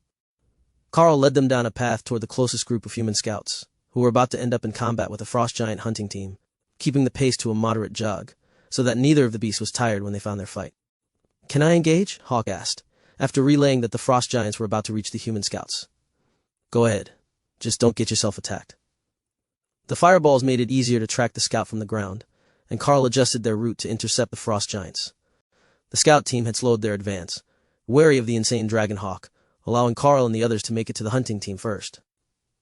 It was just 5 ascended frost giants with spears, no fancy armor or magical weapons, but they had a large hound of some sort with them, who was sniffing at the ground, searching for something. It wasn't them, as the hound didn't make any signal that it had recognized them, but if they were tracking every group who had been near the crater, they would get to him eventually. Karl took out the dog handler with an arrow, while the others fell to Hawk's fireballs, leaving a very shocked scout group standing 50 meters to their right, unsure as to what they should be doing now. Good morning, everyone. I don't suppose that you have a working radio, do you? Karl asked. The team leader smiled and gestured for someone to bring one forward. We do have a spare. All the teams do, now that we've learned the trick. The only ones that blew up were the radios that were in use at the time. The ones in storage with the batteries removed were fine. It took a few hours to realize that with all the chaos, and by then the scouts who had been near the crater had all dispersed again. He explained. Got it. Keep the battery removed from the spare radio when we get one. Hopefully that sort of thing won't happen again anytime soon, but you never know. Karl agreed. You should call in soon, Commander. The General would like to have a few words with you, and he is requesting that you return to the base. The scout chuckled as Karl tucked the radio in his pack and put the earbud in. I thought that might be the case, especially after 2 days of recovery time. All right, I will head for the base this afternoon, so I have time to make it back to my camp before dark. Chapter 286. Could there be others? Hawk wasn't joking about the number of frost giants in the area. Karl could see 3 other groups from where they were standing, and if the giants had better eyesight, they would be able to clearly spot his group across the open fields, even with their white cloaks. It was a shame that he couldn't fire an arrow that far, but from Hawk's point of view, it looked like the frost giant front line had spread out into a search pattern, and they were combing the area looking for their lost relic. That thing must be significant to them, even though it's not their primary goddess, Lotus decided, as they headed for another group of hunters. Perhaps it's because she's a shaman god, and they needed the shamanistic magic to activate the stone that was letting them clone the warriors? Karl suggested. Lotus frowned. That could be, but it might be something else as well. The goddess is called the All-Mother, and she is a god of shamanistic magic, so it might be that only a holy relic of that one specific goddess would enable them to use the spell they need. If that's the case, there are likely more of these statues all over the front lines, hidden in places too dangerous for most of our teams to scout. The Frost Giants know that we don't have any royal rank fighters here, so they haven't deployed any of theirs.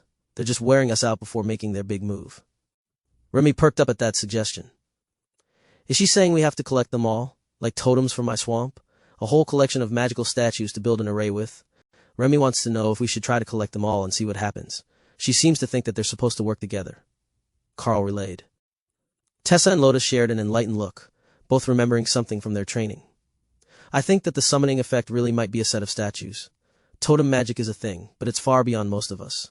If there are a whole set of divine totems working together, representing a pantheon, or a concept, then the totems might be creating all of the strange phenomenons that we are seeing, with the expanding borders and the appearance of new frost giants, as the totem magic tries to align the world to favor them.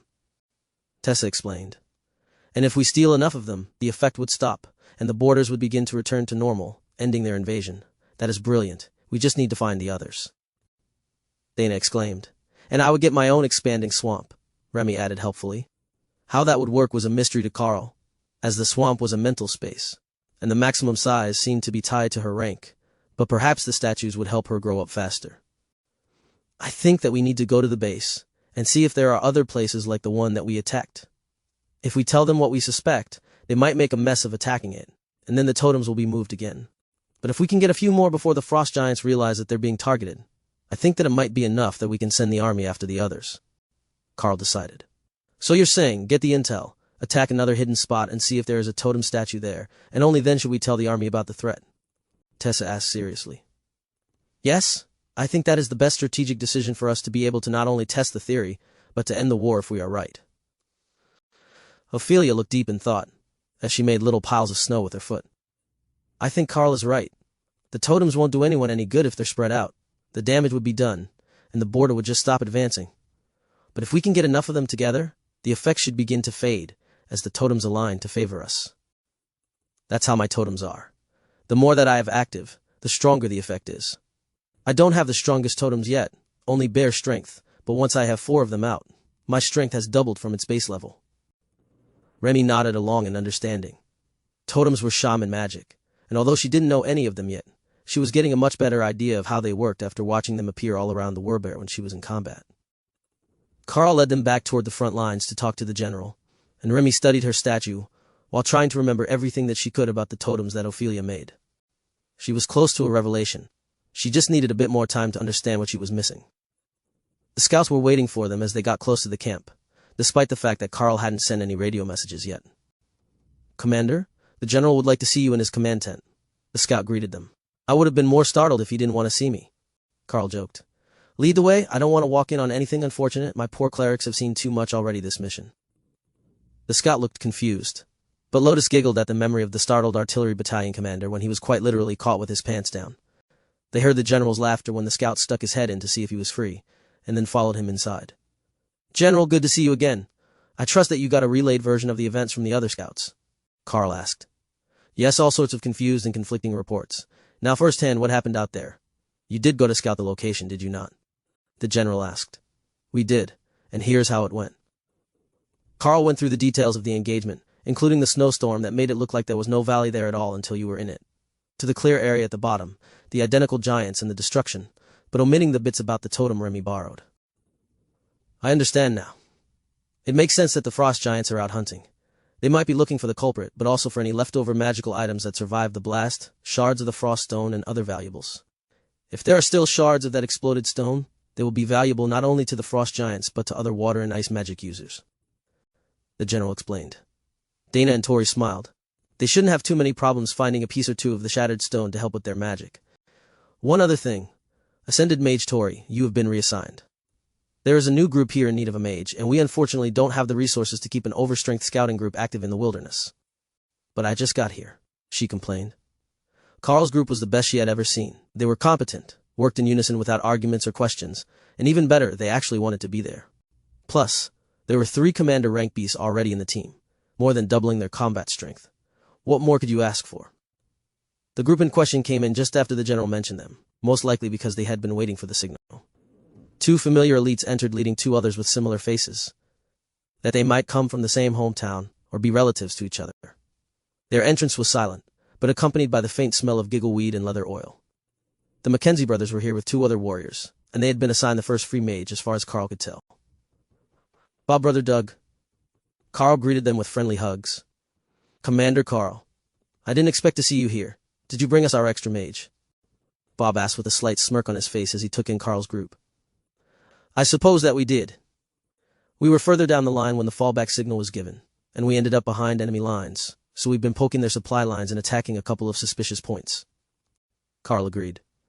With the help of a certain spider and hawk, who can spot and sneak up on giants with ease. It looks like you've got a reliable bunch, but I don't know these 2. Doug asked. Dana and Ophelia, meet High Priest Doug Mackenzie of the Nature God, and his brother Commander Bob Mackenzie. Bob, Doug, meet Dana the Golem Mage and Ophelia the Bear Totem Berserker. Doug gave Ophelia an appraising look. I bet she's comfortable in bear form. She's just big enough to be furry and warm. Ophelia looked vaguely offended, but Lotus was quite familiar with Brother Doug and the other nature priests. She gets like twice that size. No worries about being cold with her around, though she's been cuddling Tori at night, so we're going to have to fix our sleeping arrangements. The tiny priestess agreed. Doug smiled and lit a herbal cigarette. Sister Lotus, you're living too good. Why don't you lend us the Berserker as well? Bob and Karl shared a smile while the 2 nature clerics joked with each other, ignoring the fact that they were supposed to be in the middle of a meeting, or that the people they were referring to were literally standing right beside them. Chapter 287 Reunion Trip. Once the general was done with them, he chased both groups out of his office. He would soon have more directions for both, but a scout could pass the message before they left. He had enough to deal with already without adding the stress of dealing with a stone nature priest and a bunch of miscreant elite mercenaries. Only 1 mage in your group? Karl asked as he looked at the combination.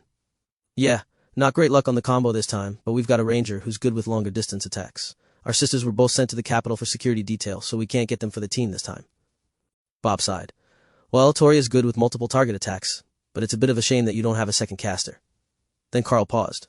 There was a spell that Ray knew which could likely be used by Brother Doug. The skill book, ability required that he study and have some understanding of the skill, and he had certainly fulfilled that requirement, though it wasn't one that he could use himself. If you wait a moment and find me some paper and ink, plus one of those cigarettes, I think I can make a spellbook for Doug. It's a nature spell, so a nature priest should be able to use it. He added. Doug didn't hesitate, and brought out a stack of paper, intended for reports, as well as his good pen and a rolled herbal cigarette. Karl crushed the herb onto the paper as he took a seat at one of the tables in the dining tent beside the general's, and began to write out the spellbook. Ray got this in a dungeon instance as a reward, but I think it will be compatible. I managed to make a refreshing lightning version for the Blue Dragon priests. Karl explained. Doug laughed. I heard all about that. They're so excited to have a new spell to teach that they've been trying to get everyone they meet to learn it. The problem is, it only works for the Blue Dragon priests. Not even the shamans have managed to learn it straight from the book. Thor laughed at that one. He didn't know how human shamans played with lightning. But Remy's lightning and his lightning were totally different things that just looked the same. He was also eager to come out and play with his old friends. But the camp was so crowded that there simply wasn't space for him. Karl needed Ray to help him with the book, for the parts that he didn't understand. But between them, they quickly got the spell completed, and it formed itself into a skill book with a simple wooden cover, and a spear tip on the front. Doug took the book, and flipped the cover open. That was all that it took for the book to vanish, while the others looked on in envy. You know, there's a supply tent here with the essentials. Why don't you get a golem book? One of the warriors with Bob's group asked Tori. I've already tried. I'm incompatible with the book. I can use arcane spheres that fire multiple magic missiles, though. I'm not great at defense, but I've got strong offensive abilities. She replied sadly. That's all right. We've got a high priest with us, and a commander-ranked defensive warrior. Golems are nice to have, but they're not the only way to deal with frost giants. The warrior consoled her. Lotus raised her hand. I would just like to say, what the heck, dude? You could teach nature priests to use spear all this time, and you didn't make me a copy like 2 weeks ago? I've been right here, riding on Ray's back while she casts it, and you didn't once think to teach me. Karl blushed in embarrassment. Would you believe me if I said that I forgot it was possible? I have to study and somewhat understand the skill to transcribe it, but I've seen it cast 1,000 times now, by Ray and her golems, and with her help it wasn't hard. Lotus made a get on with it gesture, and Karl started over with Ray's help to make her a copy of the book. Lotus grabbed it and did a little happy dance the moment they finished. This will be perfect. I will have vines and spikes. The book vanished in her hands and the little priestess frowned. I have been robbed. Oh wait, no, this is just as good. Karl tried not to laugh at how similar her response was to his beast's, when things didn't go as expected while he waited for her to calm down. The two spells combined to give me a third option, which replaced the other two. Thorn vines are basically the two at the same time, but the spears are thorns and don't fly out, they just stab when the vines grab something. That seemed like it would actually make things easier on Lotus. She was already used to using the vines to restrain targets, but they didn't do any damage. Now they would restrain targets while doing damage, a 2-for-1 combo package. Bob came over to Karl's side while Lotus and Doug did a little happy dance together. "Why did you come in so early? There are still plenty of hunting hours for the day, you could have come at the end of the afternoon," he asked, while the two nature clerics celebrated their new skills. "I'm not planning to stay. Now that we've given them their report, I'm going to leave again. We've got a good spot in the forward operating area where we can engage the frost giants easily but still remain safe to sleep at night," Karl explained. "We found your other fort on the way in, the one in the trees near the camp. At least I assume it's you. It is spider silk, and I didn't see any sort of monsters in the area other than the frost giants," Bob replied. "Yeah, that was almost certainly the one made by Ray. It's far enough outside the camp that you don't get suckered into a frontline rotation in an attack, but you're close enough to assist or return to inform them of your destination when you head out in the morning." Suddenly, Doug and Lotus both turned back to the group. Lotus had a huge smile on her face as she made her announcement. "We have an idea. Why don't we head out together tonight? The safe spot is big enough for both groups, and we can have Remy hide our tracks every night. Then we can work out of the same area for support and compete to see who can eliminate more frost giants." Bob looked impressed. "That's actually not a terrible idea. 2 scout groups to protect the camp, which means we can split resources, and we will only need to warm one space, and we won't have to lose as much sleep to watch duties. It would also keep the 2 groups close together if there was a larger threat, so if they sent a radio call, the other team could come quickly to assist them." The official stance was that they didn't have enough elites to have large teams, but their 2 teams working out of the ruins was no different from all the teams that returned to base at the end of the day. The ranger on Bob's team immediately became suspicious, and began looking back and forth between the team leaders and the nature priests. "What are you not telling us? We all saw the scout reports. Why do you think that we need 2 teams with multiple commander rank members working together?" he demanded. Bob patted him on the shoulder. "Bless your heart, you don't get out much, do you? The official scout reports don't include anything from teams that were lost, or teams that haven't reported in, or any of the enemy reserves that are too far for our scouts to get a confirmed number for. In short, it's about a quarter of the total combat power that the enemy has in the area at any given time, and only gives a general idea of what you're likely to see on patrol. But the frost giants are all worked up today, so they're going to start sending more attackers forward. When they do, we will be glad to have the support nearby. Their team is fast, and if we call when we see a major threat, we can face it as a group, instead of taking risks, then spread out to continue scouting." The ranger sighed. "I work for the Bureau of Natural Resources. I run an animal shelter for unwanted and abandoned pets. I didn't expect to get a draft notice in the mail so soon after the conflict started. That was truly unfortunate. Nobody wanted to be in the first round of draft notices. It did, however, solidify Karl's opinion that he had done the right thing by picking a team and coming in advance." Chapter, and then there were 10. The trip to the cave took longer than Karl had expected, as the other group was on foot, but they still managed to make it there before dark, and got Remy to use a blizzard to hide their tracks. "That's some serious paranoia you have, you know that, right?" the other warrior in Doug's group asked. "The frost giants are out here hunting for whoever blew up their holy relic, and given that we're the ones who did it, I thought it might be better if nothing could track us back to our sleeping spot. But you will like this place. It's an old dwarven village, deep in the mountains, and it's got all the creature comforts. Or will once we have Ray set up a second fort with hammocks for you all," Karl explained. Tori smiled. The hammocks were a wonderful thing. Her mind briefly went to the muscled physiques of the men in her group. Then she shook her head, dispelling those notions. She was here to work, and after that last fiasco, she had learned her lesson about leading her group members on. No more flirting to get favorable treatment, it wasn't worth it. This time, she was going to prove to a group that didn't know about her past indiscretions that she was truly worthy of her place on the team, and that she had the skills to make a name for herself as a combat elite. As they got settled in, Ray started to work, building up a second tent in the town for the second group. Again arrayed around a pillar using spider silk at the commander rank anchored to the floor and wrapped around the stone pillar as the structure. As they relaxed, the warrior, whose name Karl had learned was Harry Kim, began to dig through his pack for a dinner ration. The clerics burst into laughter, and the warrior stopped, confused as to what was so funny. It was definitely dinner time, and they might as well start cooking before it got dark. Doug explained with a grand gesture at the 2 priestesses. "We have not 1, not 2, but 3 clerics here, including a high priest who can all use advanced food creation spells. There will be no eating lousy ration packs in this camp. In fact, you might eat better here than you do at home." Harry smiled and put the ration pack away. "Now that is good news. Me and Lao Tai were not used to eating ration packs. It would likely mess up our digestion for months. I eat almost all my meals at the office cafeteria since they're free, and I only recently got the raise for my promotion to Ascended. The high priest chuckled and ran his fingers through his short beard.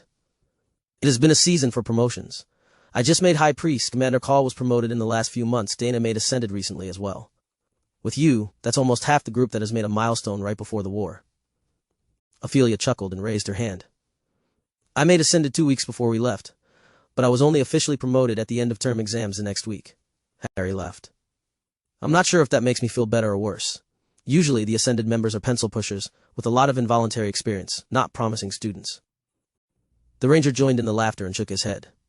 If I didn't know better, I would say that half of you were still in the second year, and before we get too far, my full name is Lao Tai, but please call me Tai. Well, I can say for certain that you are wrong, but not for the reason that you think. Doug joked. Karl nodded. Ophelia's in the second year, but Dana's in the first year.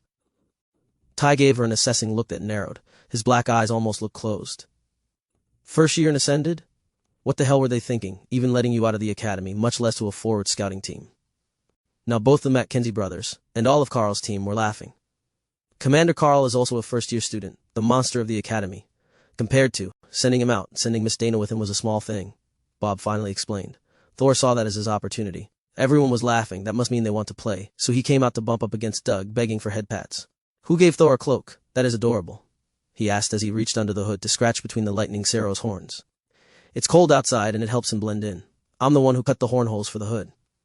Tessa replied with a soft smile for the happy Cero. Bob and Doug tag-teamed Thor, showering him with attention as he pranced around happily. It was good to have happy people around again instead of serious people.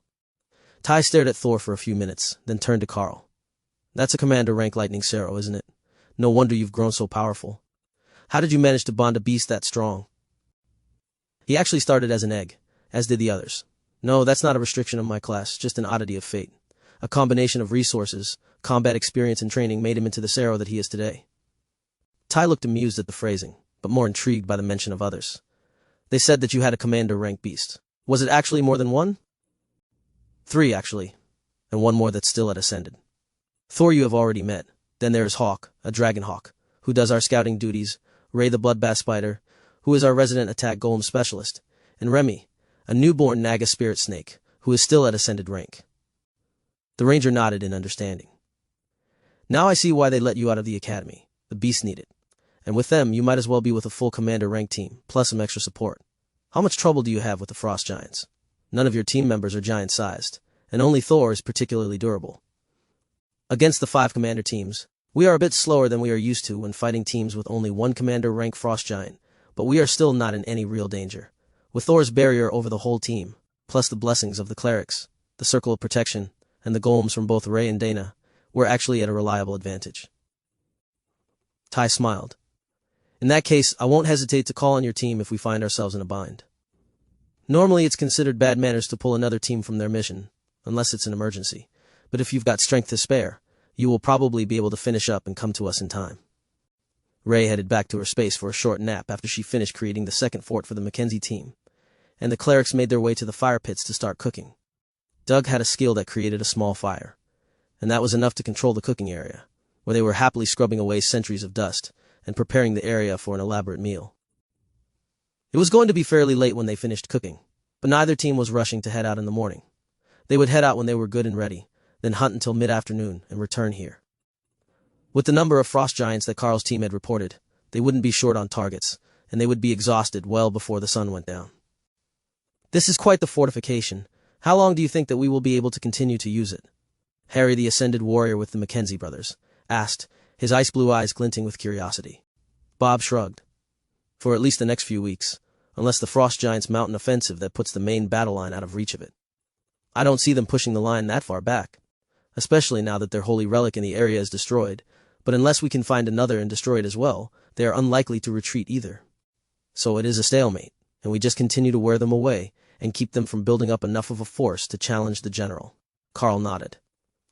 We are almost certain that there are more locations like the one that exploded, most likely near the other main lines. But what we suspect is that we need to pull the cores of them together to be able to reverse the changes they have made. Simply destroying them likely won't be enough. So my team was planning to scout further, to try to find similar hiding spots near the other lines. Bob smiled. And with the two of us sharing a fort, we can cover for you when command wants to know what your status is. Chapter 289 Relic Hunting. Hawk went out extra early the next day, intending to make it to the next pass, so he could check the frost giants that had gathered near the next portion of the main defense lines. That was the most likely spot for there to be another of the relics, and he would happily help them steal it if it was going to make the cold go away.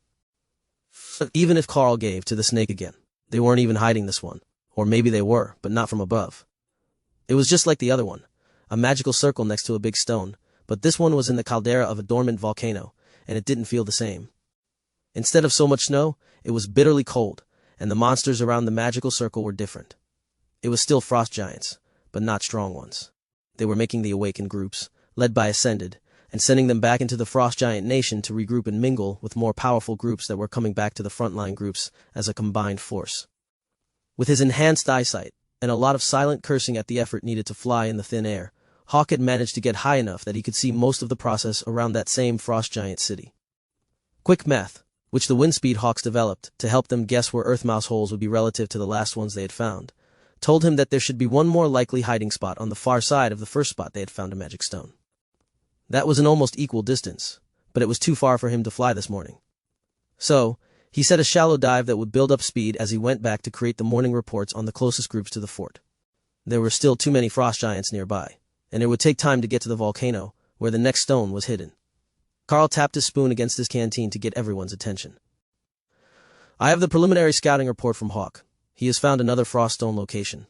It's in a volcano that is a full day's travel from here, near the next major engagement. The distribution appears to be near the main access valleys to their territory, to better spread the effects. If we can get the next one, and then find a third, we might be able to cause a whole section of the effect to collapse. Normally, Hawk would be cursing the cold if he had to fly up that high to find a position, but he's not, which tells me that the effect isn't as strong as it was before. That's with just one spot inactive. We will hunt today, going in that direction, but we won't return to the camp tonight. We will leave that for the Mackenzie group. If they're calling for a report from us, fake it, and let them think we're still in the area and not on yet another battlefield. We will be back tomorrow, hopefully with good news. Bob gave him a sloppy salute. Good luck, Commander. We will cover for you today, and if you aren't back tomorrow night, we will go looking for you. That was the best that they could offer. It might be that the aftermath would take out communications again, or Karl's group might not make it out as smoothly this time. Both groups left together after breakfast, and Remy kept the snow active until they were out of the trees. It would make it harder to find their way back to the caves, but most of the elites had good memories, and they didn't want anything else following their footprints back to their fort. It was too good of a spot to have it defiled by monsters, or taken over by some random group who would smash all the relics for firewood and make a mess. For the first few hours, they passed in front of the main lines, hunting the roaming groups of giants which were still searching for shards of the frost stone. The numbers of both the stone fragments and the frost giant searching for them were dropping dramatically with the efforts of the teams that the main group was sending out, and Karl managed to lead his team into the hills on the far side of the line before noon, after which he brought them up to a jog with Hawk, leading them on a relatively trouble-free path toward their target. The frost giants weren't interested in the actual hills, as a river ran along this portion of the border, leading to the lake where Karl and his team had crossed. The steep valley along the majority of the border would make it nearly impossible for a human attack force to cross, so only where there was a gap in the mountains passable enough for vehicles did they set up defenses. Don't you think this is a bit too easy? Ophelia whispered as they ran through the trees. Like this second location is a trap, and they're going to spring something on us the moment that we try to go up the mountain? Yeah, I got that feeling as well, but Hawk hasn't seen any sign of what the ambush might be yet. Karl agreed. And we're going anyhow? She asked. I know, you have a good point. But even if it is a trap, the frost stone should still be real, as we know the frost giants that are leaving the area very much are real. The soldiers in the area are currently engaged with them. Karl replied. All right. It is what it is. Just approach cautiously, so we don't end up ambushed by something invisible. That was a good point. They might have found a way to make the threat invisible. Hawk, can you send a couple rend attacks down to ground level on the hill? If they hit ground with no issues, we're good to go. If not, there is a barrier or an illusion, Karl suggested. They were only a few kilometers from the base of the volcano, but Karl didn't want to launch the attack tonight, as it would likely continue until dark, and then they would still need to find an escape route while exhausted from a day's travel and fighting. Ray, find us a good hiding spot for the night, and we will go up in the morning.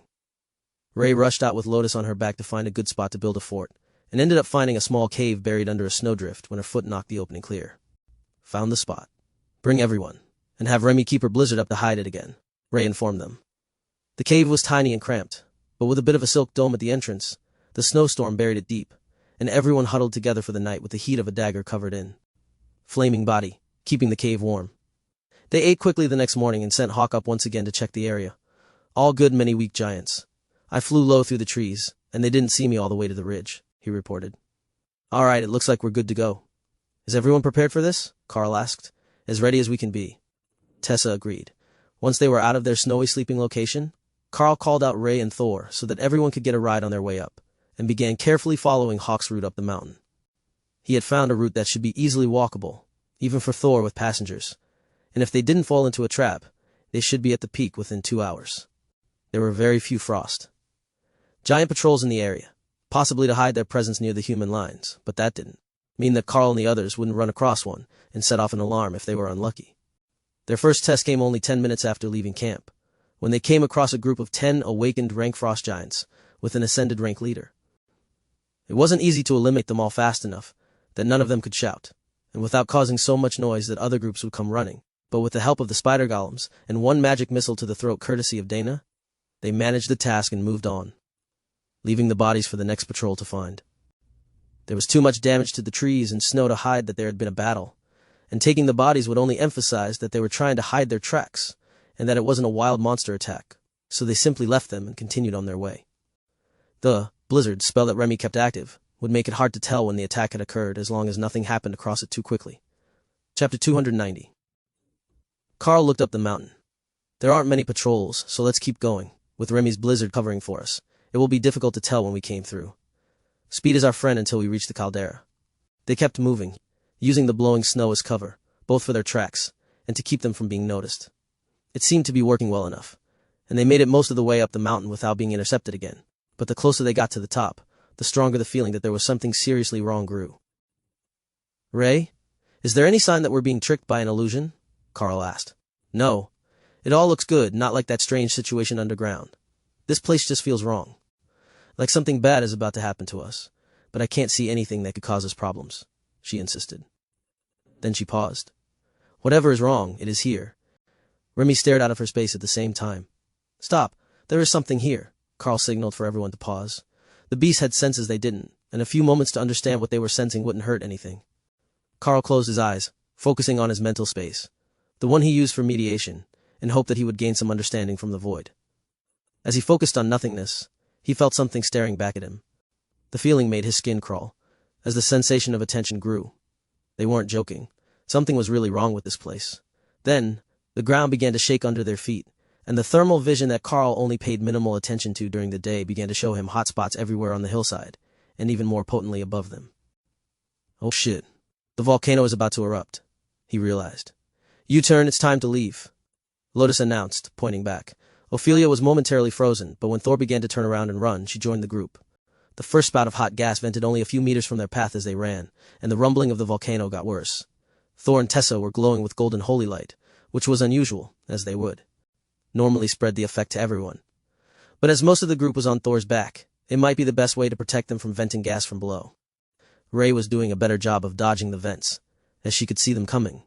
But Thor could feel the rumbling in the ground before they erupted, and he wove through the trees as he ran down the hill, struggling not to topple over forward.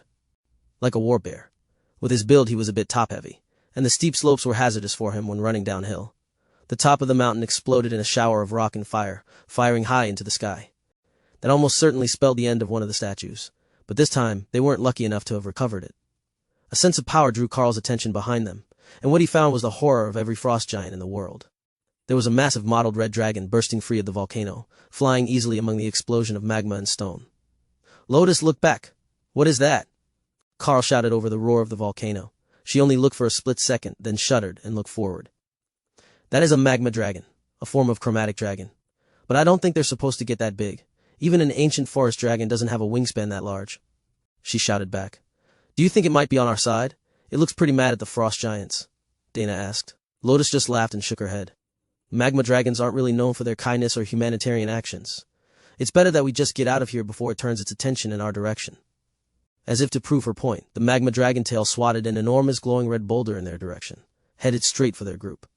Everyone scattered as it crashed down between them, with an impact that shook the ground even better than Thor's earthquake skill. Karl was momentarily blinded by the steam from all the melted snow from the impact trench, but quickly realized that they had fully evaded the attack, and they could keep going. "Wait, shiny rock for me," Thor cheered as he picked the boulder up with his horns and moved it to his space. It was still radiating huge amounts of heat, but as it cooled, Thor could see that it was a naturally blue crystal, a large portion of the frost stone from the top of the mountain, that the dragon had used as an artillery projectile. It would look good next to Thor's pond, once it cooled enough to regain its natural blue appearance, Karl decided as they ran down the hill and away from the tidal wave of molten stone making its way down the slope behind them. But the flow was not the greatest danger, at least not to the common people who weren't on the volcano slopes. The massive cloud of ash and fire had blackened the sky, turning day to night and blanketing the snow in a thick layer of ash.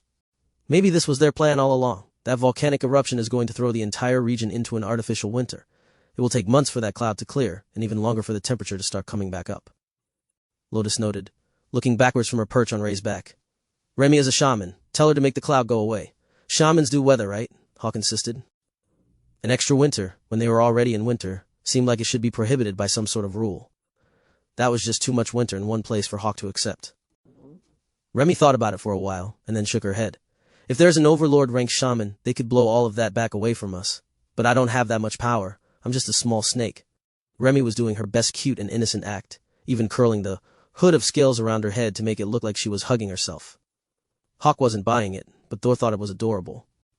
However, neither opinion changed the fact that Remy simply didn't have the power to change the weather, over hundreds of kilometers, and blow the ash cloud away from the Golden Dragon Nation. But worse than that, the prevailing winds were blowing out of the Frost Giant Nation, and would be moving more of the ash into human territory, and after that into Stone Giant territory, where Lotus knew it would stagnate as the air off the ocean halted its momentum. The Stone Giants would not be happy, but this had to count as a force of nature, unstoppable and not preventable. It might not have happened right now if the Frost Giants hadn't either deliberately or inadvertently upset the magma dragon, but it would have risen from its slumber eventually, and the result would have been the same. "I hope your stamina is beyond impressive because both the lava flow and the ash cloud are gaining on us," Karl informed Ophelia as they reached the bottom of the hill over half an hour later. "It's good enough to run all day, but what way do we run?" she asked. "Upwind. That will take us back over ground that we've already covered, and toward the first incident, but we know there's a force there, even if everyone is busy with the chaos," Karl explained. "Does the wind even matter to that?" she asked, pointing upward at the mushroom-shaped cloud. "Honestly, I have no idea. Later it should blow the ash away, but it does kind of look like it doesn't care." The volcano was making its own weather now, and the wind was blowing outward from the eruption, rapidly heating everything, and melting the snow all around them into slush. "Do we go for the main line?" Lotus shouted as they moved down into the open, hoping to make better time than they had through the hills and trees. "No, go for the dwarven village," Karl called back. That seemed safer, and if it wasn't for their barriers, the ash would be burning their clothes already. There were spots on the trees that were already scorched, despite the snow which had built up on them, and to Karl, that meant there was likely to be a massive wildfire. How to escape an erupting volcano had not been one of their school subjects. Chapter 291, Chain of Disasters. As they ran, the radio communications made it clear that the erupting volcano was neither the only, nor the worst, disaster that the border region had undergone that afternoon. Along the border, 7 other locations had either exploded, collapsed, or undergone dramatic events involving dragons. It was nearly impossible to piece it all together, but from what Karl could decipher, the location where the frost stone had exploded when they looted the statue had exploded again. Only this time it had released a massive frost dragon, every bit as angry as the magma dragon at the volcano was.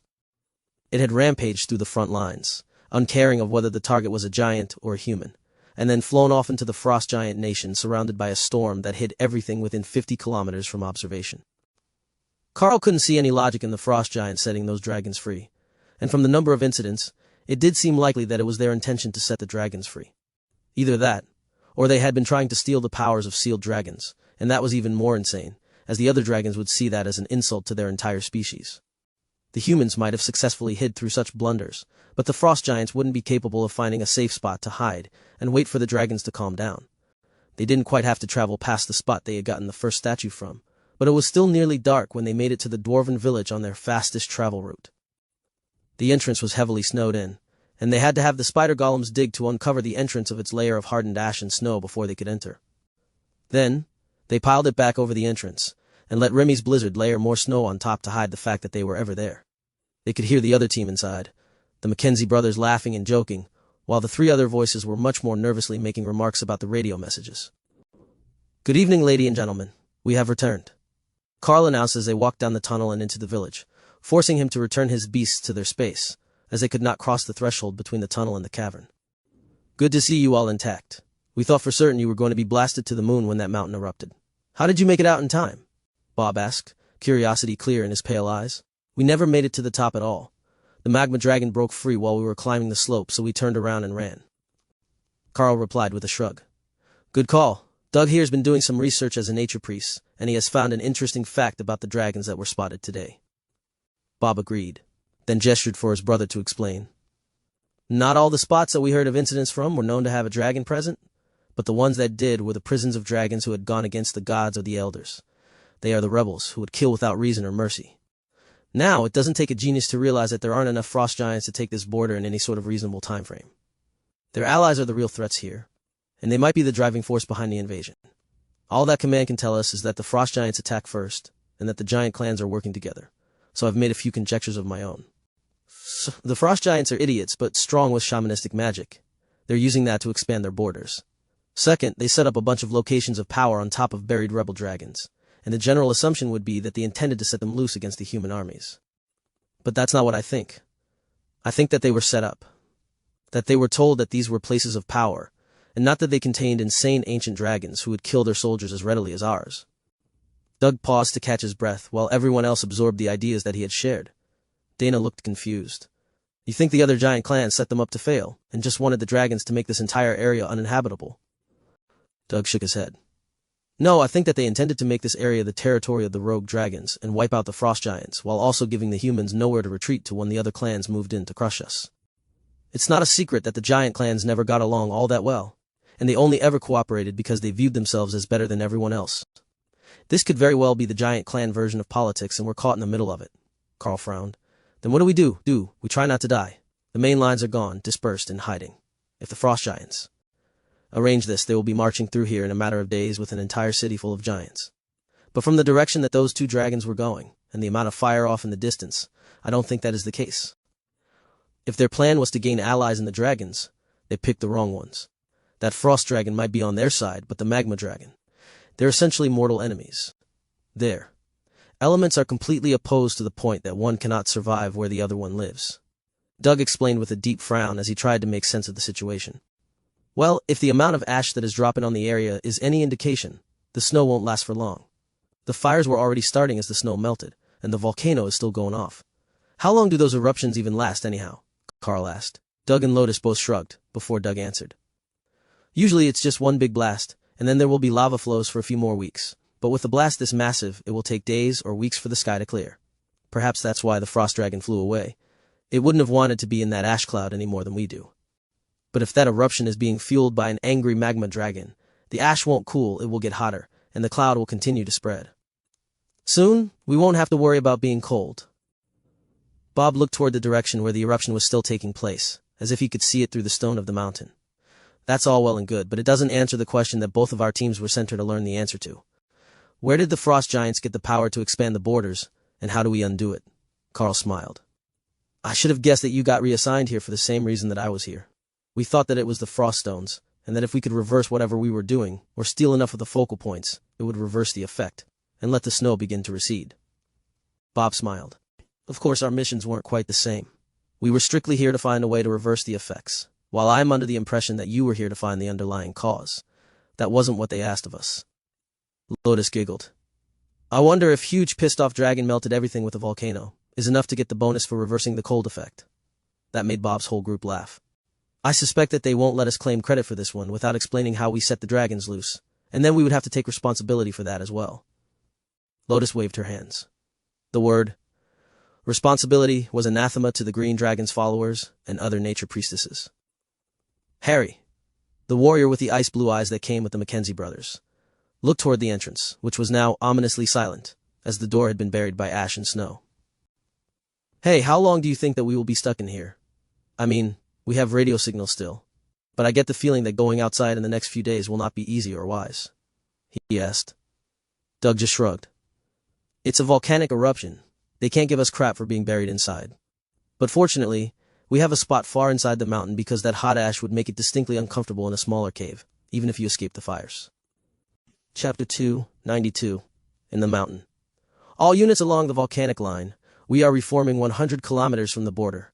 When it is safe, make your way back toward the reform line outside the burn zone. Units who are unable to retreat, sound off for attempted rescue.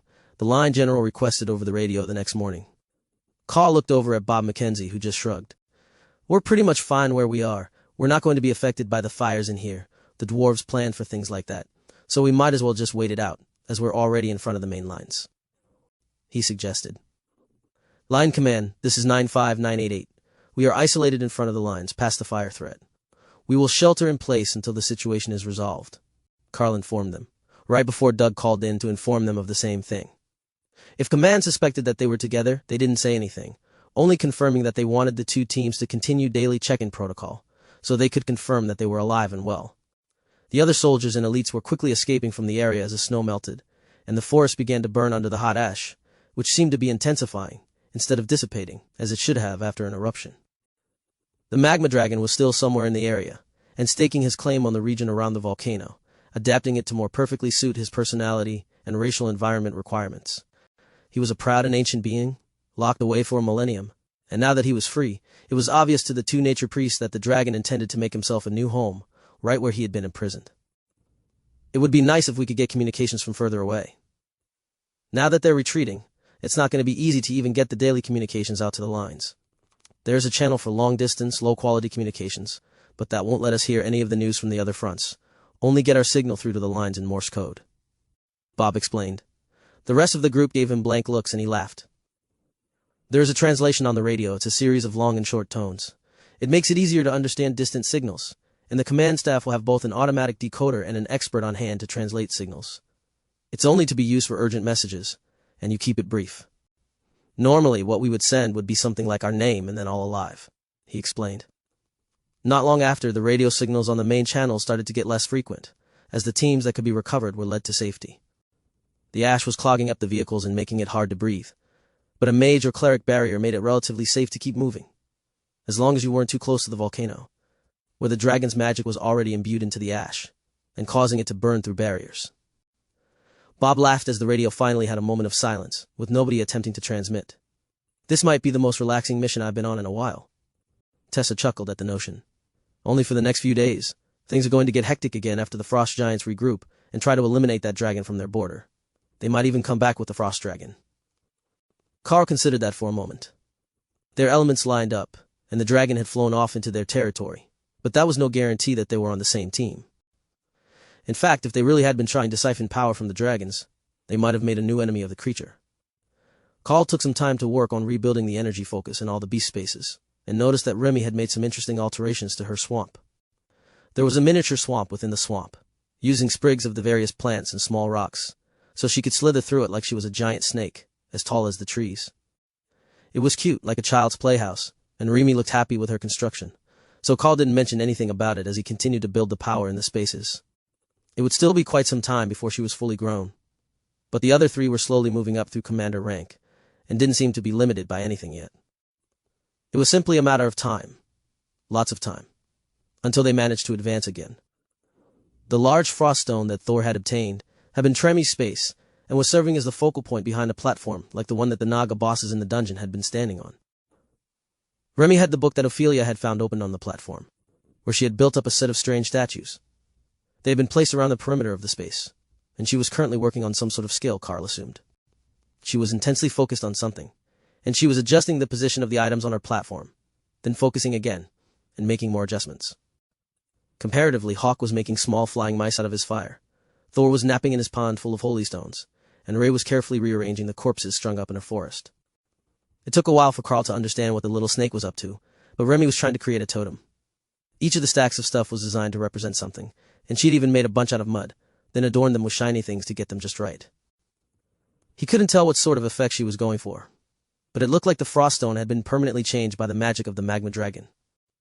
Even now that it had cooled her swamp, the stone was still glowing red, and not ice blue, though it was still giving off a strong sense of magic. So it was why Remy was having so much trouble trying to get her totem experiment to work.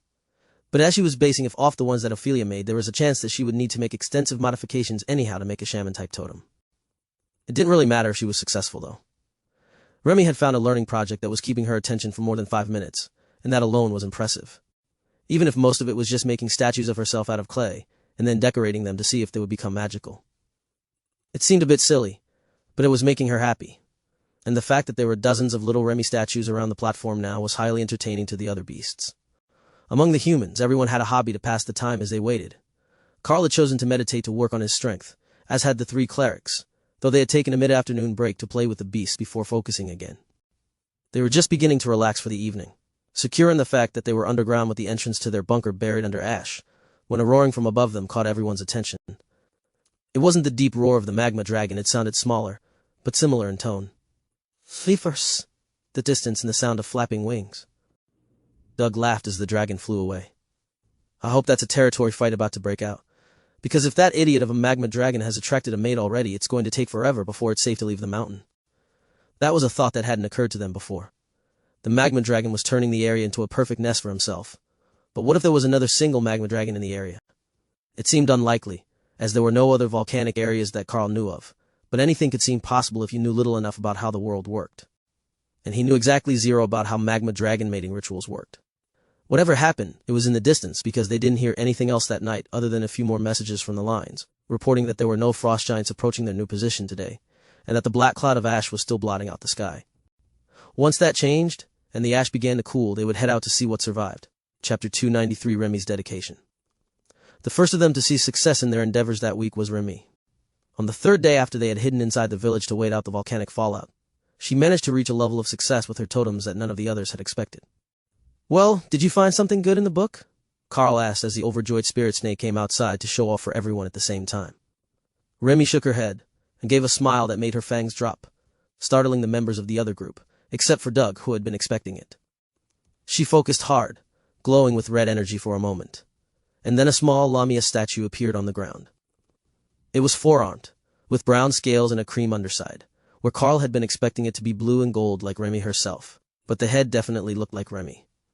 The statue just sat there, looking almost lifelike, until Remy asked Karl for some. Help, I need a target, she explained. Remy needs a target for her spell. Karl informed the others, causing Dana to create her 2 golems for the spirit snake to work with. There you go, Remy, show us what you've got. The mage laughed, unsure what the statue was actually going to be able to do against a golem. Unless it was a form of golem itself. The totem rotated to face the golems, and then began spitting flaming balls at the golems, leaving them scorched and dripping with some sort of thick burning liquid. Flaming serpent totems. They burn and poison, Remy declared proudly. After a dozen fireballs over the course of 30 seconds, the golems were looking ready to crumble, and the totem vanished. But that was more than enough for the group to see what they could do. Burning poison? That's a new one. I thought she was an ice element creature with a secondary lightning attack, Doug asked. She's a shaman-class creature, a natural-born spirit snake shaman, Karl explained. So, she's basically an elemental caster with a full range. Those totems will be a game changer for ambushes. They can be left behind, and they will attack enemies without putting anyone in danger. Doug realized. Remy's shock startled Karl. She had never considered using them that way. How were you thinking they should be used? Karl asked the little snake, curious as to how her mind worked. You put them on your backpack, and they fire poison fireballs at anything trying to bother you. Hawk laughed in amusement. There was no doubt about it. He had been the inspiration for that totem, sitting on Dana's backpack and firing fireballs. Maybe stupid snake isn't as stupid as I thought, he mused, keeping the communication as a whisper between him and Karl, so Remy couldn't hear him. Remy says she thought they would be good if you put them on your backpack, so they would go where you go, and protect the group. They only last 30 seconds or so right now, but I think that was some practice and time that can be extended. Karl relayed to the group. Oh, that's not bad. A defensive snake totem. Ophelia agreed, then frowned. The totems were too small to see over her head when she was in bear form, but they could at least watch her back or something, she guessed. But just casting them on the ground to the sides of the fight would be good enough for most situations. It would allow them to attack without being in the way. And like her own totems, which expired quickly when she wasn't fighting, they could be constantly moved to be in the best position for the current situation. Totems were easily crushed, and these ones would be targeted because they actually did damage, so you wanted to keep them some distance away from the main fight. If the enemy had to turn their back on you to crush the attacking totems, you got free swings at them while they were defenseless. Once things calm down, I will work with Remy to show her all the ways that you can use totems in a fight. The bear totem berserker announced with a smile. She didn't have any offensive totems yet, but her class was known to gain them once they reached commander rank. The advancement made by Remy served as motivation for everyone else, and they all increased their training that week, as they waited for news from outside that the ash cloud was beginning to dissipate. The fires were raging through the mountains, only stopping when they reached natural fire breaks like rocky cliffs or wide rivers. That had turned a huge chunk of the mountain range around the volcano into an uninhabitable nightmare, and there were reports from the scouts that there were fire elemental creatures roaming the area when they went to inspect it. If nothing else, that should keep the frost giants away, but the ash cloud was lingering much longer than it should have, and wasn't spreading out to darken the skies over as wide of an area as the radio reports suggested they were expecting. The dwarven village had proven to be an incredible radio antenna, after Doug had attached their antenna to a vein of metal on one wall, and they were able to receive, but not easily transmit, clear signals even the 100 kilometers from the new front line. The rest of the front line wasn't that lucky.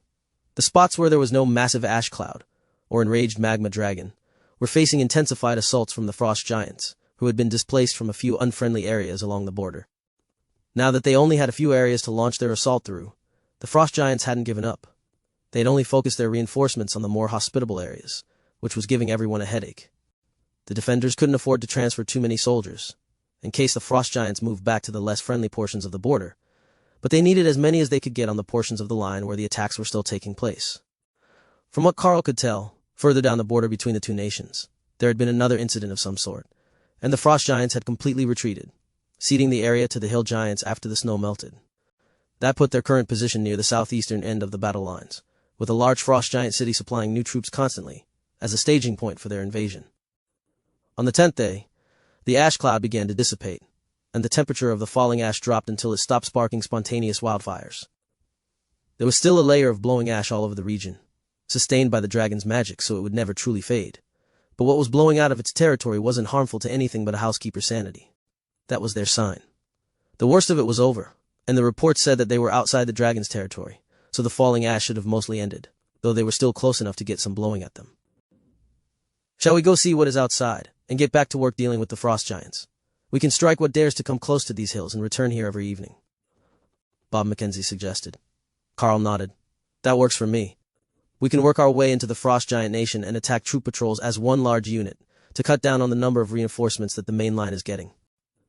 They're still being drowned in numbers by the weaker giants, so there's almost certainly at least one more of the summoning spots active. If we can trace it back, we might be able to do something about it. Tori and Ty both gave Karl matching looks that said he was insane, but a strong desire for vengeance burned in Tessa's eyes. I owe them for the broken arm. Do you have any idea how much that hurt? If it wasn't for Tessa being clear of the ridge, I likely would have lost it before I could get it in place and healed. She growled. The ranger sighed, narrowing his black eyes as he stared at the war cleric, trying to decipher her intentions. Well, if there are the 10 of us, we should be all right. They normally send their reinforcements in groups of 10, so even if we hit an all-commander group, it won't be too bad. He eventually agreed, holding his objections when he saw how serious the cleric was about her vengeance against the summoning spells. Chapter 294, The Path More Traveled. Getting out of the cave required shovels with a magical barrier over them, as the falling ash had hardened into a layer that would put the average concrete wall to shame, and the layer was over a meter thick. That didn't bode well outside, where they found that the trees had been mostly spared from the fire this far from the volcano, but there were still signs of scorching, and the undergrowth was completely gone, so the trees themselves might be dead within the next few months if they couldn't get water through the ash. Karl wasn't certain how porous the newly fallen ash would be, but once they were outside, he realized that the upper layers were all soft black dust, like an upper layer of dirt, and there would likely be things growing here soon enough. If that was the case, the trees would likely be able to grow new roots to survive, even if the ash layer didn't let much water through. Doug looked around. Well, this isn't as bad as I feared. We're outside the dead zone, and the ash didn't burn down the forest around us, though the trees are pretty scorched, and I see that some of them boiled off and exploded. If we head a few more kilometers, we should be out of the ash entirely, and that will be where we run into frost giant reinforcements skirting the destruction. They don't deal well with heat or fire magic, as I'm sure we all remember. Hawk laughed in his space. No, they did not like fire magic at all. The combined group made their way forward, now able to keep Ray and Thor out, as the smaller trees were gone, and all the underbrush was buried under the ash. It would make it a bit harder to hide their tracks back to the dwarven village, but the frost giants would be hesitant to follow them inside anyhow. They weren't too concerned about humans finding the place and making a mess, as there weren't any others reported to be in the area. They were way behind the enemy lines, and the frost giants hadn't been attacking through the ash zone at all, so the scouts stopped where the ash started. It was the perfect setup for them to hunt. Nobody in the way, nobody to ask questions if they did something strange, or give them trouble about going in a combined group instead of as two separate teams. Karl sent Hawk up, and the bird immediately found that there were teams of frost giants spread out all the way to the horizon, and all headed this way from the city, going for the next section of front line, near where the first explosion had happened. With the hills and scattered trees, most of the groups couldn't see each other, so if they timed their attacks right, they wouldn't even alarm other groups, despite the hundreds of frost giants that were spread out through the hills. Ladies and gentlemen, we're in luck. There are more frost giants out there than we know what to do with, and they're free for the taking. We're inside their borders without a scout in sight. Anything we kill is ours, Karl announced. And what are you planning to gain from this? Harry Kim, the warrior with the Mackenzie brothers team, asked curiously. Hopefully, another smashing tool, or maybe a chopping one. I've got a two-handed blade and a maul from the giants so far, but I think that there's a chance we can all load up on special weapons before we run out of frost giants to kill. Karl laughed. Tessa smirked. Plus, there's a maximum of 2 giant strength-type items that a warrior pattern elite can use. A ring and a bracelet or bracers. You can't double up on identical items for each arm. They won't grant you anything, but you can use them with a different effect on the other hand. I noticed that neither you nor Ty have one yet, even though we dumped a bunch of them with the main lines, so we should get you some loot. Lotus nodded. Plus some of the good white cloaks. These things are nice and warm, and they blend in with the snow very well. We might not be the most stealthy, but if they even confuse us with allies for a moment, it can help us get close. Karl led the group toward the closest team of 10 frost giants, who looked like the ascended type with a commander in charge. They met with them just as the frost giants reached the bottom of a valley, letting themselves be easily ambushed by the spider golems, while Remy got the chance to try out her backpack totem theory. The totem appeared on Dana's bag, and for a few seconds it was spectacular. The totem was firing just as intended. Then Dana moved, and the totem fell to the ground, still working fine, but no longer mobile, noted. They need to be attached or something, but they don't last long enough. Maybe the bear lady was right. I should put them at the edge of the fight, Remy decided. That was what she did with the second batch, and it worked much better. 3 of the frost giants turned to face the new threat, and were promptly stabbed through the back by the spider golems. That's just brutal. Tori gasped as she saw the fountain of blue blood from the heart strikes by the golems. Effective, though, Dana agreed. Even with Hawk up high and scouting for their next target, the fight was over before the second group of totems faded away, leaving Harry and Bob with smiles on their faces. Now that's the sort of fight that a defensive warrior appreciates. Short and brutal, not drawn out while a frost giant kicks my ass, Bob chuckled. It's certainly an improvement on fighting them while outnumbered. Where's the next group? We might as well keep moving. Harry agreed. This way. Don't forget to check the corpses for magical items. We will leave the bodies, so we can get as many as possible here today, Karl reminded them. In this formation, Thor was moved to support, protecting the clerics and mages, while moving to keep everyone in his circle of protection. Ty and Karl stood on the flanks, as they both had bows, while Bob, Harry and Dana's golems were the front line, with Ray and her golems as the ambush attackers. Ophelia moved wherever she felt needed, keeping the warriors from being pressed too hard, or joining the spider golems in their attacks from behind. The second group went much like the first one, but the third they timed incorrectly, and they managed to make a stand on top of a hill, which attracted other frost giants, who saw that they were under attack. Do we try to fade into the trees, so that those 2 groups waiting for each other don't come at us together? Harry asked as they saw the frost giants adjusting their course and speed. Bob shook his head. We have the advantage in attack power. We move left and go to them. Hit them just as they're beginning the search for us, before they can get settled into their roles on the combined team. This one has a giant strength ring, for whoever needs it. Tori cut in, and Karl could see the effort it was taking her not to fall into her customary flirting routine.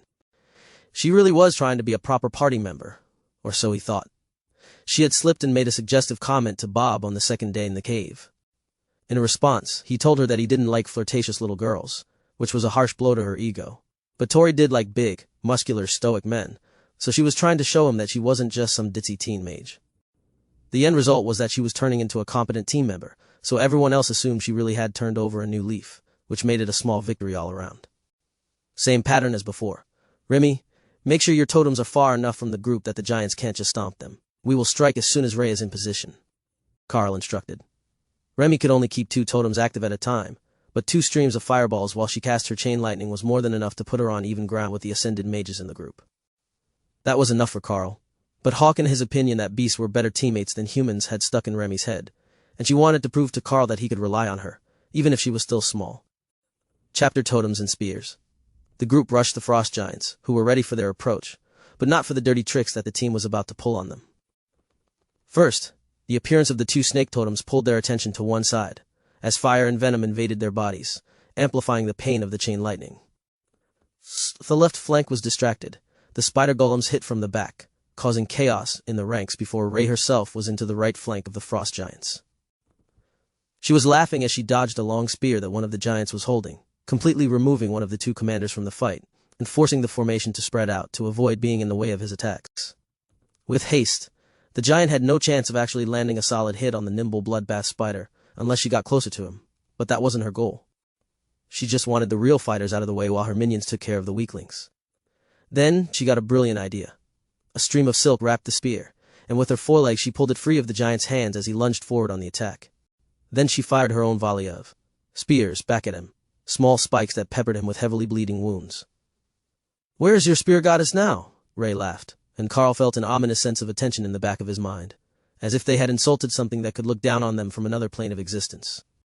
"Maybe don't insult war goddesses," Karl suggested, as Rei hurled mental insults at the enraged frost giant, who was finding it impossible to catch her.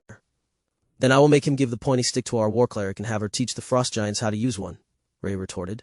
She whipped the strand of silk, sending the spear flying clumsily toward the clerics. "Tessa, catch. She says it's for you, since a Sero knight needs a lance." Karl joked. Though she was confused, Tessa caught the flying spear, which instantly bonded with her, creating a golden shafted and silver-headed spear that looked infinitely more impressive than the crudely enchanted item the frost giant had been using. Instead of a crude metal wedge, the spear now had wide, three-sided blades as long as her forearm at the tip, with a hooked crossbar like a boar spear, to keep it from running all the way through the target.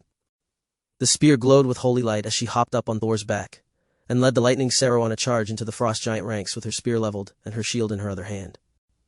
The warriors laughed at the sight, but when she thrust the spear forward, and the blade sunk into a commander-rank frost giant to the crossbar, then carried him off his feet with the momentum of a charging Thor, they couldn't help but be impressed. Closed on Thor's flanks, so nothing could attack him as Tessa shook the spear free of her target, and they came around for a second charge. "It's a spear, not a lance. You don't have to run them through," Bob yelled as the duo charged at the giants again. Thor bugled an annoyed response. Running them through was way more fun than just stabbing them, but with quick thrusts of the blade, Tessa attacked the frost giants, letting Thor run down the ones he wanted, so she could stab them while they were on the ground. See, if Thor was going to remain as a charger, he was going to remain as a charger. It was not at all dignified. The second charge carried them out of Rei's side of the battle, while the ascended rank giants scattered and tried to survive the affections of the spider golems chasing after Thor. As for actual damage, it might not be the most effective. But as a chaos tactic for breaking an enemy formation, Thor's method was unparalleled. The frost giants didn't last much longer, and the next group was still over a kilometer away, on the other side of the ridge, when the last of them fell. "Check the bodies quickly for other good things. There are more giants coming.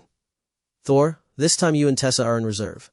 Stay back unless you need to charge to rescue the warriors, but no charging right through the lines," Karl admonished. Thor nodded and stomped his feet. He was a good Sero. He would help however they needed, even if it meant all barriers, and no smashing. "You can come forward and smash them with Tessa if they try to run away at the end," Karl allowed, knowing it would make Thor happy. The next group came over the ridge as they were finishing the looting process, and Thor promptly forgot his instructions, and opted to go with Tessa's motion to charge into battle with the spider golems. Karl realized that he really should have told Tessa as well, to prevent exactly this. But the stone golems were on their way forward, and the combination of a rampaging lightning Sero and two spider golems had taken out the commander before the reinforcement group even realized that they were in trouble. Then the arrows from Karl and Tai reached them, sending lightning and fire into their ranks, while the warriors moved to flank the existing frontline formation. The spear seemed to have an affinity for Tessa, and it adjusted from 2 to 3 meters long with a thought as she fought the frost giants, giving her the reach she needed in battle, while also shortening enough that she could still stab them when Thor got up close and personal. Insulting war deities might not be the brightest thing they had ever done, but it seemed to have worked out well for their war cleric. Once the battle was over, everyone took a break to refresh, while Lotus made them a light snack and some fresh water. Harry smirked at Tessa as she rested against Thor's flank. "You know, you have to be the least cleric-like priestess that I've ever met," he joked. "You just aren't around the Red Dragon priestesses enough. We love to fight. We just don't often get as many great opportunities as I do. If I was the only cleric in the group, I wouldn't be able to charge into combat with Thor. I would have to hang back, as the group couldn't afford to have me injured. But with 2 others, including a high priest, It's no problem at all if I buff up and head for the front line. Solidation wars, many of the Red Dragon priests fought that way, with healers in the back and the war clerics up front among the warriors, keeping offensive buffs active and defensive blessings spread through those who needed them most. Harry nodded. The war clerics have always been a bit nuts, but nobody doubts their bravery. The golden standard for military units is that they shouldn't retreat until the war clerics tell them to. If they can last until the Red Dragon's clerics think it's best, then they've done all you could ask of them. Harry held up a blade, then caused it to vanish into his inventory, coming back as a slightly oversized sword but still usable single-handed with a shield. Nice, nothing too special, but a freezing effect on a commander-rank blade will serve me well for many years after I get out of this frozen shithole, he explained. Bob gave him a celebratory pat on the back. You can't argue with that. Once we finish here, freezing the enemy will work much better. He had a good point. Once they were outside the Frost Giant Nation, freezing effects were going to be incredibly effective. Most creatures could be easily slowed or encased in ice if the magic was strong enough. It just didn't affect the Frost Giants and Yeti the same way, due to their ice elemental nature. How many more groups will we hit today? Lotus asked as they finished the cleanup work. Karl shrugged. I say that we head back just after lunch. We're going to have to start moving back and forth to get the groups, as they're not all following the same path, so we will want to be back for an early dinner. There were no arguments to that suggestion. They had been sitting for days, and the first day back they had been working hard to eliminate the Frost Giants. An early dinner and a long rest were just what they needed to be ready to target a new region tomorrow. After all, hitting the same one every time would only cause the Frost Giants to avoid it. Still the same. Tessa frowned down at the body of their last kill of the day. The Frost Giant was a commander, one of the many team leaders that they had killed that day, and unfortunately, identical in appearance to the others under the war paint. Doug stepped up beside her, and turned the corpse's head to one side with his boot. It would have been better if they were different looking, he grumbled, agreeing with Tessa's silent complaint. Well, we can say for certain that they still have the means to summon more Frost Giants, and we now have a decent idea where they are coming from, Lotus added helpfully. Karl checked the corpse for magical items before he joined the conversation. And once we radio in for the evening, Command will know as well, but I'm not certain what they will be able to do about it. From the sound of things, this front is being withdrawn further every day, and the number of actual elites on the line is nearly non-existent now. They have been called away to the other fronts, and the regular army has been left to deal with the Frost Giants. The battle wasn't lost. In fact, it was far from it. What the army was doing was luring the Frost Giants down out of the mountains, where they could shell the enemy lines with impunity. They did have to evacuate a few villages, but that was a minor loss in the grand scheme of things, and the relocation would cost them less than a day's worth of wasted munitions if the Frost Giants continued to hide in the hills. The same general was responsible for this section of the line, and it sounded like he had gotten a single elite strike team to stay with him for security reasons, but almost all the other scouts had been swapped for regular soldiers with a battle cleric. The change was obvious to anyone in range, as the radio call-in patterns were different for the elites, who gave their number, and the clerics working for the army, who gave a team designation by regiment and company. Theirs was the only regular daily check-in that was still coming to that position by elite number, and they were considered to be too far behind enemy lines to be extracted, so the army just accepted the numbers that Karl and Bob gave for the day without question. They certainly weren't going to send anyone out here to find out for sure, and they didn't want the teams to stop hunting if they were giving accurate numbers. They didn't want the teams before they got to the main lines was much more effective, it seemed, than hitting them with artillery. Once they were safely back in the village for the night, they began drawing up of the Frost Giant reinforcement routes, and marking them the same way that the officers marked the battle lines. It still seemed like the best way to do it, but with so few details on their map, anyone else who read it might not even understand what they were looking at. So, what do you think? Should we go for a spot near the other attacks, or should we go all the way over here to make it look like there are multiple groups hidden in their territory? Karl asked with a gesture to the map. Bob pointed further down the border. I think that we should hit them over here so they believe that it might be something coming out of the ash zone and killing their reinforcements.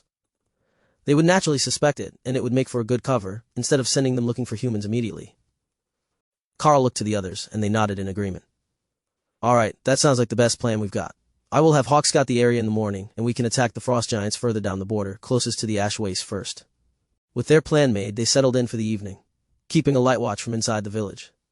The cave mouth was open now, as the presence of snow over the ash would actually make it easier to find them instead of harder. But when they arrived, the cave was open and nothing had ever disturbed it, so none of them were too concerned about it, especially with the spider golem standing watch in the tunnel all night, prepared to deal with anything that might try to attack them. Karl didn't have a turn on watch that night, so he woke up to the smell of breakfast cooking, and Hawk's first morning scouting report. We don't need to go down by the border. There are no frost giants there. The glowing red things ate them, he reported. Glowing red things? Maybe fire elementals? They are red, they burn everything they touch, and they really like turning frost giants into ash when they get too close to the border, Hawk replied. Hawk says that there are fire elementals in the ash wastes, and they are attacking the frost giants who get too close. Going there to fight them might get us attacked, but there aren't any more frost giants there this morning, even if we wanted to go look for them. Karl explained to the others. How did he describe them? Doug asked. Red and glowing, on fire, and they burn everything they touch. Doug nodded. Ask him if they look solid. They might be magma elementals, a hybrid earth and fire species. They're common in magically rich volcanoes, and the magma dragon might have been nurturing them. It makes sense that they would serve as the guards for his territory, but we need to know for certain before we report it. If it is a proper fire elemental, it looks like living flames and just moves through the air without anything to burn. Yeah, that first thing sounds right. They're kinda small, but really hot. They go dark red, almost black when they touch the frost giants, but when a bunch of them do it, the whole giant burns to nothing. Karl relayed the message, and Doug relayed it back to the main lines. We are going to have to change our plans. If we're working near the ash wastes, we should burn all the bodies, so the giants can't tell if the group was eliminated by us or the elementals. If we're further out, we can leave them like usual and work through them at a higher rate. More importantly, we need to pick a new area to target for the day.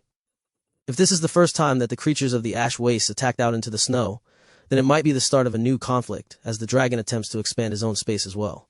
Or, they might have just been too close for comfort, and his minions were defending their border. The elementals have an innate hatred for water and ice element magic. Bob explained as Doug sent the reports back to headquarters. Understandable, Hawk replied as Karl explained the situation to the beasts. When it came to elemental affinities, Hawk was definitely on the side of the magma elementals, but it was more important that the frost giants not know that they were being hunted from this particular edge of the ash wastes. If the frost giants thought that this was the weaker end of the dragon's defenses, and not just an outlying area covered in ash, then they might well send a full offensive here, and the 10 of them didn't stand much chance if they were caught in the open by that. Everyone knew it was a dangerous game they were playing, taunting so many of the frost giants. But the odds were strongly in their favor, as long as the frost giant army didn't know where they were sleeping. Combined Team Mackenzie, your intel is received. Hold for further updates. 3. The last bit didn't make sense to Karl when he heard it over the radio, but Doug smiled happily. 3 is the number of days before they plan to take action. As that action involves us, we can guess that it's going to be an offensive of some sort, to try to push the frost giants back. For all we know, the freezing enchantment might have been broken not only near us, but all along the line, and the borders might be returning to normal. The nature priest explained. Or they could be running short on clones and the front lines are actually making progress, Tessa reminded them. Right. But what brings us back to the topic of the day? Karl agreed. Inland route. Bob looked at the map and pointed well inland of any of the major routes.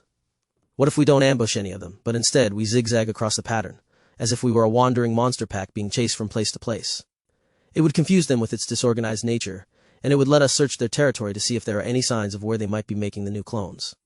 I suspect that it is actually in the city, where we won't be able to easily get to the next summoning spell, but if it is still out in the wild, then there is a chance that we can break their reinforcements a little more, and not just by killing them in vast quantities. If one spell can make a group every half hour, we would have to kill them every 15 minutes during daylight hours, just to keep up. That isn't feasible in the long term, so it would be better if we could find a way to either distract or delay them, assuming that there isn't a good way to stop the cloning. Karl nodded. That works for me. The main lines will thank us for every frost giant that we kill, and if we happen to find something that can stop them from continuing to make more attackers, it will be even better. I know that we reported it, but who knows if High Command took it seriously enough that they are going to actually do something about it, and not just throw more bodies on the line to face an unending tide of frost giants. Eventually, even we will get tired and worn down by the fight, so anything that has a chance to change the balance is worth trying. They led the group out again, hunting groups of frost giants, who were no more on guard than the first day back had been. That made no sense, as they hadn't cleaned up the bodies. They had to have passed at least a few dead groups of giants on the way, but they hadn't taken any additional precautions, and they were barely paying attention to their surroundings. But their inattentiveness began to make sense when the group reached the second path. They were almost running through the tundra toward their spots on the main lines. So it wasn't that the first group was inattentive, they were all rushing, and the frost giants were just doing the best they could while following orders to make it to the front as soon as possible. Well, we should kill a few groups this way. We will still be fighting when the next group shows up at this rate, so we are going to eventually have to rush a fight so we can break free and make it to the next path. Bob realizes they prepared to fight again. Doug shrugged, unconcerned. We will do what we can. If it turns into a huge fight here, then it is what it is.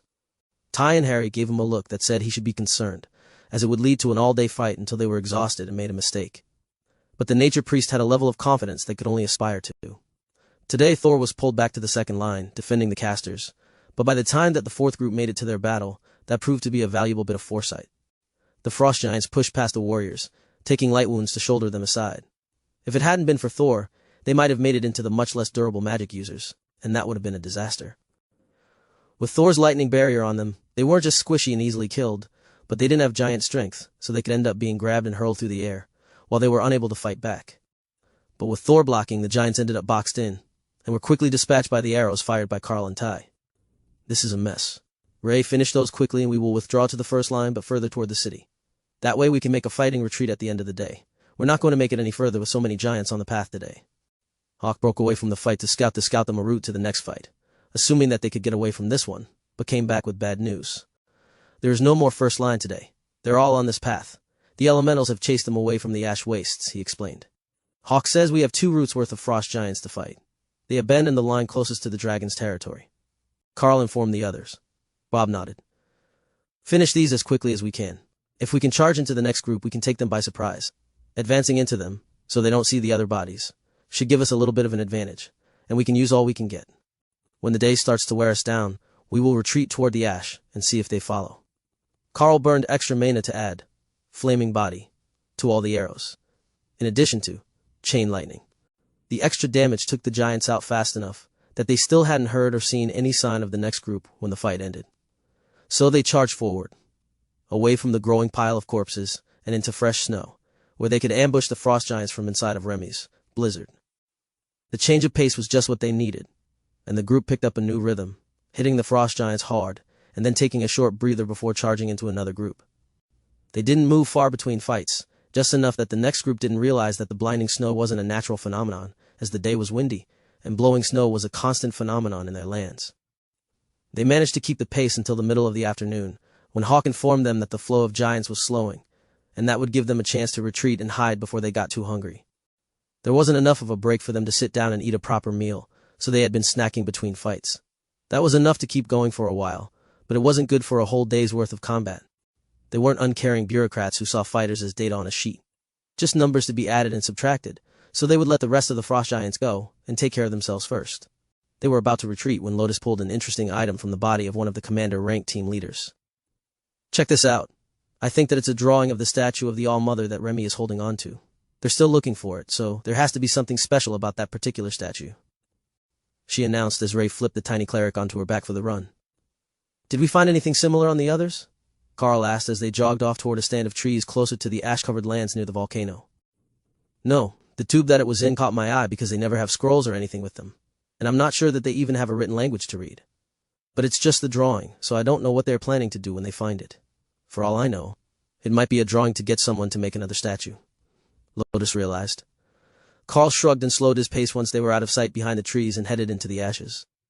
Anything is possible, but my guess is that they can't recreate whatever magic is on the old one, so they want it back, and they've got the reinforcements looking for it. We just happened to find someone who didn't dispose of the instructions before leaving town, he offered. Bob frowned as he replied, an expression that made him look much older than he actually was. We will know more tomorrow. If there are more scrolls, then it's a new thing. If there aren't, then it was a one-off, and likely not so important. But I get the feeling that the giants are getting desperate. They are running to the lines, which could only mean that they are urgently needed. None of us heard anything on the radio, but that's no surprise. We can barely hear the messages from the closest front, and during the day, we can't even hear that.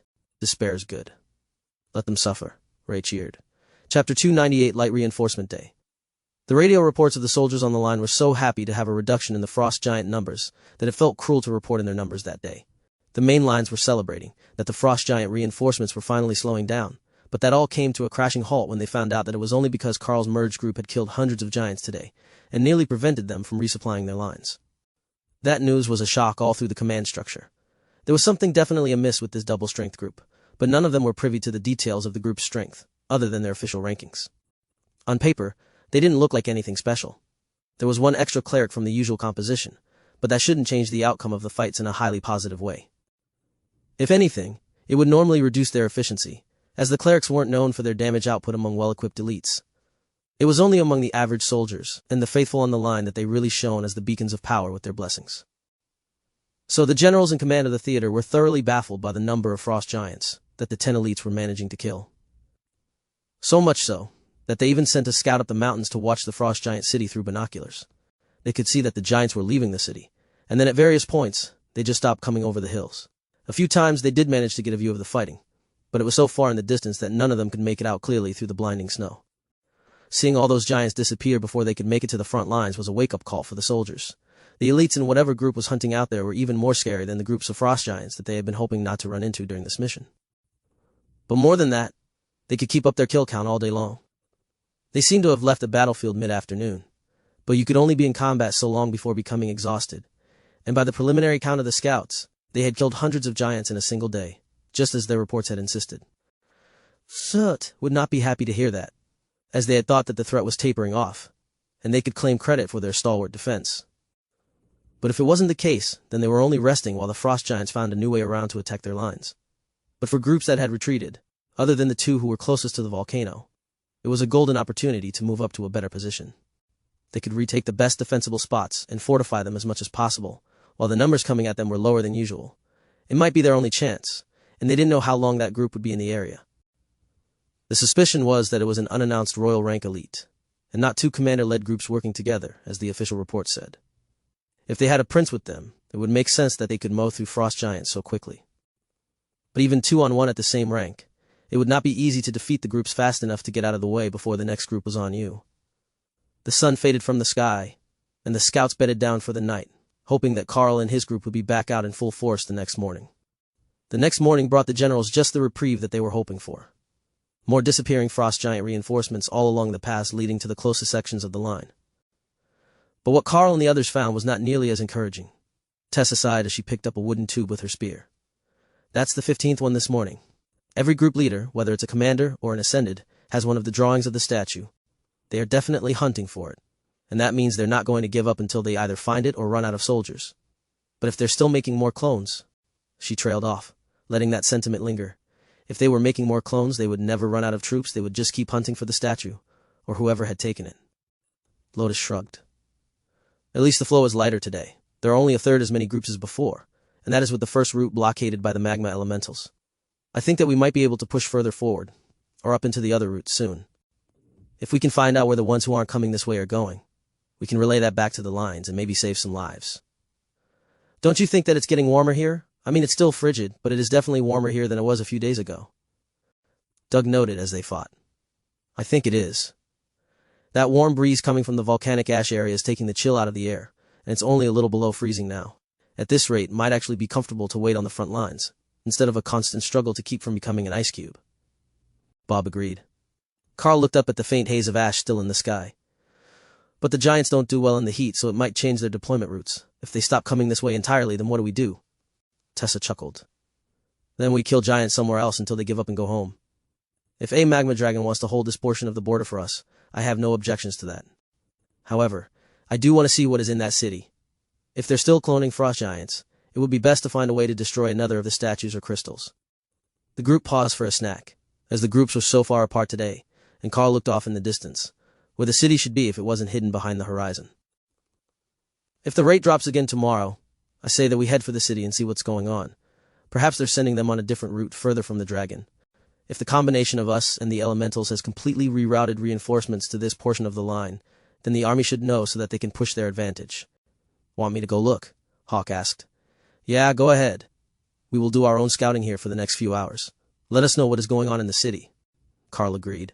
Hawk is going to go take a look. We will keep clearing what we can while he is gone, and then we can use whatever he finds to make our plans for tomorrow.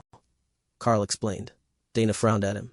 We're not seriously planning to raid a frost giant city, are we? Karl shrugged and the clerics laughed. Doug shook his head. The chances of that are very low. The summoning stone will likely be placed outside the city limits, so they can gather the troops and send them on the way without bothering the citizens. If it's right in the middle of the city, there isn't anything that we can do about it, and the army isn't going to press all the way out here into frost giant territory to attack a city. They would rather save their manpower to defend the existing border, and hope that we find a way to return the cold to the area it covered before the war. If that happens, then this front will be considered a resounding success, and the army will focus on the other fronts where there is much more danger. Then we should smash the city and make the giants go away. I want to be warm again, Thor complained. Thor says he's all for driving the frost giants away if it means he gets to go to another front. Karl laughed. This might be the supposedly easiest front, when judging purely by the rank of the opponents, but the pure numbers as well as the freezing cold certainly didn't make it the most popular. Chapter 299. They ran away. What Hawk found in the frost giant city was not at all what anyone had been expecting. The city itself was nearly demolished, with a large breach in the wall that faced the ash waste near the volcano.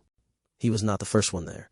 The elementals had beat him to it, and from the look of it, they had either taken the city or done enough damage to make the civilian population retreat. There was still a sizable military contingent nearby, so the elementals might not have won the battle, but the city was demolished anyhow. That began a search for the summoning spot. If he could find that, they could smash it. If he could find that. There was nobody on this team who wanted to leave more than Hawk did, and that included Remy, who couldn't survive the cold for long in her current state. The logical place for him to start was where the remaining giants were. If they were still being summoned, the stones had to be there. But there was no big stone, no giant standing in a circle to cast a ritual spell, just a bunch of weak frost giants standing in rows. Hey, these frost giants are strange. They're not identical to each other, Hawk informed Karl. Of course they're not. There is a whole city full of them. How is the military situation there? Karl replied. The city is empty and most of the buildings are smashed and burned. All that is left are a few awakened and ascended giants standing around outside, but they're the ones who aren't identical, Hawk explained. Do you see the path where the other frost giants left? They must have sent the ones who can't fight, the very young and the elderly, out of the city when things got bad. Karl asked. Yes, back further into their lands. Lots of them went that way, too many to tell by footprints, and they're gone over the horizon already, even from your altitude, Karl confirmed. Long gone. Not even traces left except the stomping that broke all the little bushes and flattened the snow. That is excellent news. If we can find where they were summoning from, we might be able to gain another statue. Hawk snorted in annoyance. I am looking. It's not by the soldiers, and it's not in the fields near the city, but there aren't any more frost giants. Well, there is a chance they took it with them when they left. But we will head there tomorrow, and clear the area if there's a small enough group left for us to fight. That sounds good. There can't be more than 300 left, but they're almost all awakened, and they don't even have the good weapons with them. Hawk agreed. Now, Karl just needed to sell the idea to the others, who would naturally be very wary of approaching a frost giant city, even if it looked abandoned. They might not have taken their slave species, who would have been ordered to defend what was left, and whatever took the city would not be happy to see random humans either, so no matter what they ran into, it was likely to end badly for them. Karl didn't realize that everyone was watching him so intently until he turned to talk to them, with the intent to sell them the plan to go check the frost giant city. Well, out with it. I can tell that it's a bad plan already, but we might need to do it, Bob insisted. The frost giants have abandoned their city after it was attacked, and mostly razed to the ground. That is why the number of attackers dropped today. They were too busy fighting to send anyone to the front lines. However, there is still an awakened rank garrison of giants there, plus any slave species or possible attackers who might still be in the city. What I am thinking is that we need to find out if they managed to take the summoning materials with them, or if they were destroyed in the attack. Karl began. Bob nodded. Because if they left with them, the attacks won't slow. They will just be reinforced from a new direction, and that doesn't help us at all. But if the materials were destroyed, the frost giant front lines could very well be in full collapse within the week.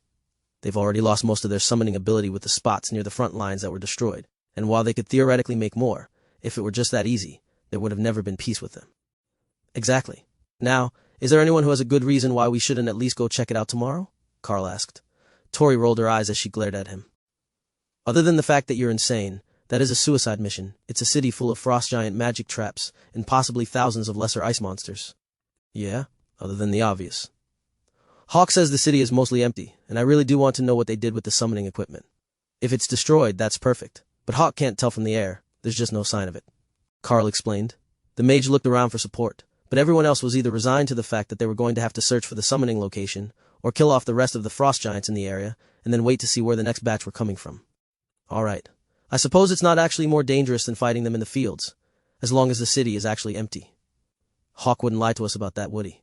Tori asked. No. If there was anything to kill there, he would have informed me. So anything that is still in the city is in hiding, Karl replied. Tori looked suspicious, but Doug had a knowing smile. If he had found anything alive in the city, he would be hounding Karl to go kill it. Hawk hates all things water and ice element. He wouldn't hold out and miss a chance to attack them, he explained, while straightening his robes to check them for stains. Karl began to draw out a new map in the dirt, relaying what Hawk was telling him about the situation, and the lack of new frost giant reinforcements from the city, as well as the location of the forces that were still in the area. He would return before it got dark, and the glow of the elementals would give them away. But for now, he wasn't seeing any of them lingering in the area at all. Of course, there was a chance that the city had been destroyed by something else, like one of the other dragons that they had upset. But as it had happened while they weren't watching, they would have to get someone more skilled in forensics to make the determination. Hawk knew that the walls were breached, and the houses burnt, but that was about the extent of his analysis ability when there were so few bodies visible during his high-altitude scouting loop. This is the situation now. The remaining forces are here by the wall, and there's a flat section of ice there, which should be a lake. There are entrances to the city here and here, both of which are open. And the wall is breached here, closest to the volcano, and there is a smaller breach on the other side of the city. The bodies are most prevalent near the wall breach nearest to the volcano, but there are some scattered all through the city. Hawk reports that there's a stomped-down section of land headed over the horizon in this direction, which we can assume is the refugees. Is there more that we need to know, or can I call him back for the evening? Karl asked. Bob pointed to a spot behind the city. There is a valley there, roughly round, like a crater. Can you have Hawk check it out before he returns? It's not part of the normal search area, but there is a chance that the summoning might have been done there to keep it out of sight of the scouts. Hawk flew over the area a few minutes later, and relayed his findings back to Karl. There might have been something here. There are signs that giants were in the valley recently, but there is nothing there now except fresh snow and fog. No sign of occupation, but you were right, they were there recently. Why we can't tell is they didn't leave anything that Hawk can see from the sky, but they were there. Karl relayed. Well, that's one more spot to search. Central Command is going to owe us big time for this one. Chapter 300. A city razed. The next morning they were moving with the first light, before proper dawn, so that they could get to the city before the frost giants could see them coming. Hawk had been sent out early to scout their route, and had informed them to stay further from the ash, as the heat was increasing, and the areas closest to it were becoming muddy as the snow melted. That was bad news for the giants, but there weren't any of them out at the moment. The flow of reinforcements had entirely stalled, and the only enemies that Hawk could find were patrolling around the city's perimeter. There was no sign of activity in the city, and the signs of previous occupancy were fading as the wind blew the snow over the roads and paths. A few hours after dawn, Bob gestured into the distance. Turn right a little, but stay out of the slush. The valley that I was referring to should be over there, and I'm curious to see if it's still frozen. Karl led the group forward, with the less physical members all mounted, though that meant that the spider golems had to take passengers to bring their travel speed up to standards. Ty was a ranger, not a warrior. And while he was quick, he didn't have the sort of stamina for an all-morning run the way that the warrior classes did. So, he needed a ride. And Doug was more than happy to take a place on the other spider golem, so that Thor wasn't overburdened. The lightning Sarrow had hit a minor growth spurt after reaching commander rank, and he could easily accommodate 4 on his back with a suitable harness, but it was better to just have Tessa, Dana, and Tori, so their bodyguard didn't get too tired to fight. Karl slowed the group as they got close to the valley that Bob had mentioned, and had Hawk circle the area. That place isn't right. It's all melted now, Hawk reported. What's there? Just slush, Karl asked. A small lake. Karl led them cautiously forward, in case there were still more magma elementals or other servants of the dragon around. The temperature was rising rapidly as they approached, and Lotus was getting excited. I know what this is. This phenomenon is common after a volcanic eruption. There was an underground fissure here, and now the frozen lake is a volcanic hot springs. The little nature cleric declared. Her hair had changed to an icy blue today, nearly matching her cloak, but looking more like thick ice. That seemed somehow appropriate to their situation as they came over the ridge, and saw that the whole valley was covered in ash, while the lake was gently steaming. That's too hot. The water is nearly boiling. I was hoping for a spot to swim, not to become soup. Lotus sighed. Check everything. They might be magical items dropped by the giants, possibly fire element-infused gems, and if we're really lucky, the remains of a summoning circle. Karl announced. Tessa laughed. Flag on the play. You can't just ask for the prize to be in the first spot you look. That's definitely a red flag. If there had been anything in the valley, it was long gone now. There were some signs that the frost giants put up a fight. Bits of obsidian stone that Doug assured them were the remains of a dead magma elemental, and a few charred bones, but no loot, and no sign of the summoning circle. See? What did I tell you? Now let's take out a patrol and see if we can sneak into the city. I have a good feeling that there is something left to kill hiding in there. Tessa declared. Karl thought that should be counted as a flag as well, but it was most likely divine guidance. There was a small stand of trees between them and the city, so that was where Karl led the group to wait for a patrol to pass, and then attack the next once they knew the timing. If they were patrolling in sight of each other, it would be a huge fight to enter the city, but if they could find a way to sneak past, their search would go much more smoothly. The first group didn't reach the open area between them and the city for nearly 10 minutes, then went down the hill and out of sight.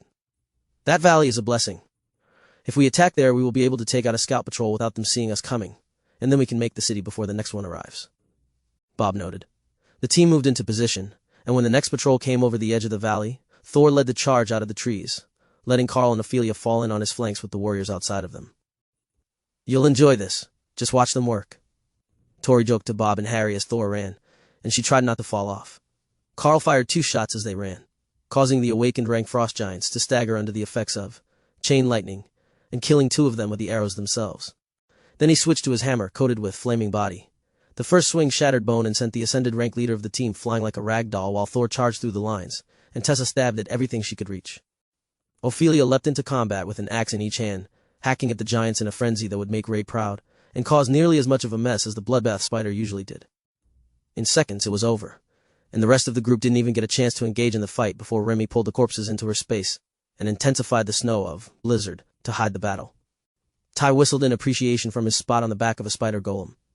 No wonder everyone said that your team were monsters. Even without the advantage of numbers, your attack power is just stupid. What sort of skill one hit kills an ascended frost giant? The ranger asked. The maul lets me stack layers of the same skill on it before I attack. That first hit was 5 layers of flaming body at the same time. Even if he was a commander, taking that hit square to the chest would have killed him. Karl explained as the group ran for the wall of the city. The blast went outward, so whatever had attacked had already been inside the city. That was not a good sign for the residents, who were sensitive to even normal heat. Their entry point was a small secondary breach, where something had melted the stone and caused it to run in liquid form. The blast went outward, so whatever had attacked had already been inside the city. That was not a good sign for the residents, who were sensitive to even normal heat. The team made the wall without being detected, and paused just inside the city to take in the level of destruction that had come for the residents. There were bodies everywhere, and not just frost giants. There were yetis, some sort of satyr species, and even mountain ogres who lived in the hills before the border expanded. Each and every one of them showed signs of fire damage, and they were all long dead, likely 2 days, as they were frozen solid and covered by a layer of snow. The dragon wasn't holding back. Karl whispered as he looked over what used to be a residential area of the city, and now didn't have a single standing building. Not even the little ones had been spared. Everything had been leveled as the invaders had passed through. From their entry point they could see the main breach, so this was the start of the fighting, but that meant that the destruction didn't make much sense. If they had seen the attack coming, they would have at least evacuated the vulnerable to the other side of the city, so there wouldn't be many non-combatants near the walls. Tessa looked over the destruction, and drew little lines in the air with her finger as she worked to recreate the battle in her mind. They attacked from the other wall first, a diversionary attack that breached the walls and made frost giants retreat. Then they breached this wall, probably from the Hot Springs Valley, where they wouldn't have been seen. This side of town should be nearly completely destroyed, and the number of bodies might be more than everyone is prepared for, she explained. Chapter 301. Survivors Found. The group spread out a little, and everyone dismounted as they moved through the ruins of the city, looking for signs of survivors, loot, or any indication that there might have been a summoning ritual in the region. That was their primary goal, and if they didn't find it, then they would have to warn the lines that they were likely to see an influx of frost giants from a new direction in the next few days. Ray found something. Let's check it out. Karl informed the others quietly. It just felt wrong to make noise here, like the city was a tomb and deserved a level of reverence, even if they were here to loot it.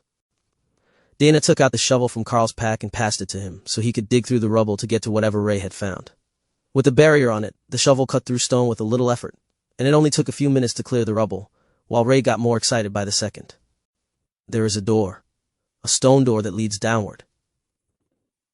He informed the others when he realized what he was digging towards. Yes, open it. There are treats inside, I'm certain of it. Karl was about to move the last of the rubble to open the door when Tessa stepped between him, and Ray with her eyes glowing red. No, Ray, you can't eat them, she insisted in a booming voice laden with holy magic. The spider glared at the cleric, who was obviously under the influence of the war goddess, unwilling to relent so easily when she had been the one to detect the hidden treasures. But after a few seconds, she backed away and turned her back on the tunnel, letting Tessa have this victory. Fine, I didn't really need them for the art anyhow. I will just use the frozen ones, she pouted. Karl cleared the door and led the way down a set of hidden stairs, with Tessa right behind him.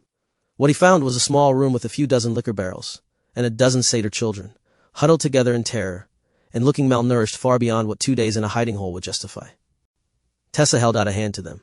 Relax, little ones. We're not going to let them eat you. Do you have a guardian with you? The closest of the satyrs, a young boy in filthy blue shorts, shook his white furred head. All right, let's get you out of here, the war cleric insisted. Karl had forgotten for a moment that the red dragon had a soft spot for war orphans, and the satyrs were considered to be beastkin, not an enemy to humanity, even if they weren't harmless young slaves like these ones appeared to be. Karl stepped to the side as the cleric led the group up the stairs, and then did a final check to make sure they didn't miss anyone who was too terrified to move. The place was empty, and then completely empty as Remy looted the barrels. She didn't care what was in them. They would go well with her current decoration of her shrine, like a nice wooden plinth collection for her statues. The group was giving Tessa looks that ranged from confused to annoyed, while Ray resisted the urge to drool as she looked at the satyrs. If they had been in better shape, she might not have been able to resist, but these ones didn't look juicy at all. And what the hell are we supposed to do with these? Tori demanded when she saw the horde of small children. A full-grown satyr was under 1.5 meters tall, barely chest-height on Karl. These were all less than waist-high, malnourished and terrified. They are valuable witnesses. When they're not so terrified, they can tell us what happened, and then we can lead them back to the lines, so they can be turned over to the church for relocation somewhere safer. She explained.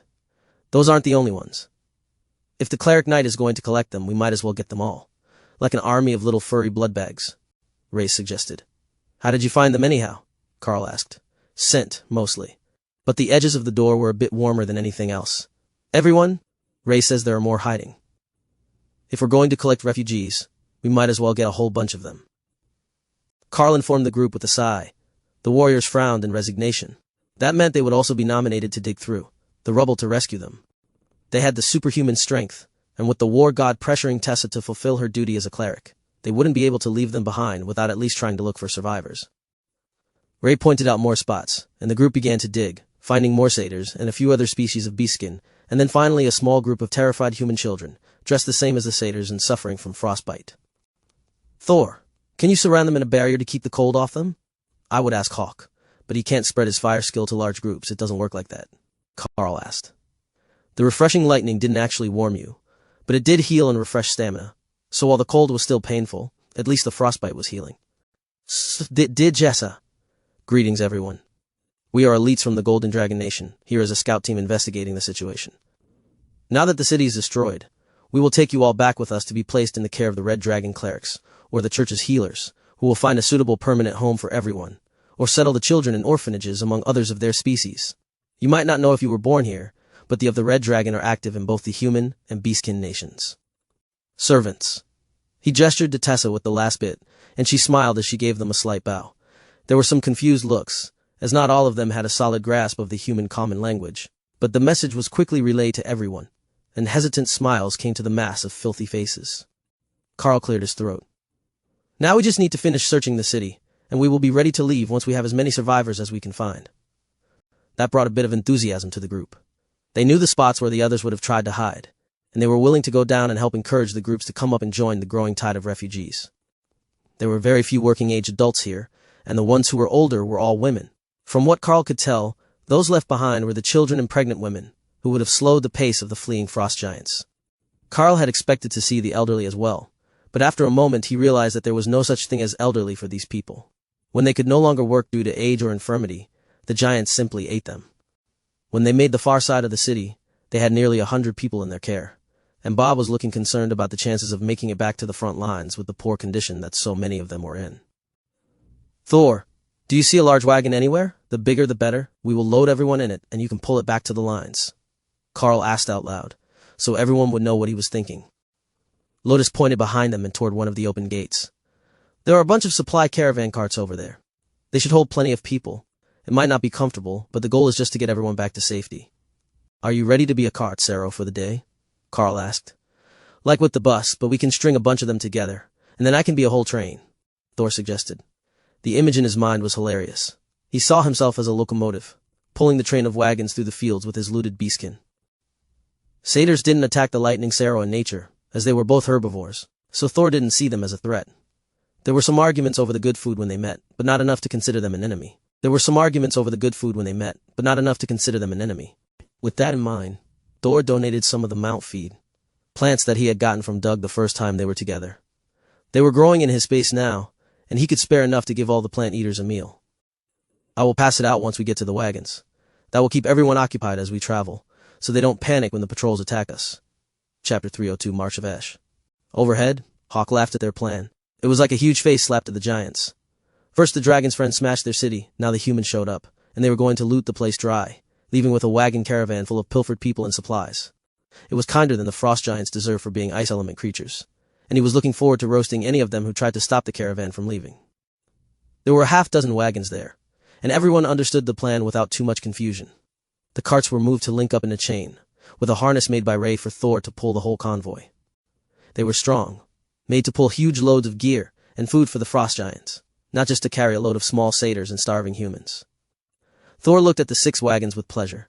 That was more than enough to make a proper train behind him, and the general would definitely be impressed with him when he made it to the camp. Karl caught that thought, and realized that it was genius. Instead of going to the active lines, they could go through the smooth ash at the edge of the magma dragon's territory. The frost giants wouldn't follow them, and it was the fastest way out of the combat zone, though there was a long walk to the front lines, which had retreated away from the destruction. And they would have to rest or walk all night to make it there. Everyone into the carts.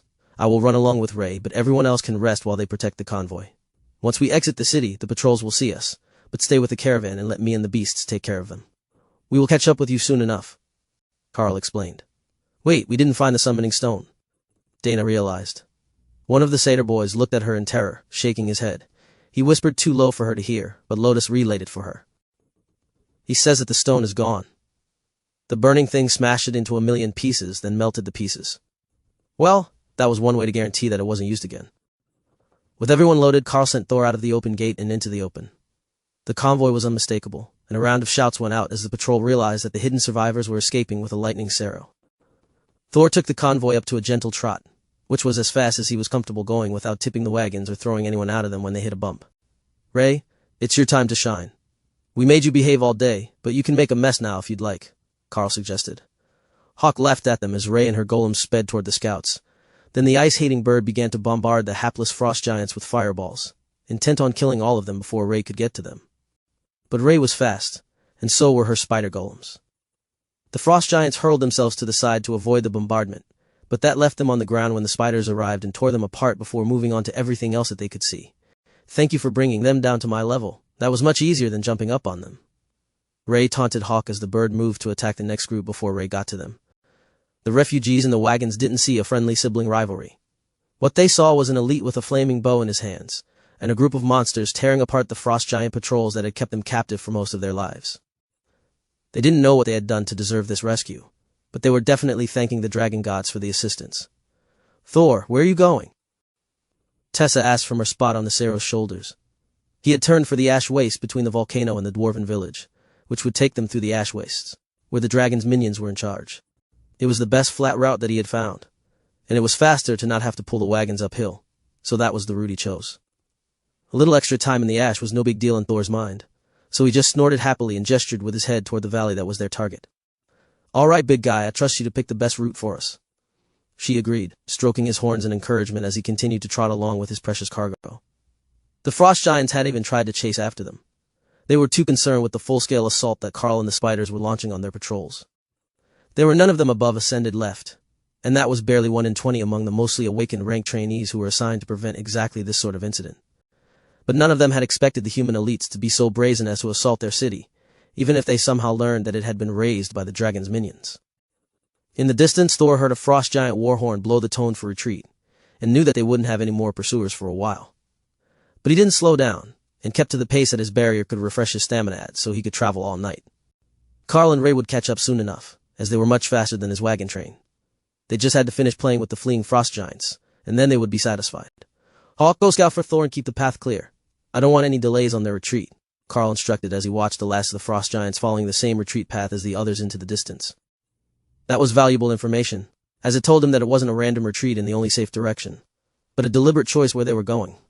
He didn't have a map of their territory, but that should be toward the center of the nation, and presumably toward a larger safe zone.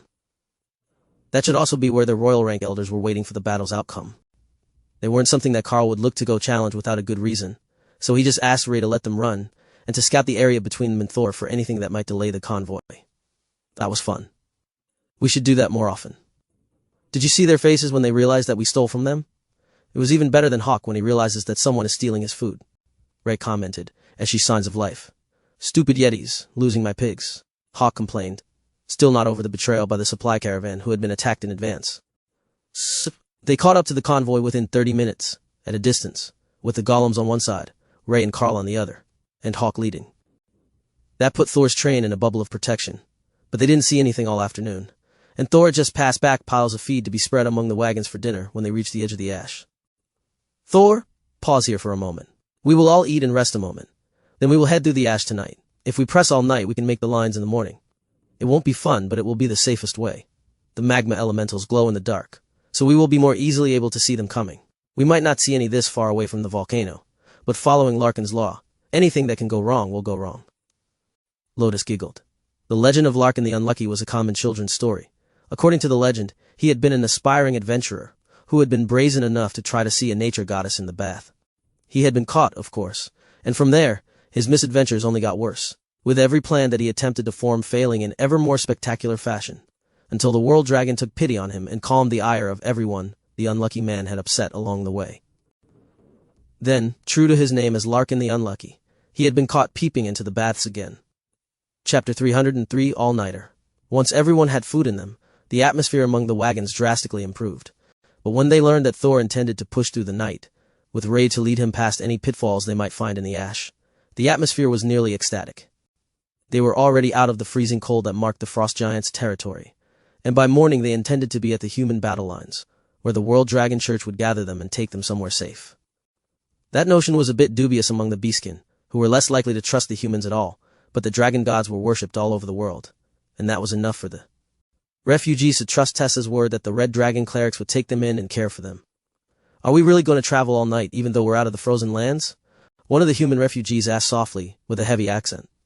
Yes, this area belongs to a magma dragon, and we're not certain how his servants will respond to our presence, so we are going to pass through at night and not linger. The sooner we can get you to the safety of the Golden Dragon Nation's border, the better. Tessa explained. The girl smiled. I've heard so much about it, and now I have actually met someone from there. I must say, I didn't know that humans could be so strong. Tessa laughed. It is a blessing from the World Dragon. You're still young, so perhaps you will get a chance to try one day as well. We all see if we were compatible when we were 14 years old. That was great news for the humans.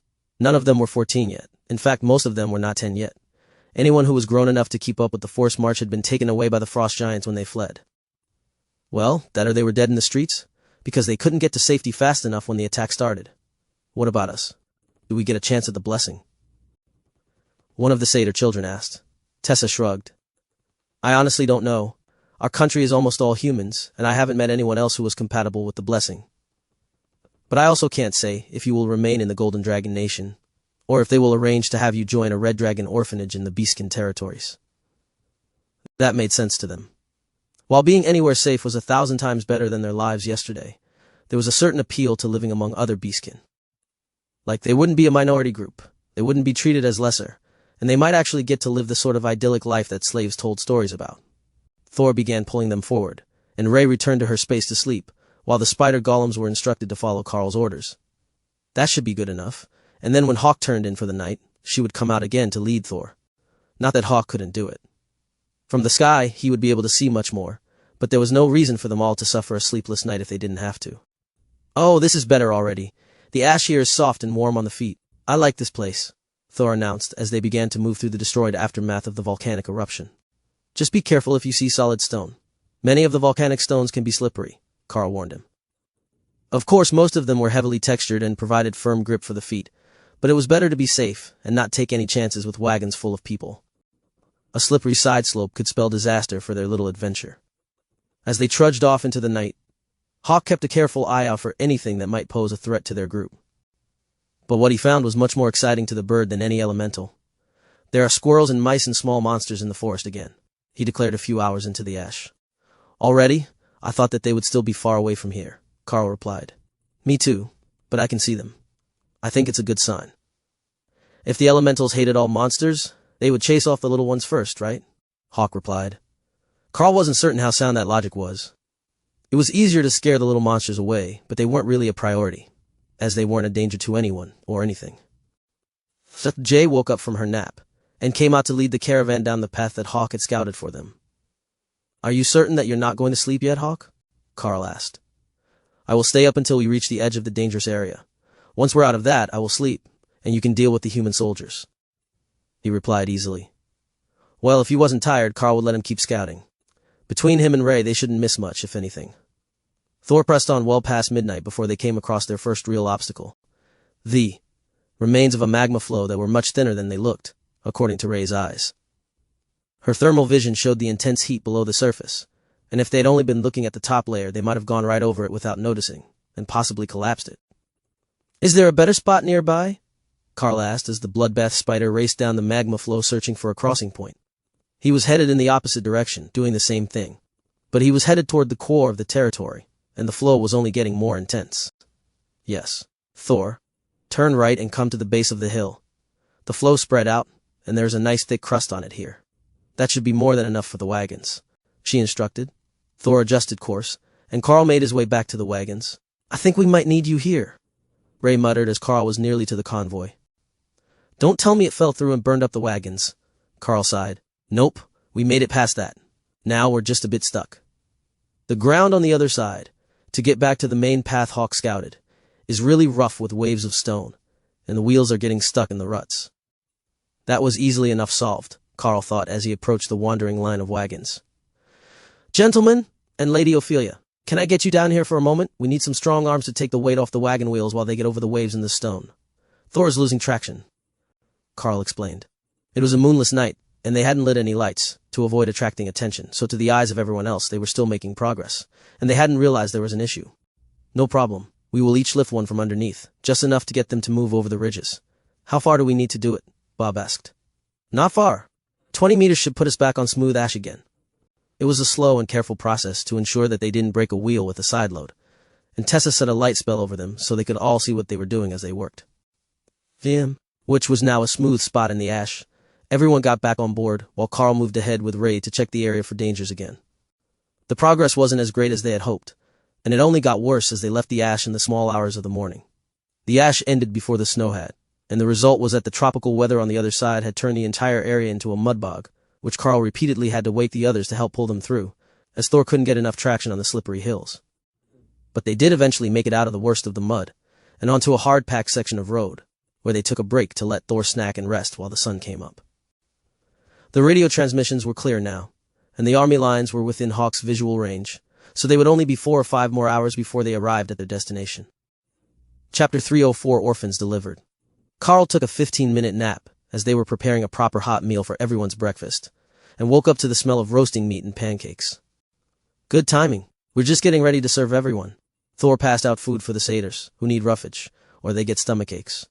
"They can and will still eat with us, but not large quantities," Lotus explained. Karl nodded blearily before Doug passed him a strong cup of coffee to bring his brain back online. That was just the thing that he needed after an all-nighter. Most of the team had slept, though he had to wake some of them up to help with the rough patches. "Get a bit of sleep. Thor can lead us in, and we will guard the caravan now that the sun is up. At least that way you will have a few hours' sleep while we finish the trip. The ground is getting more solid by the kilometer, and the army knows that we are coming. They arranged to have Red Dragon clerics airlifted to this location while you were napping, and they will be there to take over the refugees when we arrive," Doug explained as Karl sipped at the glorious black nectar of life and cleared his thoughts.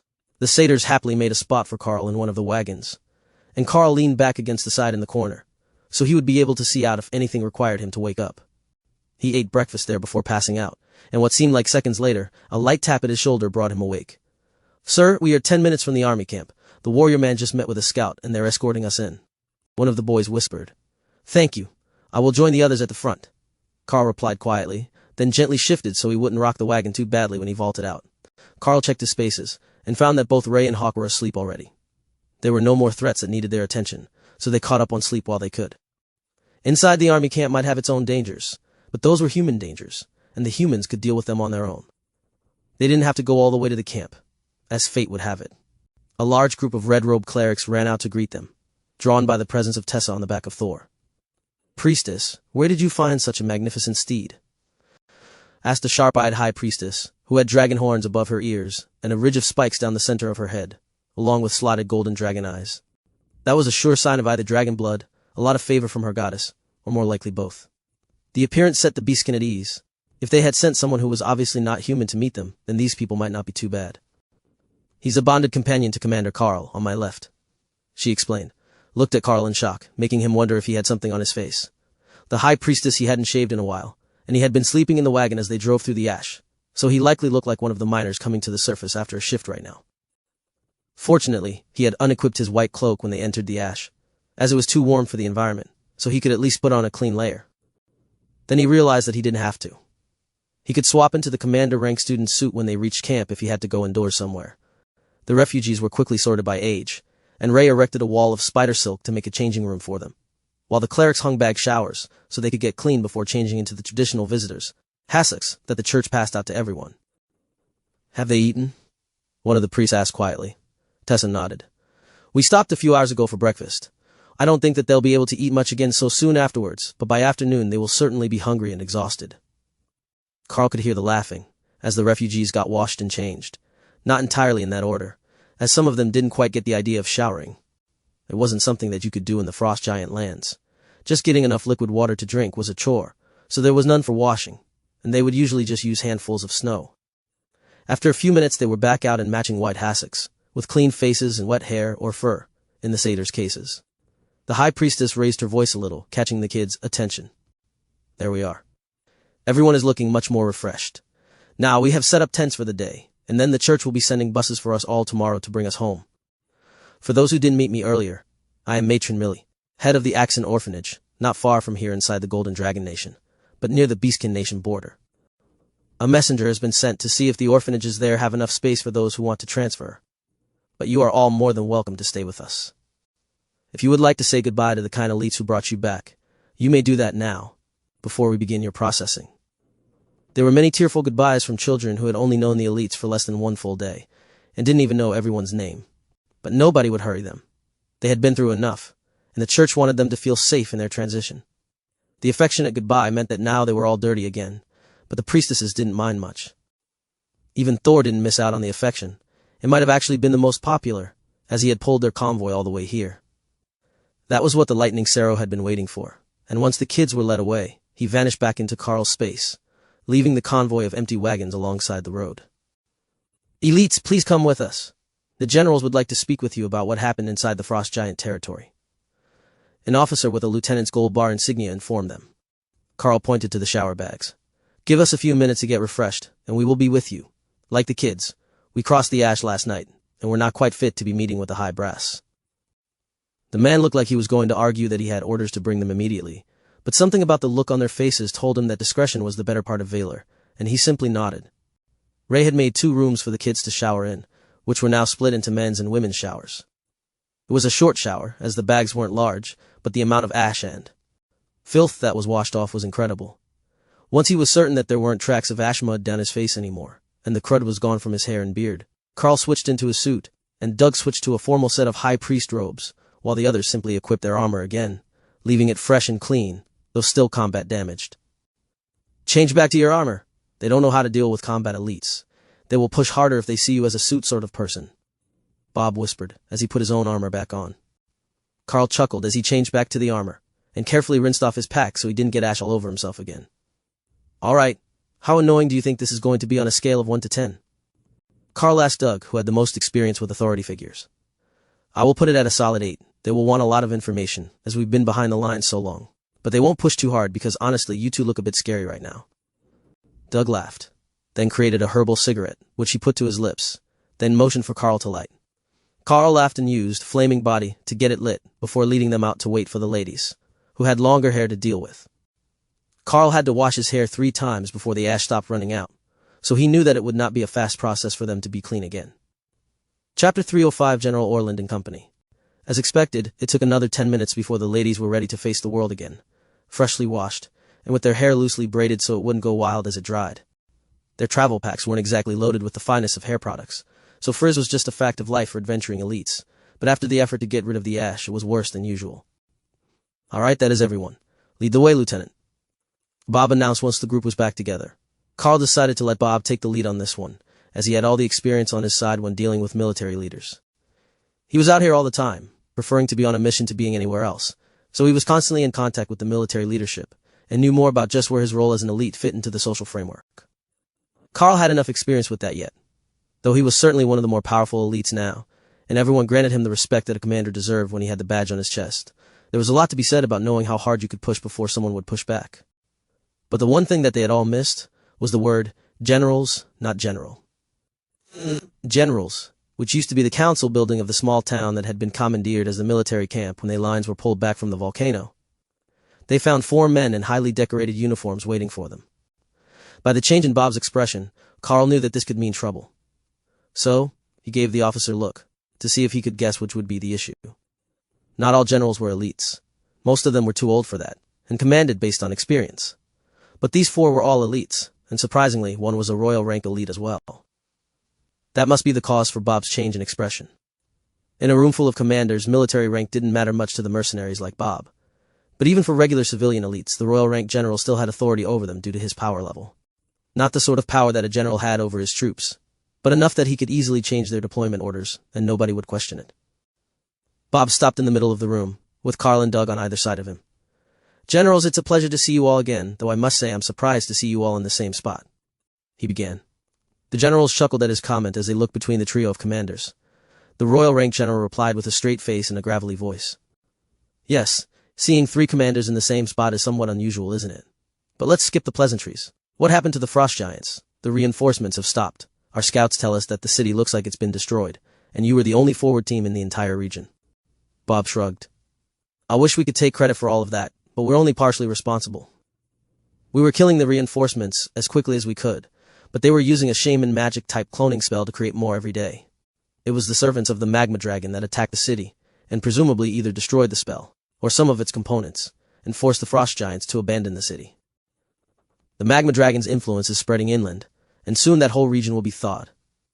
There is a volcanic hot springs under a kilometer from the city, and from what we can tell, it is increasing in intensity. That alone will keep the frost giants from returning to the region, unless their magic can overcome whatever the dragon has done." The generals nodded as their assistants took notes. Similar events have taken place all along the border. For whatever reason, it appears that most of the summoning spells were placed on top of trapped dragon elders, and now that they are free, the frost giants are in real trouble. What we need to know is how much trouble they are in. The hill and mountain giants are giving us enough trouble along the other sections of the border that we can't spare manpower to sit around here if we are not being attacked. The general insisted. "Has the new snow begun to retreat?" Bob asked. The generals nodded.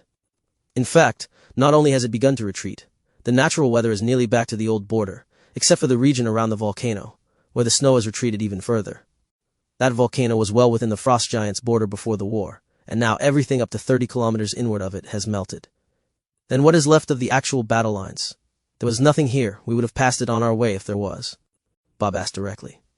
"This portion of the line is only still in place to secure against invasion by the magma dragon. The next pass is also now completely unguarded by the frost giants, as our soldiers finished a push just this morning and eliminated all resistance. The next 2 passes are still fighting, but north of that everything has been abandoned by the frost giants, and nobody knows if they are ending the battle or withdrawing for a larger offensive." Bob nodded in understanding. "Well, we can't tell you much about that, but we can tell you that this section of the line is unlikely to see frost giants in the near future. They already lost a major city to the magma elementals. It doesn't appear as if the dragon's allies are hostile in this direction, though. We saw no evidence of attempts to expand in our direction, only toward the city, where the core of the frost giants' force was located. Once the battle was won, the forces of the magma dragon retreated and did not attempt to occupy the city. There were no combatants left when we entered, only a token force of frost giant guards outside the city, left when the rest of the occupants fled. The generals brought out a rolled map, which an assistant set up on a folding table, along with a number of blue stones. "These are the known population centers of the frost giants.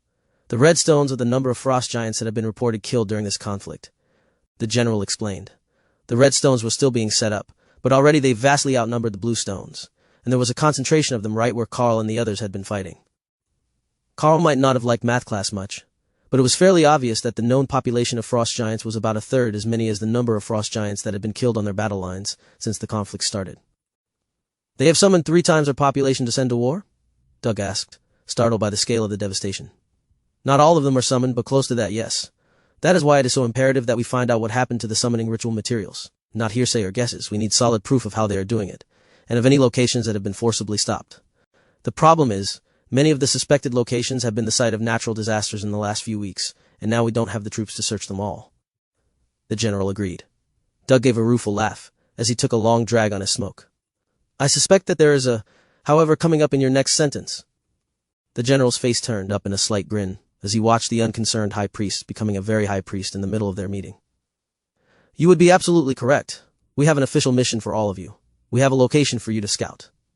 This location previously generated large troop movements, then suddenly stopped without any visible signs of attack. The spot is well within enemy borders, and the complex is suspected to be currently occupied by a royal rank frost giant and his retinue. The general replied. So it's a trap. We know it's a trap, and you want us to go spring it anyhow, for the chance that we can kill a royal rank frost giant? Doug asked with a vague wave of his hand. There will be appropriate compensation. The general agreed, his raspy voice making the promise sound more like a threat, or a promise of restitution for the grieving families. One of the other generals, a portly young man with a blotchy face that spoke of years of alcoholism, smirked at them as he joined the conversation. It is non-optional. Chapter 306 sent back. Karl rolled his eyes at the smug general. Well, I still don't have a royal rank head as a trophy for my dorm room. I suppose a frost giant will have to do. A bit large for the display case, but such is life. He answered while everyone else paused, not taking the bait as the general tried to goad them into something that would give him an excuse to put a black mark on their records. General Orlin, the royal rank general with a harsh voice, which Karl suspected might be due to a previous throat injury that was hidden below his collar and tie, gave him a knowing smile. As always, when the elites with bureaucratic titles met with the mercenary elites, it had turned into a dick measuring contest. The battle-hardened general knew full well that his smug counterpart couldn't even keep up with the pace of their group, and he had likely never killed a monster his own rank or higher in his life. So, the easiest way for Karl to get a rise out of him was to treat the death of a royal rank enemy as just another trophy hunt, and it was working. If it's such a trivial matter, then I will be expecting to hear positive news of your success very soon. The portly man replied. Good things take time, General. Like a well-cooked meal, you must be patient until everything is just right. I suspect you're familiar with that particular anticipation.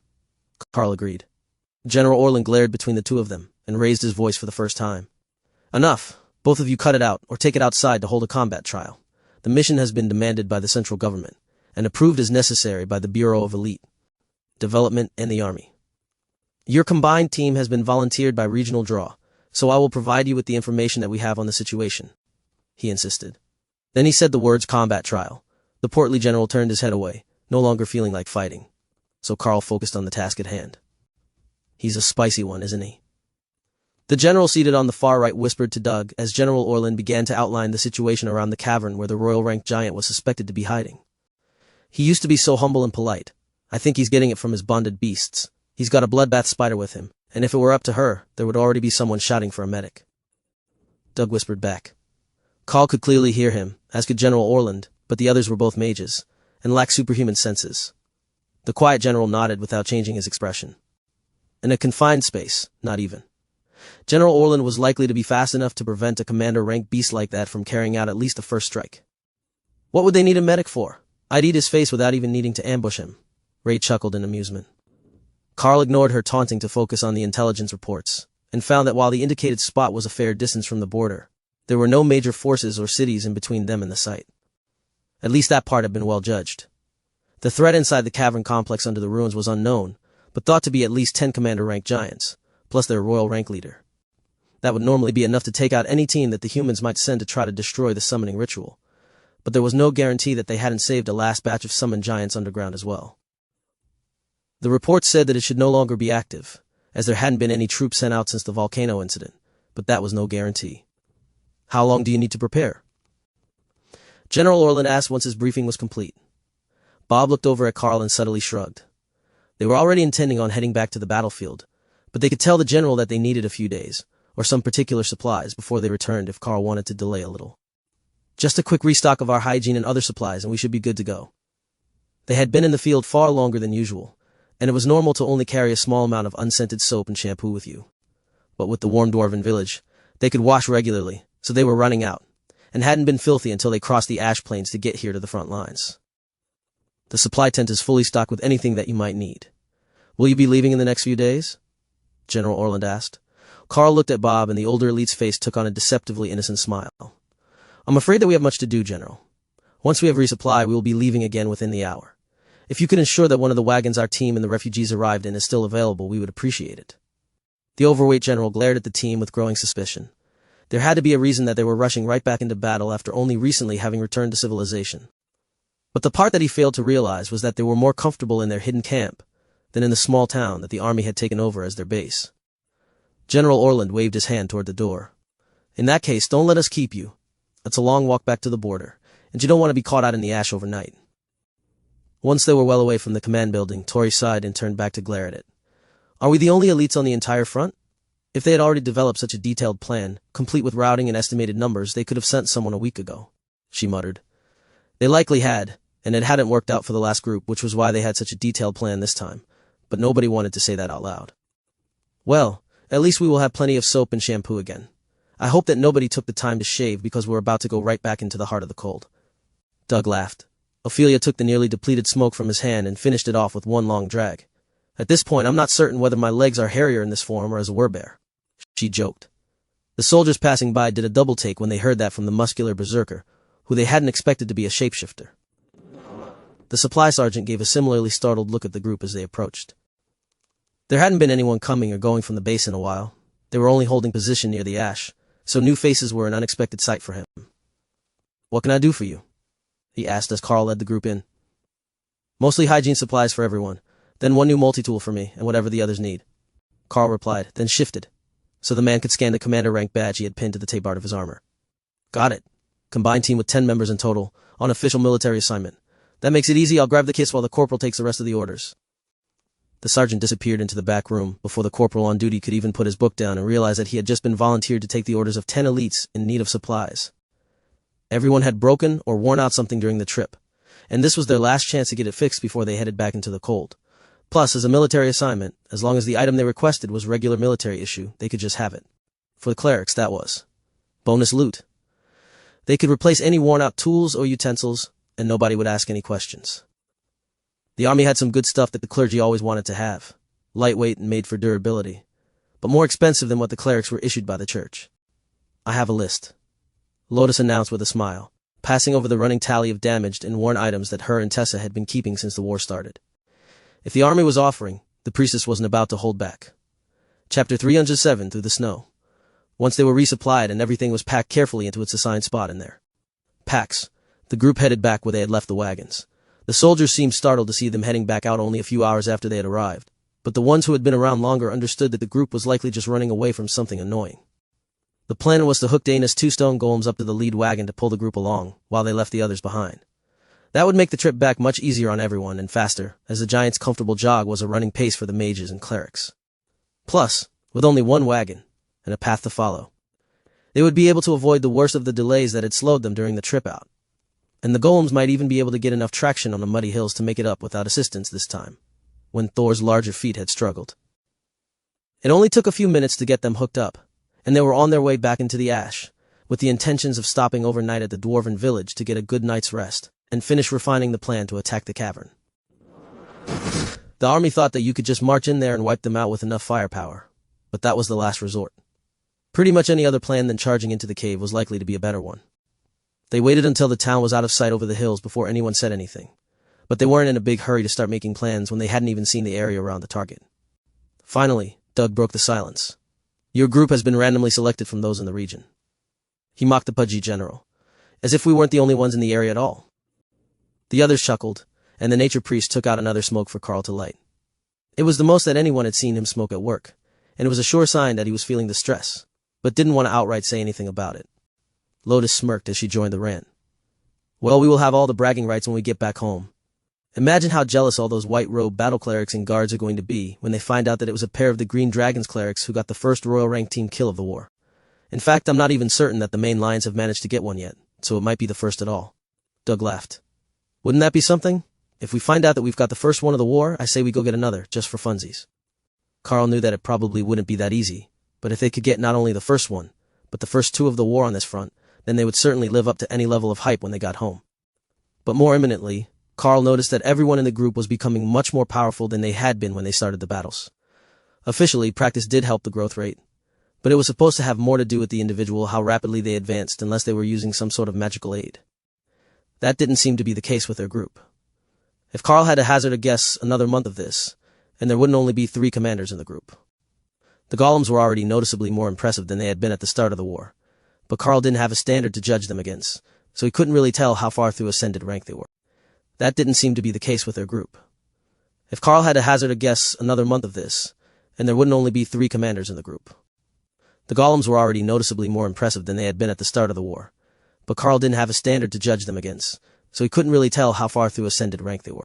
He would judge them against the spider golems as a commander rank standard, but Ray had advanced them to royal rank, and they were multiple times more powerful than they had been, so that still didn't actually help. He couldn't even go by the ease with which they killed the frost giants, as they had so much practice now that everyone knew where their vulnerable areas were, and they could target them with minimal thought. But while he was thinking of power levels, Karl had a good idea. Since they were going to be keeping the golems active most of the time after they left the safety of the village, they should give them some of the frost giant weapons that were enchanted to cut like proper commander rank weapons. That would give them an extra bump in combat power, as opposed to the single blade that came with the durable constructs buff. They would have to carry giant-sized spare weapons with them to give to the golems, and give them back every time the golems were summoned, but it would increase the speed that they could clear the weaker groups, where the golems rarely sustained serious damage. They had their loot wagon now, so they might as well make good use of it.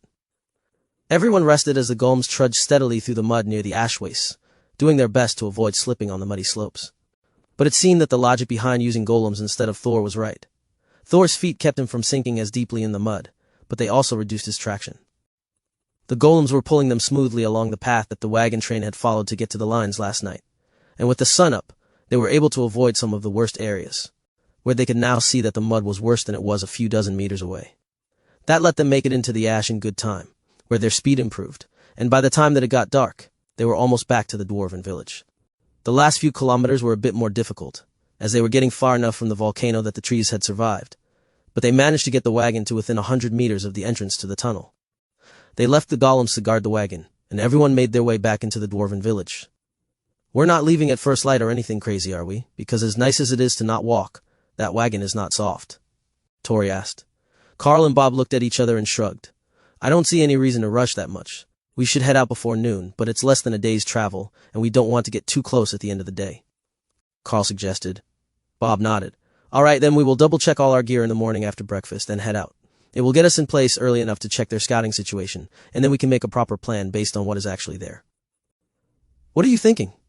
Pick off the scouts and see if we can lure out what's actually in there instead of going into the cave ourselves, Tessa asked. Bob nodded. That seems like the better option. There are 10 of us, and fighting in a cave sucks. You never want to fight in a cave if there is another option. Out in the open we can make proper use of tactics. In the cave, we are limited by the space we have to work with. And even if it's big enough for a giant to pass, it's unlikely to leave us room to flank them, or even make a proper defensive formation. Karl frowned. Monsters generally get smarter as they grow in ranks, so the royal rank frost giants might not fall for simple tricks like luring them out a few at a time by killing patrol members. Bob ran a hand through his hair and sighed.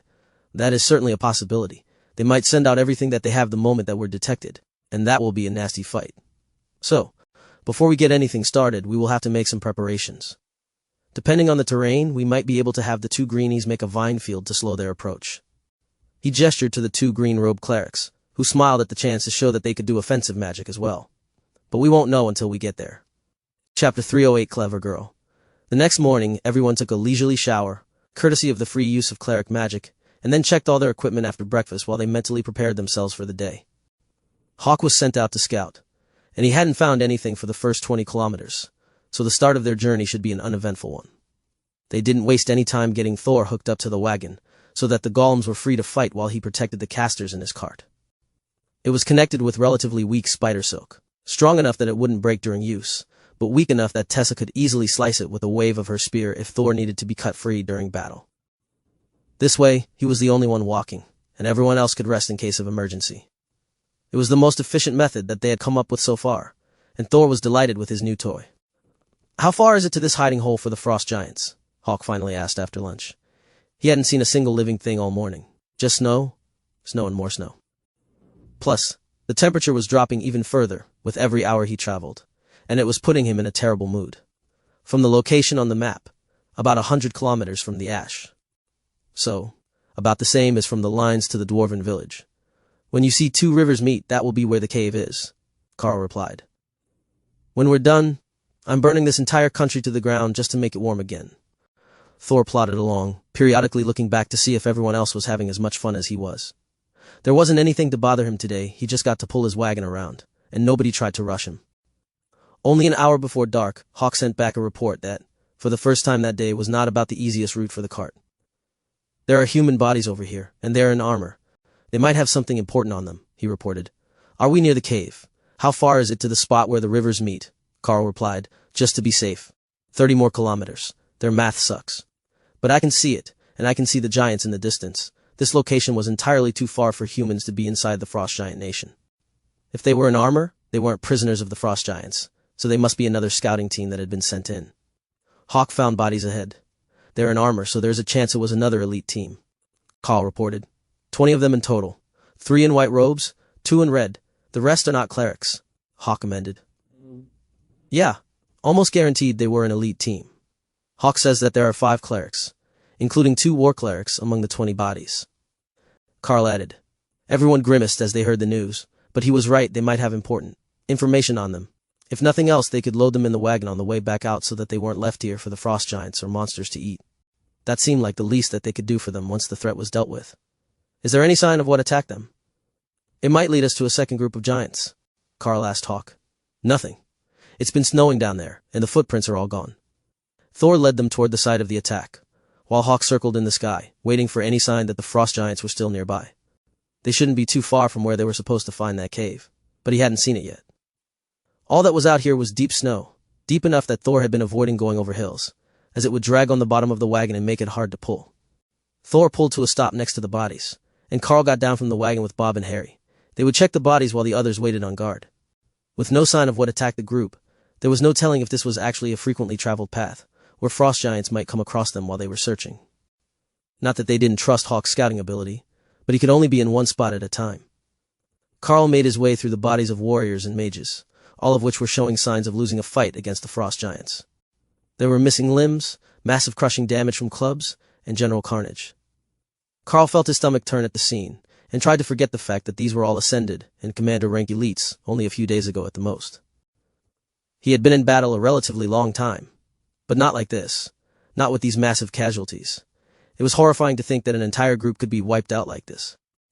There were 20 bodies, so the chances are that none of them had managed to escape to warn the army about the situation or threat that they had met. Karl was about to turn back to the cart when he noticed a slight puff of warm breath from one of the bodies. Someone was still alive here, but not by much.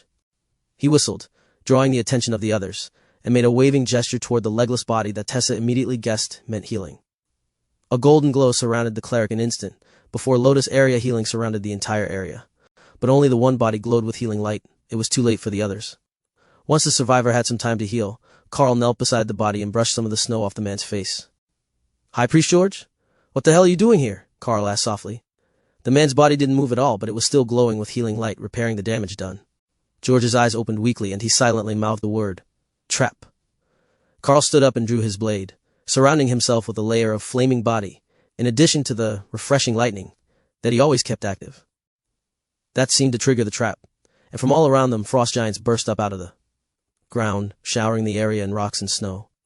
They were surrounded, and the bodies were bait for whichever human group came next. The warriors and the stone golems circled the wagon, while Tessa cut Thor free. The frost giants hesitated, but not like they were afraid, more like they were waiting for something. The side of a hill collapsed, and a massive female frost giant strode out of the previously buried hiding spot. Look what I have caught, stupid sentimental humans. She spoke with a heavy accent, in a booming voice that somehow made her feel larger than she was, and she was not small. She towered over the commander-ranked frost giants by an entire head, and Karl was hardly more than shin-high on her. His head didn't even reach her waist. Karl saw Bob nod in his peripheral vision. They would hold off the ambush while Karl took care of the leader. Ray, guard the wagon. Thor will be sad if they break it, Karl instructed. Well, there's no point in waiting, let's get to it. Karl shouted up at the royal rank frost giant. Ray appeared on the wagon, and called her spider golems in, to ambush the frost giant lines, as Karl leapt forward with the two-handed blade flaming in his hands. Puny human, I will enjoy eating you, the leader laughed as she moved with astonishing speed and blocked Karl's attack. Frost and fire clashed as the magic on their blades met, sending Karl sliding backwards as he lost the test of strength. Using shred, layered with flaming body, Karl hurled 3 fast arcs at the giant leader. A twist of her blade blocked 2, while one cut a gash in her side. Blue blood dripped down her torso as the giant roared in rage, and the encirclement closed on the group, stomping the bodies of the unfortunate group who had come before them. Ice magic was building around them, then fading as Remy used Blizzard to offset the leader's identical skill. She wasn't nearly as strong, but the royal rank giant couldn't focus on the skill with Karl attacking her, and the snow was merely blinding, cutting visibility to under 10 meters, making it hard to even see her head when he retreated between engagements, but not damaging his barriers. If she had only been bigger and faster than the others, this fight might not have been so bad, but she was fast, and even with agility bracers on, Karl was struggling to keep up. Chapter 309 Duel. Every attack, Karl was forced further from the group, isolated from any chance of reinforcement, but the blizzard was fading as the leader felt that her mana would be better used on combat than distraction, now that they were 50 meters away from the main battle, and well outside the encirclement. Karl flicked his blade down, parrying an attack coming for his legs, but couldn't react fast enough for the left hand that she took off her blade and punched him square in the chest with. His barriers held, but he was rolling in the snow, and the blade was coming for him again, while he didn't have the footing to force it away. Remy intervened, hitting the giant with chain lightning and making her arm twitch, sending the attack wide as Karl rolled to his feet. Her expression was startled, not having expected the attack from what she thought was a defeated opponent. Karl sent a flurry of rend attacks at her, coated with flaming body, the same as Hawkett did. There was no way to block them all, but the giant twirled, sending her cloak billowing and taking a large part of the damage before the thick monster fur was destroyed, leaving it in shreds on the ground, while the remainder of the attacks hit her back. Karl almost fell for the fake opening, and leapt to the right, back in front of her, as her blade shrieked through the air, right where he would have been if he had tried to attack her vulnerable back. His jump had given him a little distance, and Karl quickly switched to his bow to fire a chain lightning arrow into her stomach. It only sunk in a few centimeters, and made her eyelid twitch before she pulled it out, but it bought Karl a second to retreat further and keep firing. Her snarl shook the air, carrying some sort of magic with it, and Karl felt his mind go blank, while his hands continued to fire arrows. Mental fortitude kept him from cowering in fear before the might of the frost giant leaders.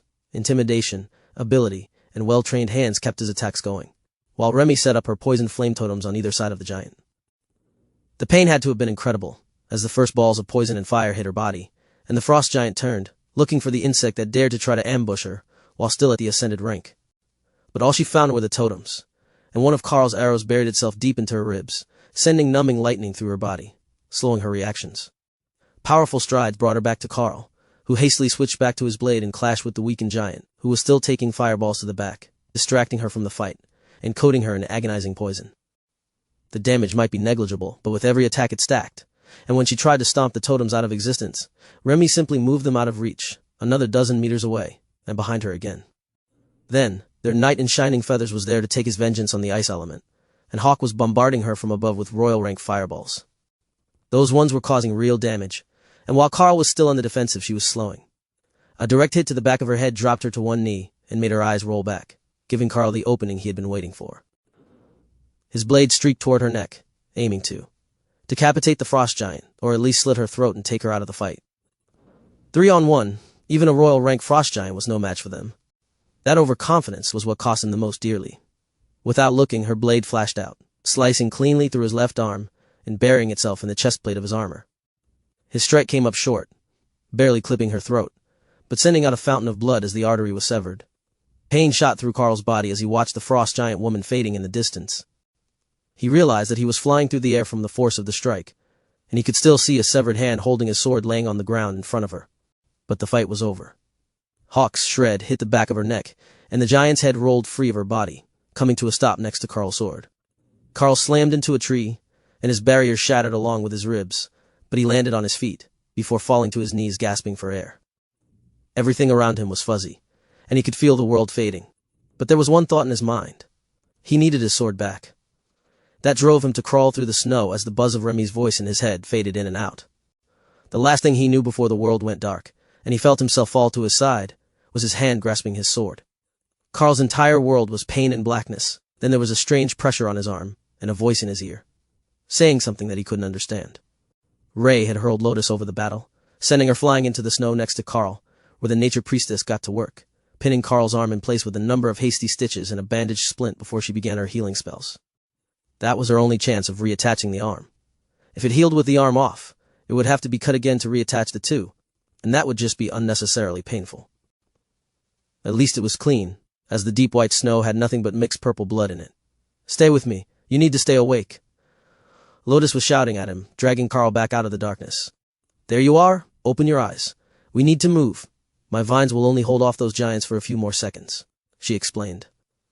Karl blinked away the fuzziness, and saw that there were 2 commander-rank frost giants being torn apart by thorn vines, while Remy was sitting on the ground in front of him, hurling lightning at them. Karl staggered to his feet, using his sword as a crutch, and realized that while his arm was back, and in a sling across his chest, he couldn't use it. It was just there, numb and motionless. Using the oversized blade one-handed wouldn't be easy, but it would be impossible to use the maul or the bow. He took a deep breath as refreshing lightning cleared his mind a little and prepared to fight again. Smirked at him as they realized the warrior was heavily wounded and wouldn't be able to recover fast enough to stop them. But Karl didn't need to lift his blade to fight. Arcs of, rend, coated-in, flaming body raced for the 2 commander-rank giants, who laughed and easily blocked the strikes, then fell forward, dead, as Hawk strikes from behind broke their necks. The classics are always the best, Hawk bragged as the flame-enhanced, rend, attacks did their job. There was a braying noise, and Tessa ran back toward the main battle, leaving Karl to scoop up Remy and stumble after her. The fight wasn't over yet, but the number of giants was much lower than it had been. Karl felt the power transferred from the sword sinking into his body, bringing a tingling to his immobile fingers and a rush of clarity to his mind. Karl attacked from behind, joining Hawk in ambushing the giants and making a path to Thor, who was standing on 3 legs, while one hung limply, broken by a frost giant club. Ray was protecting the wagon still, and magic missiles were still casting steadily, with all 4 golems on defense. Harry was under the wagon, nursing injuries, while Ty was kneeling in front of him, firing his bow into the frost giants from the relative safety under Ray. The sudden assault from behind distracted the attackers, and 2 fell in quick succession to the spider golems, then 2 more from Karl and Hawk, followed by another from Ray herself.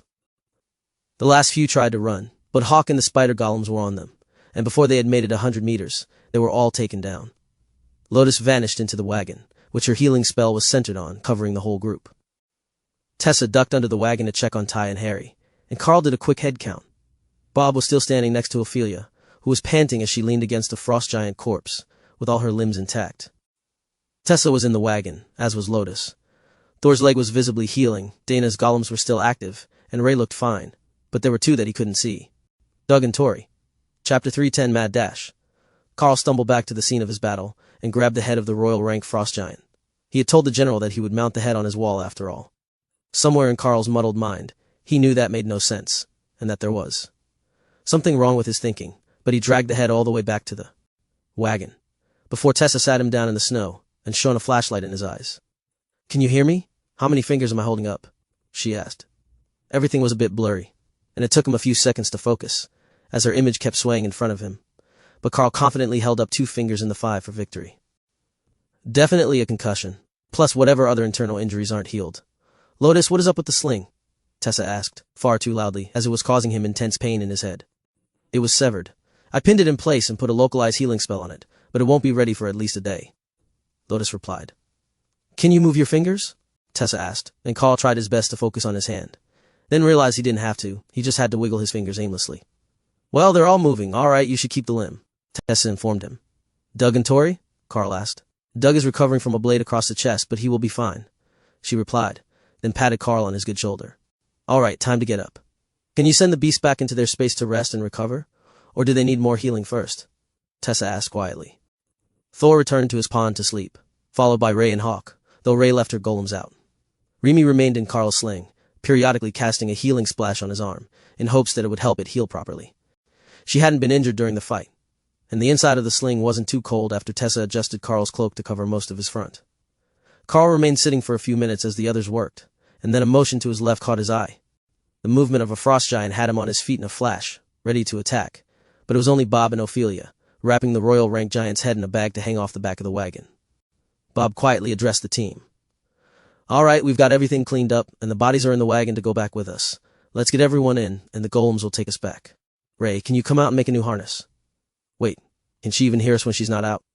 Ray came out and quickly harnessed Dana's golems to the wagon, which was now half loaded with bodies, and created a harness for the humanoid golems. Then she returned to her space, where her stamina would recover more quickly, and curled up to sleep, while Hawk kept watch on the outside world. Everyone was cedar, and Karl found himself in the corner, with Dana leaning against his side, unnaturally quiet, while Tessa directed the golems to get the cart moving. Karl wrapped his one good arm around the mage and looked across the wagon, where high Priest George gave him a weak smile. Somehow, the man was still alive, having avoided being crushed during the ambush, but he had lost both legs above the knee, and his own magic was only enough to stop the blood flow and keep himself alive with the injuries he had sustained. Somehow, the man was still alive, having avoided being crushed during the ambush, but he had lost both legs above the knee, and his own magic was only enough to stop the blood flow and keep himself alive with the injuries he had sustained. Doug was doing better. His staff was shattered into splinters on the floor of the wagon, and he was wrapped with bandages all around his chest. He had wrapped himself in a fur cloak for warmth while he mixed some sort of herbal concoction, but Karl's head count still didn't find Tori. Reluctantly, Karl turned to look at the back of the wagon, and saw the telltale mage robes and white fur cloak under the pile of bodies. They had defeated the royal rank frost giant, but Karl couldn't call this a victory, not when they weren't all coming back home. For some reason, Tessa was pushing the wagon at a full run across the snow, headed for the closest section of the line, while Lotus continued to maintain her healing spell over the wagon. Karl faded in and out of consciousness for the next few hours, being briefly jostled awake by larger bumps as the wagon raced across the frozen plains. The sun had set not long after the battle, but still, the cleric didn't slow the wagon, keeping the golems at a full run, heedless of the bouncing that they were doing. Nobody was saying anything about it, so Karl assumed that there was a good reason for the rush, and continued to fade in and out until finally the bright spotlights of a frontline encampment lit up their wagon. There was a lot of shouting, and people were moving around frantically, unloading bodies from the wagon, but he just sat where he was with Dana under his arm, as the mage sobbed silently and pretended that she was asleep. Stan landed on his shoulder, shaking Dana awake in the process, while bringing Karl out of his stupor long enough to turn to see who was looking for him. It's your turn, if you two can walk to the triage tents. The man in the white robes of a high cleric of the main faith whispered. Karl was thankful for the consideration, as loud noises were still hurting his head, but his body was feeling better with that much time in Lotus, healing spell, and the refreshing lightning. Remy was still in his sling, half asleep, but randomly mumbling and casting healing splash on his arm until Karl stroked her head and let her know that she had done a good job, and she could go sleep in her space. The thing that know that she had done a good job, and brought Karl to a small diagnosis room, where he repeated the light in the eyes thing that Tessa had done. Still a concussion? Karl asked. The priest nodded. It's healing, but won't be finished until morning most likely. You did good getting back here as fast as you did. Karl gave him a rueful smile. We didn't make it fast enough. The high priest put a gentle hand on his shoulder. No, you did. High priest George and Doug are both going to be fine by morning, though George's legs are a lost cause without months of treatment spells or a royal rank healer. But more importantly, with them, we had the 6 high priests necessary to cast a resurrection ritual. Tori should reappear somewhere familiar to her in the next 40 to 8 hours. Karl just blinked at the high priest, so he explained. There are 2 basic resurrection spells. One brings them back to life within 10 minutes of death, but only a royal rank cleric or a select few of the healing specialist high priests such as myself can use that. The other is a 6-person ritual that puts a soul that's still linked to its body into a new body with its memories intact. They usually show up somewhere which they associate with good memories, and then they have to explain to someone who they are, or come to the church, where we can verify it and update their records. So she will be fine, and back at the academy soon? Karl asked hopefully. Not back at the academy most likely. I've never heard of the new body forming with the effects of the injection, so she wouldn't be an elite anymore. But she's still a student, so there is a chance they will make an exception, and she will be able to start over if her new body is compatible, just a little older than the others. It's not like the injection doesn't work anymore if they give it later. Well, that was better than dead, he supposed. The cleric finished giving Karl a checkup, which found that other than his head, everything seemed to be fine, and he was recovering well but would need to eat a lot to recover the energy that he had burned while healing his body. That was something that he could do. Dana was waiting outside the tent with a faintly hopeful smile that said she had gotten the same news about Tori, so he led her toward a large wall tent, where he could hear Bob arguing with someone. That was most likely the mess hall, and if it wasn't, it was still the right place to be, as that was where their team was. Chapter 311 Mess Hall. The remainder of the group had gathered at a table in the nearly deserted mess hall, where Karl and Dana joined them after loading their trays with random items. Karl still couldn't think clearly, and every light source made his head hurt, but not enough that he couldn't just leave them mostly closed while he ate. What's the prognosis, monster man? Doug asked as Karl attempted to operate a canned drink one-handed, as his other wasn't working properly, even if he removed it from the sling. They say my head should be better tomorrow, and my arm will work eventually. Good work, by the way, to whoever put that back on. I distinctly remember that it was not attached for a while. Karl rambled. Lotus smiled and gave him a thumbs up. I did the best that I can. I'm a good healer, but that was a pretty gnarly injury. Karl smiled at the little cleric. Where's George? Doug frowned. They took him for more intensive treatment. He was somewhat coherent once. They drugged him, and we got the ritual done, but he's in bad shape. I take it you've worked with him before? Briefly. Karl agreed, not wanting to get into it too deeply, as that was when they had picked up Tori, whose current fate was uncertain. They were eating quietly when a commotion outside drew all their attention. The feeling of a powerful creature or elite approaching put them all on guard, but the feeling was familiar to Karl, with his heightened senses, and he just returned to his eating. Someone you know? Doug whispered. I'm fairly certain that it's Prince Axel and Overlord Drake, Karl agreed. That surprised the high priest, as they should have been on the mountain giant front, keeping the most powerful of their foes under control. The two stormed into the mess hall, followed by over a dozen officers, and then paused in visible relief as they saw the group eating. Ah, there's a sight for sore eyes. When we heard that the group sent to subjugate the frost giant royal had been annihilated, we feared the worst. Prince Axel blurted out with a relieved smile on his face. I take it that you got the news about the same time that you got the news that we had been sent out? Karl asked, while the others looked unsure how to respond. Karl and Dana were the only ones in the group who had held a proper conversation with either of these two leaders, and Overlord Drake had quite the reputation as a fighter. We were meeting with General Orland when the news that a group had been wiped out and their tracking spells were all disabled within 5 minutes of each other. But the report was incomplete, and we only knew that it was the church who put the trackers on. They didn't include the team leader's name, Drake explained. Karl winced at the loud noise, but smiled. We will have to send the generals a message and let them know that I got that head from my trophy case. Axel and Drake both burst into laughter. You really did it? Orland told me about your little spat with the generals, but I didn't think you would actually manage it. The Frost Giant Royals aren't just a little bit above commander rank. They're skilled leaders and cunning monsters. The big warrior asked, You really did it? Orland told me about your little spat with the generals, but I didn't think you would actually manage it. The Frost Giant Royals aren't just a little bit above commander rank. They're skilled leaders and cunning monsters. The big warrior asked. That's no joke. They were hiding down under the snow and rocks, laying perfectly still in an ambush ring around the bodies of the first group when we arrived. They had been there for days, and they were deep enough that not even thermal vision could spot them until they moved, and by then it was too late. Karl explained. Prince Axel whistled. Dan, that's just evil. The mountain giants camouflage well with the stone, but at least you can see them on thermal. What else can you tell us about the Royal Frost Giant? Everyone turned to look at Karl, as he was the only one with the opportunity to get a good look at it while it was still alive. Middle-aged female frost giant, a full head taller than a commander rank giant. She was fast, stupidly fast, and even with a commander rank agility buff, she was nearly faster than I was. Stronger than a commander with 2 giant strength items on as well. She spoke common, and understood combat tactics as well as common battle traps, intended to put her off balance.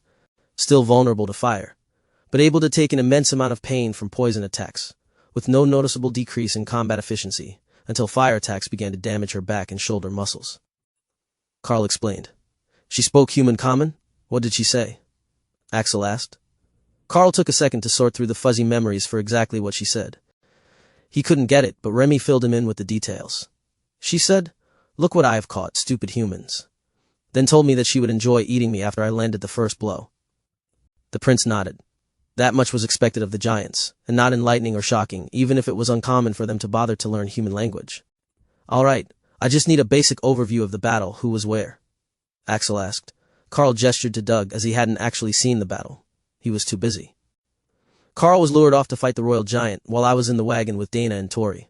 Tessa was mounted on Thor at the front of the wagon, with Harry and Bob on either side. The stone golem started at the back with Ophelia, and then spread to Harry's side when he was injured. The spider golems that Ray makes attacked from behind at first, while she guarded the top of the wagon. Hawk was on scout duty above, and I think that's everyone. Axel was briefly confused as he counted the number of combatants. Hawk, Ray, and Thor are beasts belonging to Karl, commander-rank magical beasts. Doug explained. Ah, I see now. All right, how many frost giants were there? Doug counted in his head for a moment. 30 commander-rank frost giants, plus their leader. Everyone in the tent fell silent at that announcement. Not the 10 that were reported, but 30 commander-rank frost giants, and a royal rank leader, and you returned with 1/2 casualty? They just might give you all a commendation for that. Prince Axel declared. Karl hadn't realized that there were so many, and it was a miracle that anybody had made it through, even with multiple healers. The first group was twice their size, and they had been massacred. But there also might have been even more frost giants before that fight. One of the officers from the back stepped forward with a frown. Not to question the integrity of a high priest, but how is that possible? If one of the commanders was fighting the leader solo, and the other was on defense, protecting the wagon. How did you manage to kill 30 commander-rank frost giants while surrounded? Doug sighed and had Karl light him another smoke. Partially the berserker, Ophelia, who lives up to the reputation of the Bear Totem clan, and did a massive amount of damage with the war goddess, blessing on her weapons. But mostly it was our ability to hold them off, while the golems summoned by Karl's bloodbath spider tore them apart, and the Dragonhawk set spider them on fire. Both of them have combat power well beyond what you expect of the average commander-rank monster, and no matter how many times you kill a golem, if you don't take out the source, they don't stop coming. The frost giants thought that both mages were summoning the golems, but it was one in the spider. So, they targeted the mages first, before deciding that the second set of golems belonged to the one fighting the leader. They weren't speaking common, but some hand gestures are universal to all humanoids. Drake looked curious. And the ascended rank warriors and golems were able to stand up to the attacks of the frost giants long enough for the commander rank golems to eliminate them. Doug gestured at Karl, and Thor brought up, refreshing lightning, over the cleric. This is refreshing lightning, the lightning Cero's primary defensive barrier. Thor can spread it to the entire group, and between that and circle of protection, at commander rank, the incoming damage was low enough that we could hold. He explained, then motioned for Thor to lower the barrier so he could smoke. Chapter 312 Prognosis. Overlord Drake silenced a round of incoming questions from the other officers. Is it possible that some of you might have advanced since you were sent to the battlefield? Bob shrugged. Not me, but I suppose that it's possible one of the clerics might have. The others are all still too new to their advancement, so it seems unlikely that they would have achieved the next rank. Drake was looking more at Karl than anyone else. Karl shook his head. No, while my class is an oddity, and I might count as more than one commander, I am not at the royal rank. Not even close. I was told that when I get close I will feel the bottleneck in my mental spaces, where I will have to adjust my technique, and they still have a long way to go before that. The others nodded, but Tessa shrugged. I have gained some favor from the war goddess from my work, but I'm not certain if it is enough to qualify. Drake nodded. All right, I will put it in my notes. Intervention by the war goddess should quiet any calls for a verification mission, but someone will likely use a truth spell on you to verify. One of the officers snorted in laughter and held up a green disc. They had already verified Doug's words as truth. Prince Axel looked excited. Do you think we have a new high priestess of the Red Dragon coming soon? Tessa, have you noticed any new draconic features? I would like to know what you have been up to that would have attracted so much of her attention to you. The war goddess has seemed rather uninterested in this battlefront. Doug burst into laughter and nearly dropped his smoke before Ophelia stole it from him and smirked at the officers as she took a drag. Who do you think that the war goddess likes better than murder hobos on a battlefield? We have been halfway down the border since we arrived, and our total kill count has to be over 1,000 by now. The muscular brunette laughed, then frowned as Doug stole his smoke back and thumped her on the head. Overlord Drake made a gesture to the officers behind him, and someone brought forward a large red folder. Inside were typed transcripts that looked like copies of radio transmissions, along with mission reports, and the usual paperwork that went with most missions. Karl wasn't certain why the folder was red, but he was still having issues thinking clearly, and it didn't really matter, as Drake was skimming through the contents, so it was all within his security clearance. What is this? This string of triple-digit kill counts? I'm assuming that is for the combined group? Drake asked, and the officer shrugged. Tessa snapped her fingers. I know what you're reading. Those days we went hunting. Reinforcement groups, and split the kill count between the two groups so that we didn't have to file paperwork for a combined elite recon force. So, it's not just the same number, misreported. Your groups killed the total of the two numbers that day. Overlord Drake replied. Exactly. We didn't want to mess with the total, as that would change the expectations of the main lines, so we split the kills between us when reporting. The officer held up his green disc again, and Drake shook his head in dismay. And they call the overlords the monsters among the elites. Is one of you perhaps auditioning for a position with the Black Dragon, Goddess of Death? Doug shook his head. No, we're keeping things balanced. We rescued a town full of refugees too, if you check a few more pages in. We're a bit behind on the good works, but helping reset the climate back to normal has to count for a few balance points. It's just that they were sending awakened groups with an ascended leader, and we have a commander-ranked bloodbath spider who summons golems, and a dragonhawk with the pure hatred for all things water and ice element. The reinforcement groups died so fast that sometimes the rest of us wouldn't even get to fight. One of the officers chuckled. What's next? Stacking so many giant corpses that you create a beacon fire that can be seen from 2 valleys away? Karl's mouth was moving before his brain realized what was happening. That's in the records for Sector G4C. We already did that. Doug choked on his coffee, then did his best to return his expression back to neutral. So it is, but they didn't actually see it from 2 valleys away, only one. Drake informed him when he found the file. Murder hobo. Lotus mouthed in Karl's direction, with her back to the officers. You should have seen how sad Remy was when she learned that they wouldn't appreciate our nice warm bonfire. I almost felt bad about setting it. Karl whispered back, possibly louder than intended, as a few of the officers gave him amused looks. You're taking this exceptionally well for a novice elite, Prince Axel noted, looking at Karl. Doug shook his head.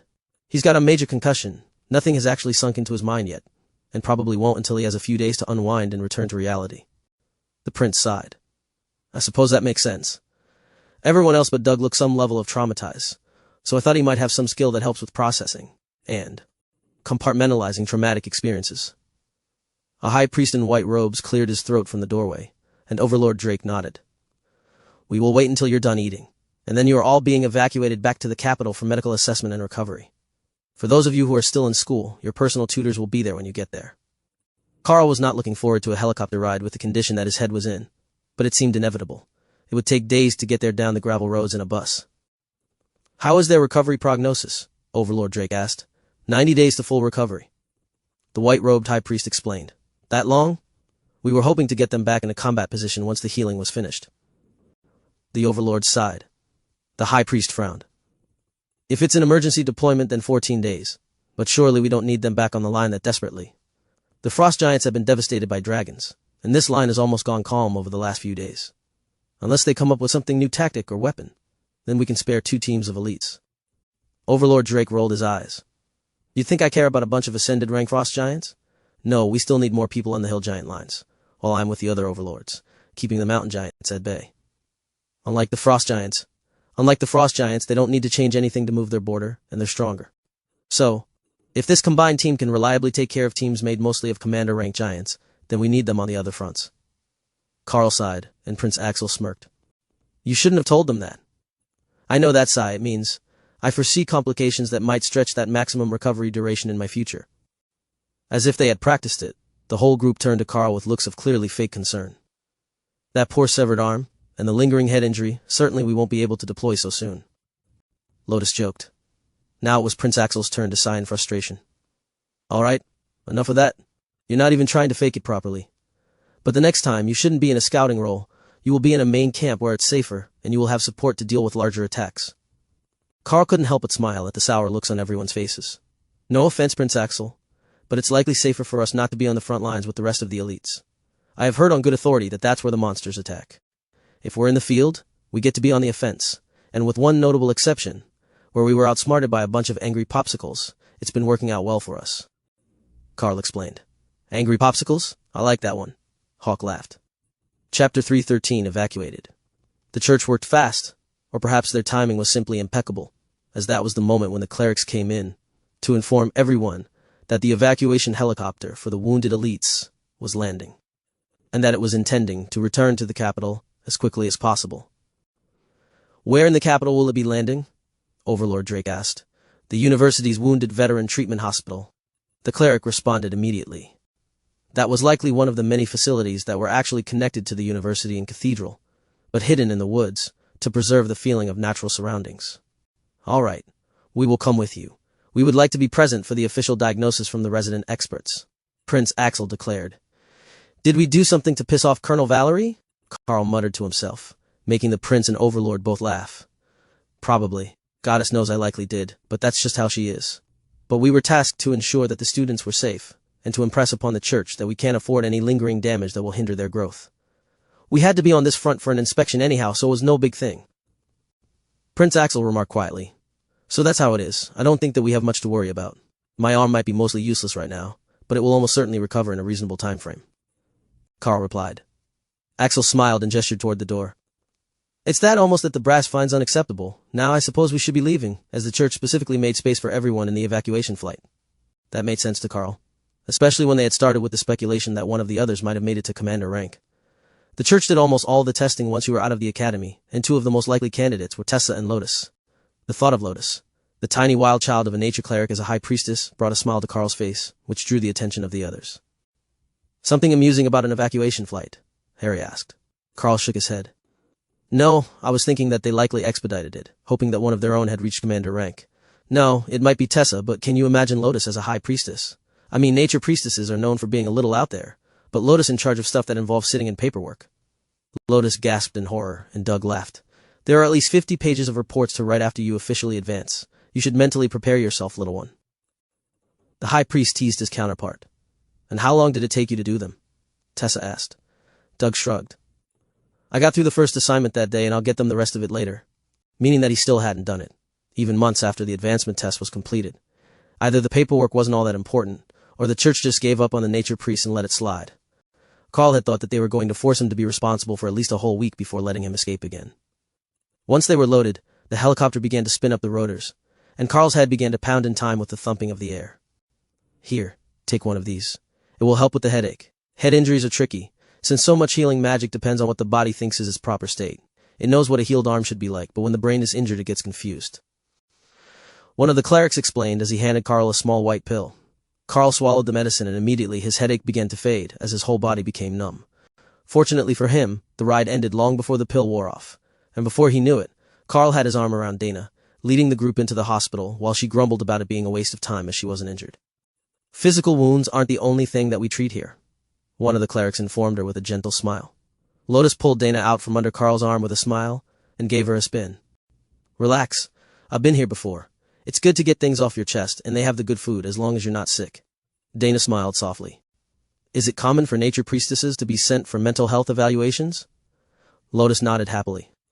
All the time before we are confirmed as followers of the green dragon or one of the other nature gods. People usually think that we're crazy or scatterbrained, when we're really just bored. Or stoned. Ty muttered. That's a definite possibility. The others tell me that I don't need drugs though. I'm fun enough without them. Speaking of which, once we are settled in for the night, can we get Karl to let Ray out again? I want to swing in a hammock. Lotus agreed. The cleric in front of them in his doctor's robes gave her a concerned look while the group laughed. Karl gestured to her bag. You know there's a hammock in there. You can just hang it up in your room if Ray isn't around to make you a custom one. Oh, right, I forgot that there was one in here. We haven't had a chance to use them in a while since we've been in the same spot with new ones made for us. The doctor pinched the bridge of his nose and closed his eyes to take a deep breath before dealing with them again. I would ask if this was new behavior, but it clearly isn't. Are there any other oddballs in the group that I should know about? He finally asked. Other than the warbear totem berserker who gets super growly if you tickle her, the guy who talks to his pet monsters, the war priestess who treats a lightning sarrow as a pet, and Doug. Not really. Lotus replied happily. Harry and Ty gave each other knowing smiles, while Bob smirked at Doug. See, brother, I am the normal one. The warrior laughed. Lotus shook her head. That honor definitely goes to someone else in your family, but you don't really qualify as an oddball. Doug gave Lotus a high five, while the doctor shook his head. You know what? I'm bringing in a specialist team for this. I'm not doing this on a Monday, he muttered as he tapped a button on the wall by a door. It seemed to be some sort of pager, and after a second, 4 aging hippies came jogging down the hall, as if there were some type of emergency. You paged? The first one to them asked, panting a little from the exertion. They're all yours. I am clocking out. The first doctor informed them, while the 4 confused nature priests looked at the group. Karl saw the moment that the realization hit them. That the first guy just wasn't up to dealing with the shenanigans of a green-robed high priest and his friends, and they spread their arms in a welcoming gesture, indicating that the group should come forward. All right, we have your notes from the flight. Who is Commander Karl, the one who... No, that can't be right. It says here you were punched in the face by a frost giant. One of the clerics in the back asked. Lotus shook her head. Technically, she punched him in the chest, and his head hit a tree when he was finished flying. The initial diagnosis was a concussion. All right, was that before or after he lost the arm? The doctor asked, directing it at Lotus as the first responder on the scene. After, but not long after. The fight was over when I got there, but it couldn't have been more than 30 seconds apart. I did my best to put the arm properly in place, and he's got motion in the fingers, but they're still weakened and not responding properly. She explained. The man with the most prodigious of the beards among the group nodded in understanding and cast some sort of spell over Karl. That's an easy fix. It's just nerve damage, and we can fix that as we deal with the head injury. It would sort itself out in a few weeks of treatment anyhow. The bearded doctor agreed. Why does nobody have name tags? Karl asked Doug, who was standing beside him. So that we can't yell at them by name. It helps keep things impersonal. Once we're settled in, and they know that we're not in the middle of battle rage or psychosis, they will usually introduce themselves. But these are Dale, Jerry, John, and Skittles. Doug replied. The bearded man burst into laughter. High Priest Xander Moonbeam Rainbow, Dr. Xander to most, but this impertinent whelp made up a nickname for me when he was still one of my more promising students. He explained. Well, that was an unfortunate name. Perhaps his parents were nature priests as well. Chapter 314 Capital Checkup. They walked down a hallway and found High Priest George, as well as a number of other injured clerics sitting around a radio. listening to a broadcast of the capital's latest idol singer, an ascended rank, bard class elite known only as Sue. She sang in an upbeat pop rock style, and the clerics were enthralled, even through the radio. In person, the bards could draw the whole crowd in with their magic, and she had an astonishing voice that was helping the wounded recover, if their smiles were anything to go by. Karl smiled at George and patted him on the shoulder as they passed, and the high priest smiled back from his wheelchair. He had loose hospital-issue pajama pants on, but it would be some time for his legs to grow back. As they walked, the group members were taken away one by one, escorted into various rooms. Most of them would be in and out quickly enough, but Karl knew that he would be there for at least a few days while they sorted out whatever was still going on with his head. Eventually, Doug was the last one with him, and Dr. Xander turned him by the shoulders into an examination room while two aging high priests in the white robes of the main faith under their coats escorted Karl into the room across the hall. "All right. We will start with the physical injuries, and then we will ask you a few questions about your time in battle. It can do strange things to people, and it's as much for our peace of mind as your own. Keeping things bottled up isn't healthy after all. Now, this is going to feel bright, but it's actually in your head and not a physical light," the doctor explained. He wasn't joking. It was like the whole world went gold. But underneath the light, he could sense something paying attention to him. "I told you that mental fortitude was an important skill, didn't I?" the voice asked. "I can't argue with that. At this point I feel like I should be freaking out and breaking down. In fact, it doesn't make sense that I'm not. But like it's in the back of my head, you know," Karl replied, used to the sensation of mental communication from interacting with the beasts. Karl sensed multiple sources of amusement, and then the sensation faded with one last bit of wisdom. Even the smallest beast knows when to run and when to fight. "Don't forget that." The light faded not long after the voice did, and Karl opened his eyes again. He was staring at two very concerned doctors, but he didn't recall any pain or anything other than the voice and the light. "That wasn't as bad as expected. Bright lights have been my nemesis all day," Karl explained. "What do you remember?" the doctor asked. "There was a voice in my mind, the same as when my beasts speak to me, but not one of them. It made a joke about one of my class skills, and then reminded me that every animal should know when to run away."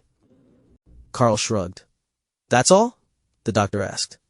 "I mean, yeah, what were you expecting?" The doctor frowned. "You were surrounded by golden light for over 2 hours. We expected a longer timeline." Now it was Karl's turn to frown. Thanks to Ray's shared echolocation, he had a fairly good sense of what was going on around him. Even with his eyes closed, he should have noticed if hours had passed. Losing situational awareness was more concerning than anything else. "What happened while I was out?" Karl asked the beasts. The only one who had been awake was Remy, and she was as confused as he was. "What do you mean?"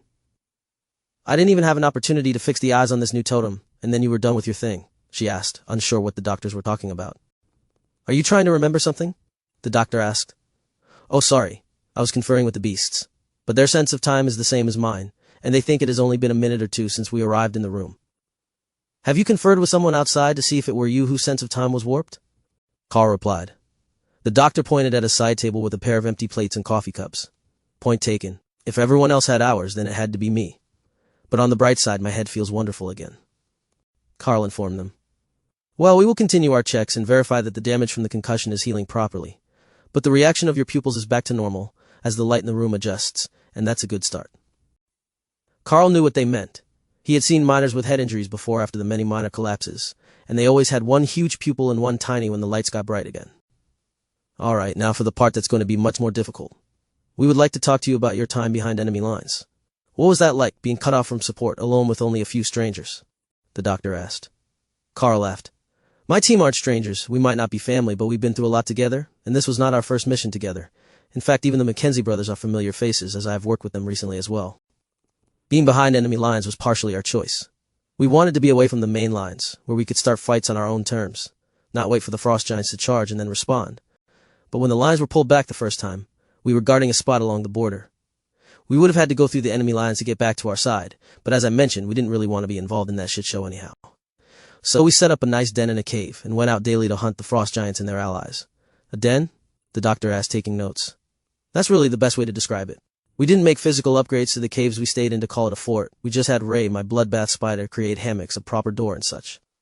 So then the residential touches, setting up proper tables with nature magic, while I use fire magic to keep the caves warm.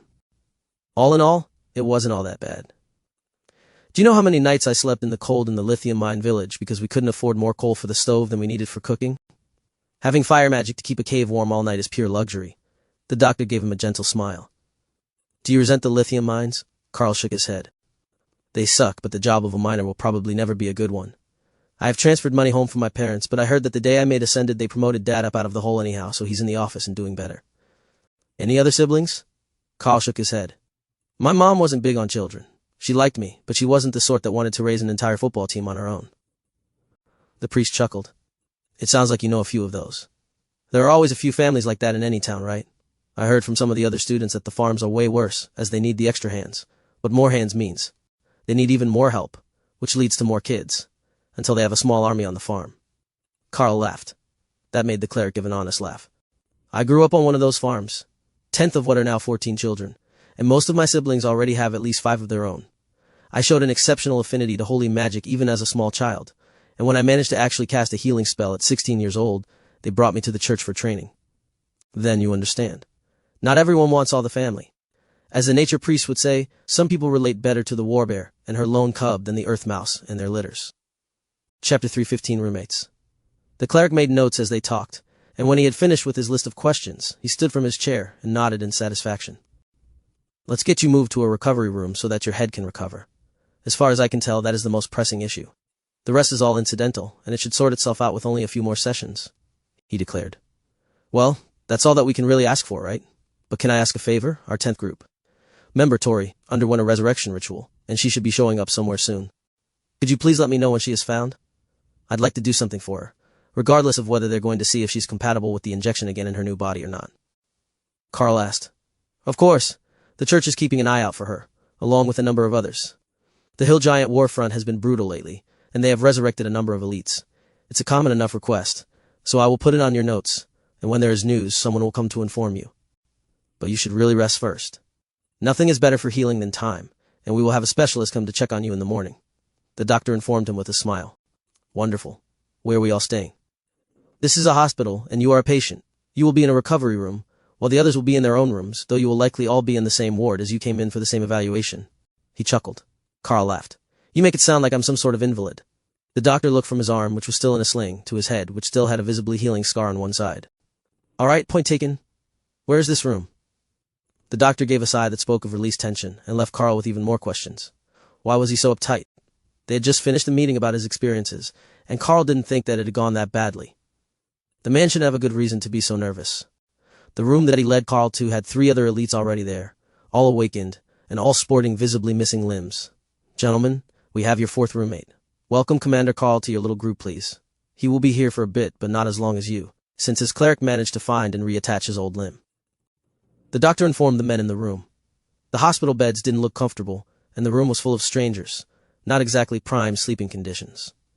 Karl considered asking them to reconsider the arrangements, but coed naps and monster-made hammocks didn't seem like they were a hospital-approved activity. Hey everyone, good to meet you. Karl greeted the 3 other elites in his room for the evening. Dude, you're a freaking legend. It's an honor to meet you. A bearded blonde man missing one leg informed him. A legend? I just got here. Karl replied with a smile for the enthusiastic elite. The 3 all shook their heads and the blonde man continued. Word spreads fast here. We don't have anything to do but gossip. Word is that your team killed a royal rank frost giant even after being ambushed and made it back to tell the story. But even before that, we all knew who you were. We were on the front when your team blew up the Froststone and knocked out communications for an entire battlefront, then just chilled in the wilderness killing giants until someone brought you a new radio. Karl smiled. What should we have done?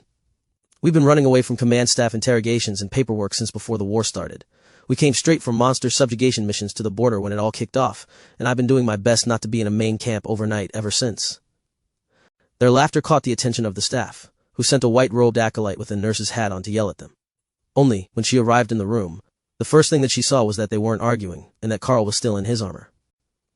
Would you mind putting your gear in the locker, and changing into a hospital gown, or one of the many available recovery outfits? She requested.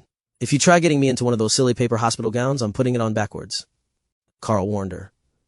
The white hassock is fine, but the short-sleeve one, as you have an arm injury that's still in a sling, or you can wear the lounge pants and loose shirt from the lockers. They are acceptable as well, but there is no need for armor or backpacks in the hospital. She reminded Karl with a strained professional smile. Karl used his good arm to open one of the lockers and set his backpack inside, then grabbed the white visitor robe and looked for the shower. If he was going to change, he might as well get clean again. Can you shower without assistance, or would you like me to call an orderly? The nurse asked. I should be fine. My arm isn't completely dead, I just don't have good control of the fingers yet. The doc said that once my head starts to heal, the fingers should sort themselves out. Nerve damage, according to the healers. Karl agreed. The nurse nodded and left the room, closing the door behind her. They're so much nicer to you. The man in the back left corner of the room sighed from his bed. That's because he's a commander, and he's got monsters with him. They'll have the room under surveillance with a high priest down the hall, since he's got a head injury. Head wounds are tricky like that. You never know when someone is going to snap and forget that they're in a hospital, and not in the middle of a battleground. The blonde laughed. Karl stopped and gave the man a shocked look. And yet, they put me in a mixed room. We're all warriors. We might not look like much right now, but we can take a hit or two, and there aren't any spare rooms right now. Normally, all commanders get the private rooms, but if you're here with us, then there are 0 left. It's likely more fun here than in a solo room anyhow. They told me that they're not going to put the group back together in a dorm while we are in the hospital, so it's better here than board alone. But I will be back in a few minutes. Once Karl was washed up and refreshed, he was feeling much more human again, but he did notice that there were no shaving implements in the bathroom, and he had forgotten to get his from his bag. He didn't grow a great beard. It was still fairly thin, but now that he was out of the Frost Giant Nation, his face was warmer than he would have preferred. He came back out in the plain white robes, and watched as the other men traded money, clearly having bet on something. Did you really think that I wouldn't manage to change? My armor's bonded. Karl laughed. The blonde shook his head. We were betting that you would take out a razor and trigger the emergency response. Head trauma measures, remember? My bet was that you forgot it in your bag. Karl chuckled. That's exactly what happened. Now what is there to do around here? Well, you can walk, so you can likely wander around until they yell at you. Or get the nurse to bring a book, or meditate if that's possible with your head injury. Sometimes they tell you not to. Mostly we just sleep and sit around telling jokes and war stories. It helps pass the time. You'll see soon. Time passes either very fast or very slow here. While they talked, Thor was mentally measuring the room. There were plenty of people here to meet, but not enough room for him to stand between them. The blonde man was right. Hospitals really were boring. The man in the back corner smiled at Karl. I suspect that with you in the room, things will be much more interesting than the last week was. There was a huge fuss on the radio after you left for your mission, when General Orland found out that not only had another team been sent, but they were missing. The other two glared at him for a second. Sorry, I didn't mean to bring up bad memories. Karl shrugged. It's not all bad. We got the target, and we brought back a survivor. There was still one high priest from the first group alive at the ambush site. He's here in the hospital already. I saw him on the way in.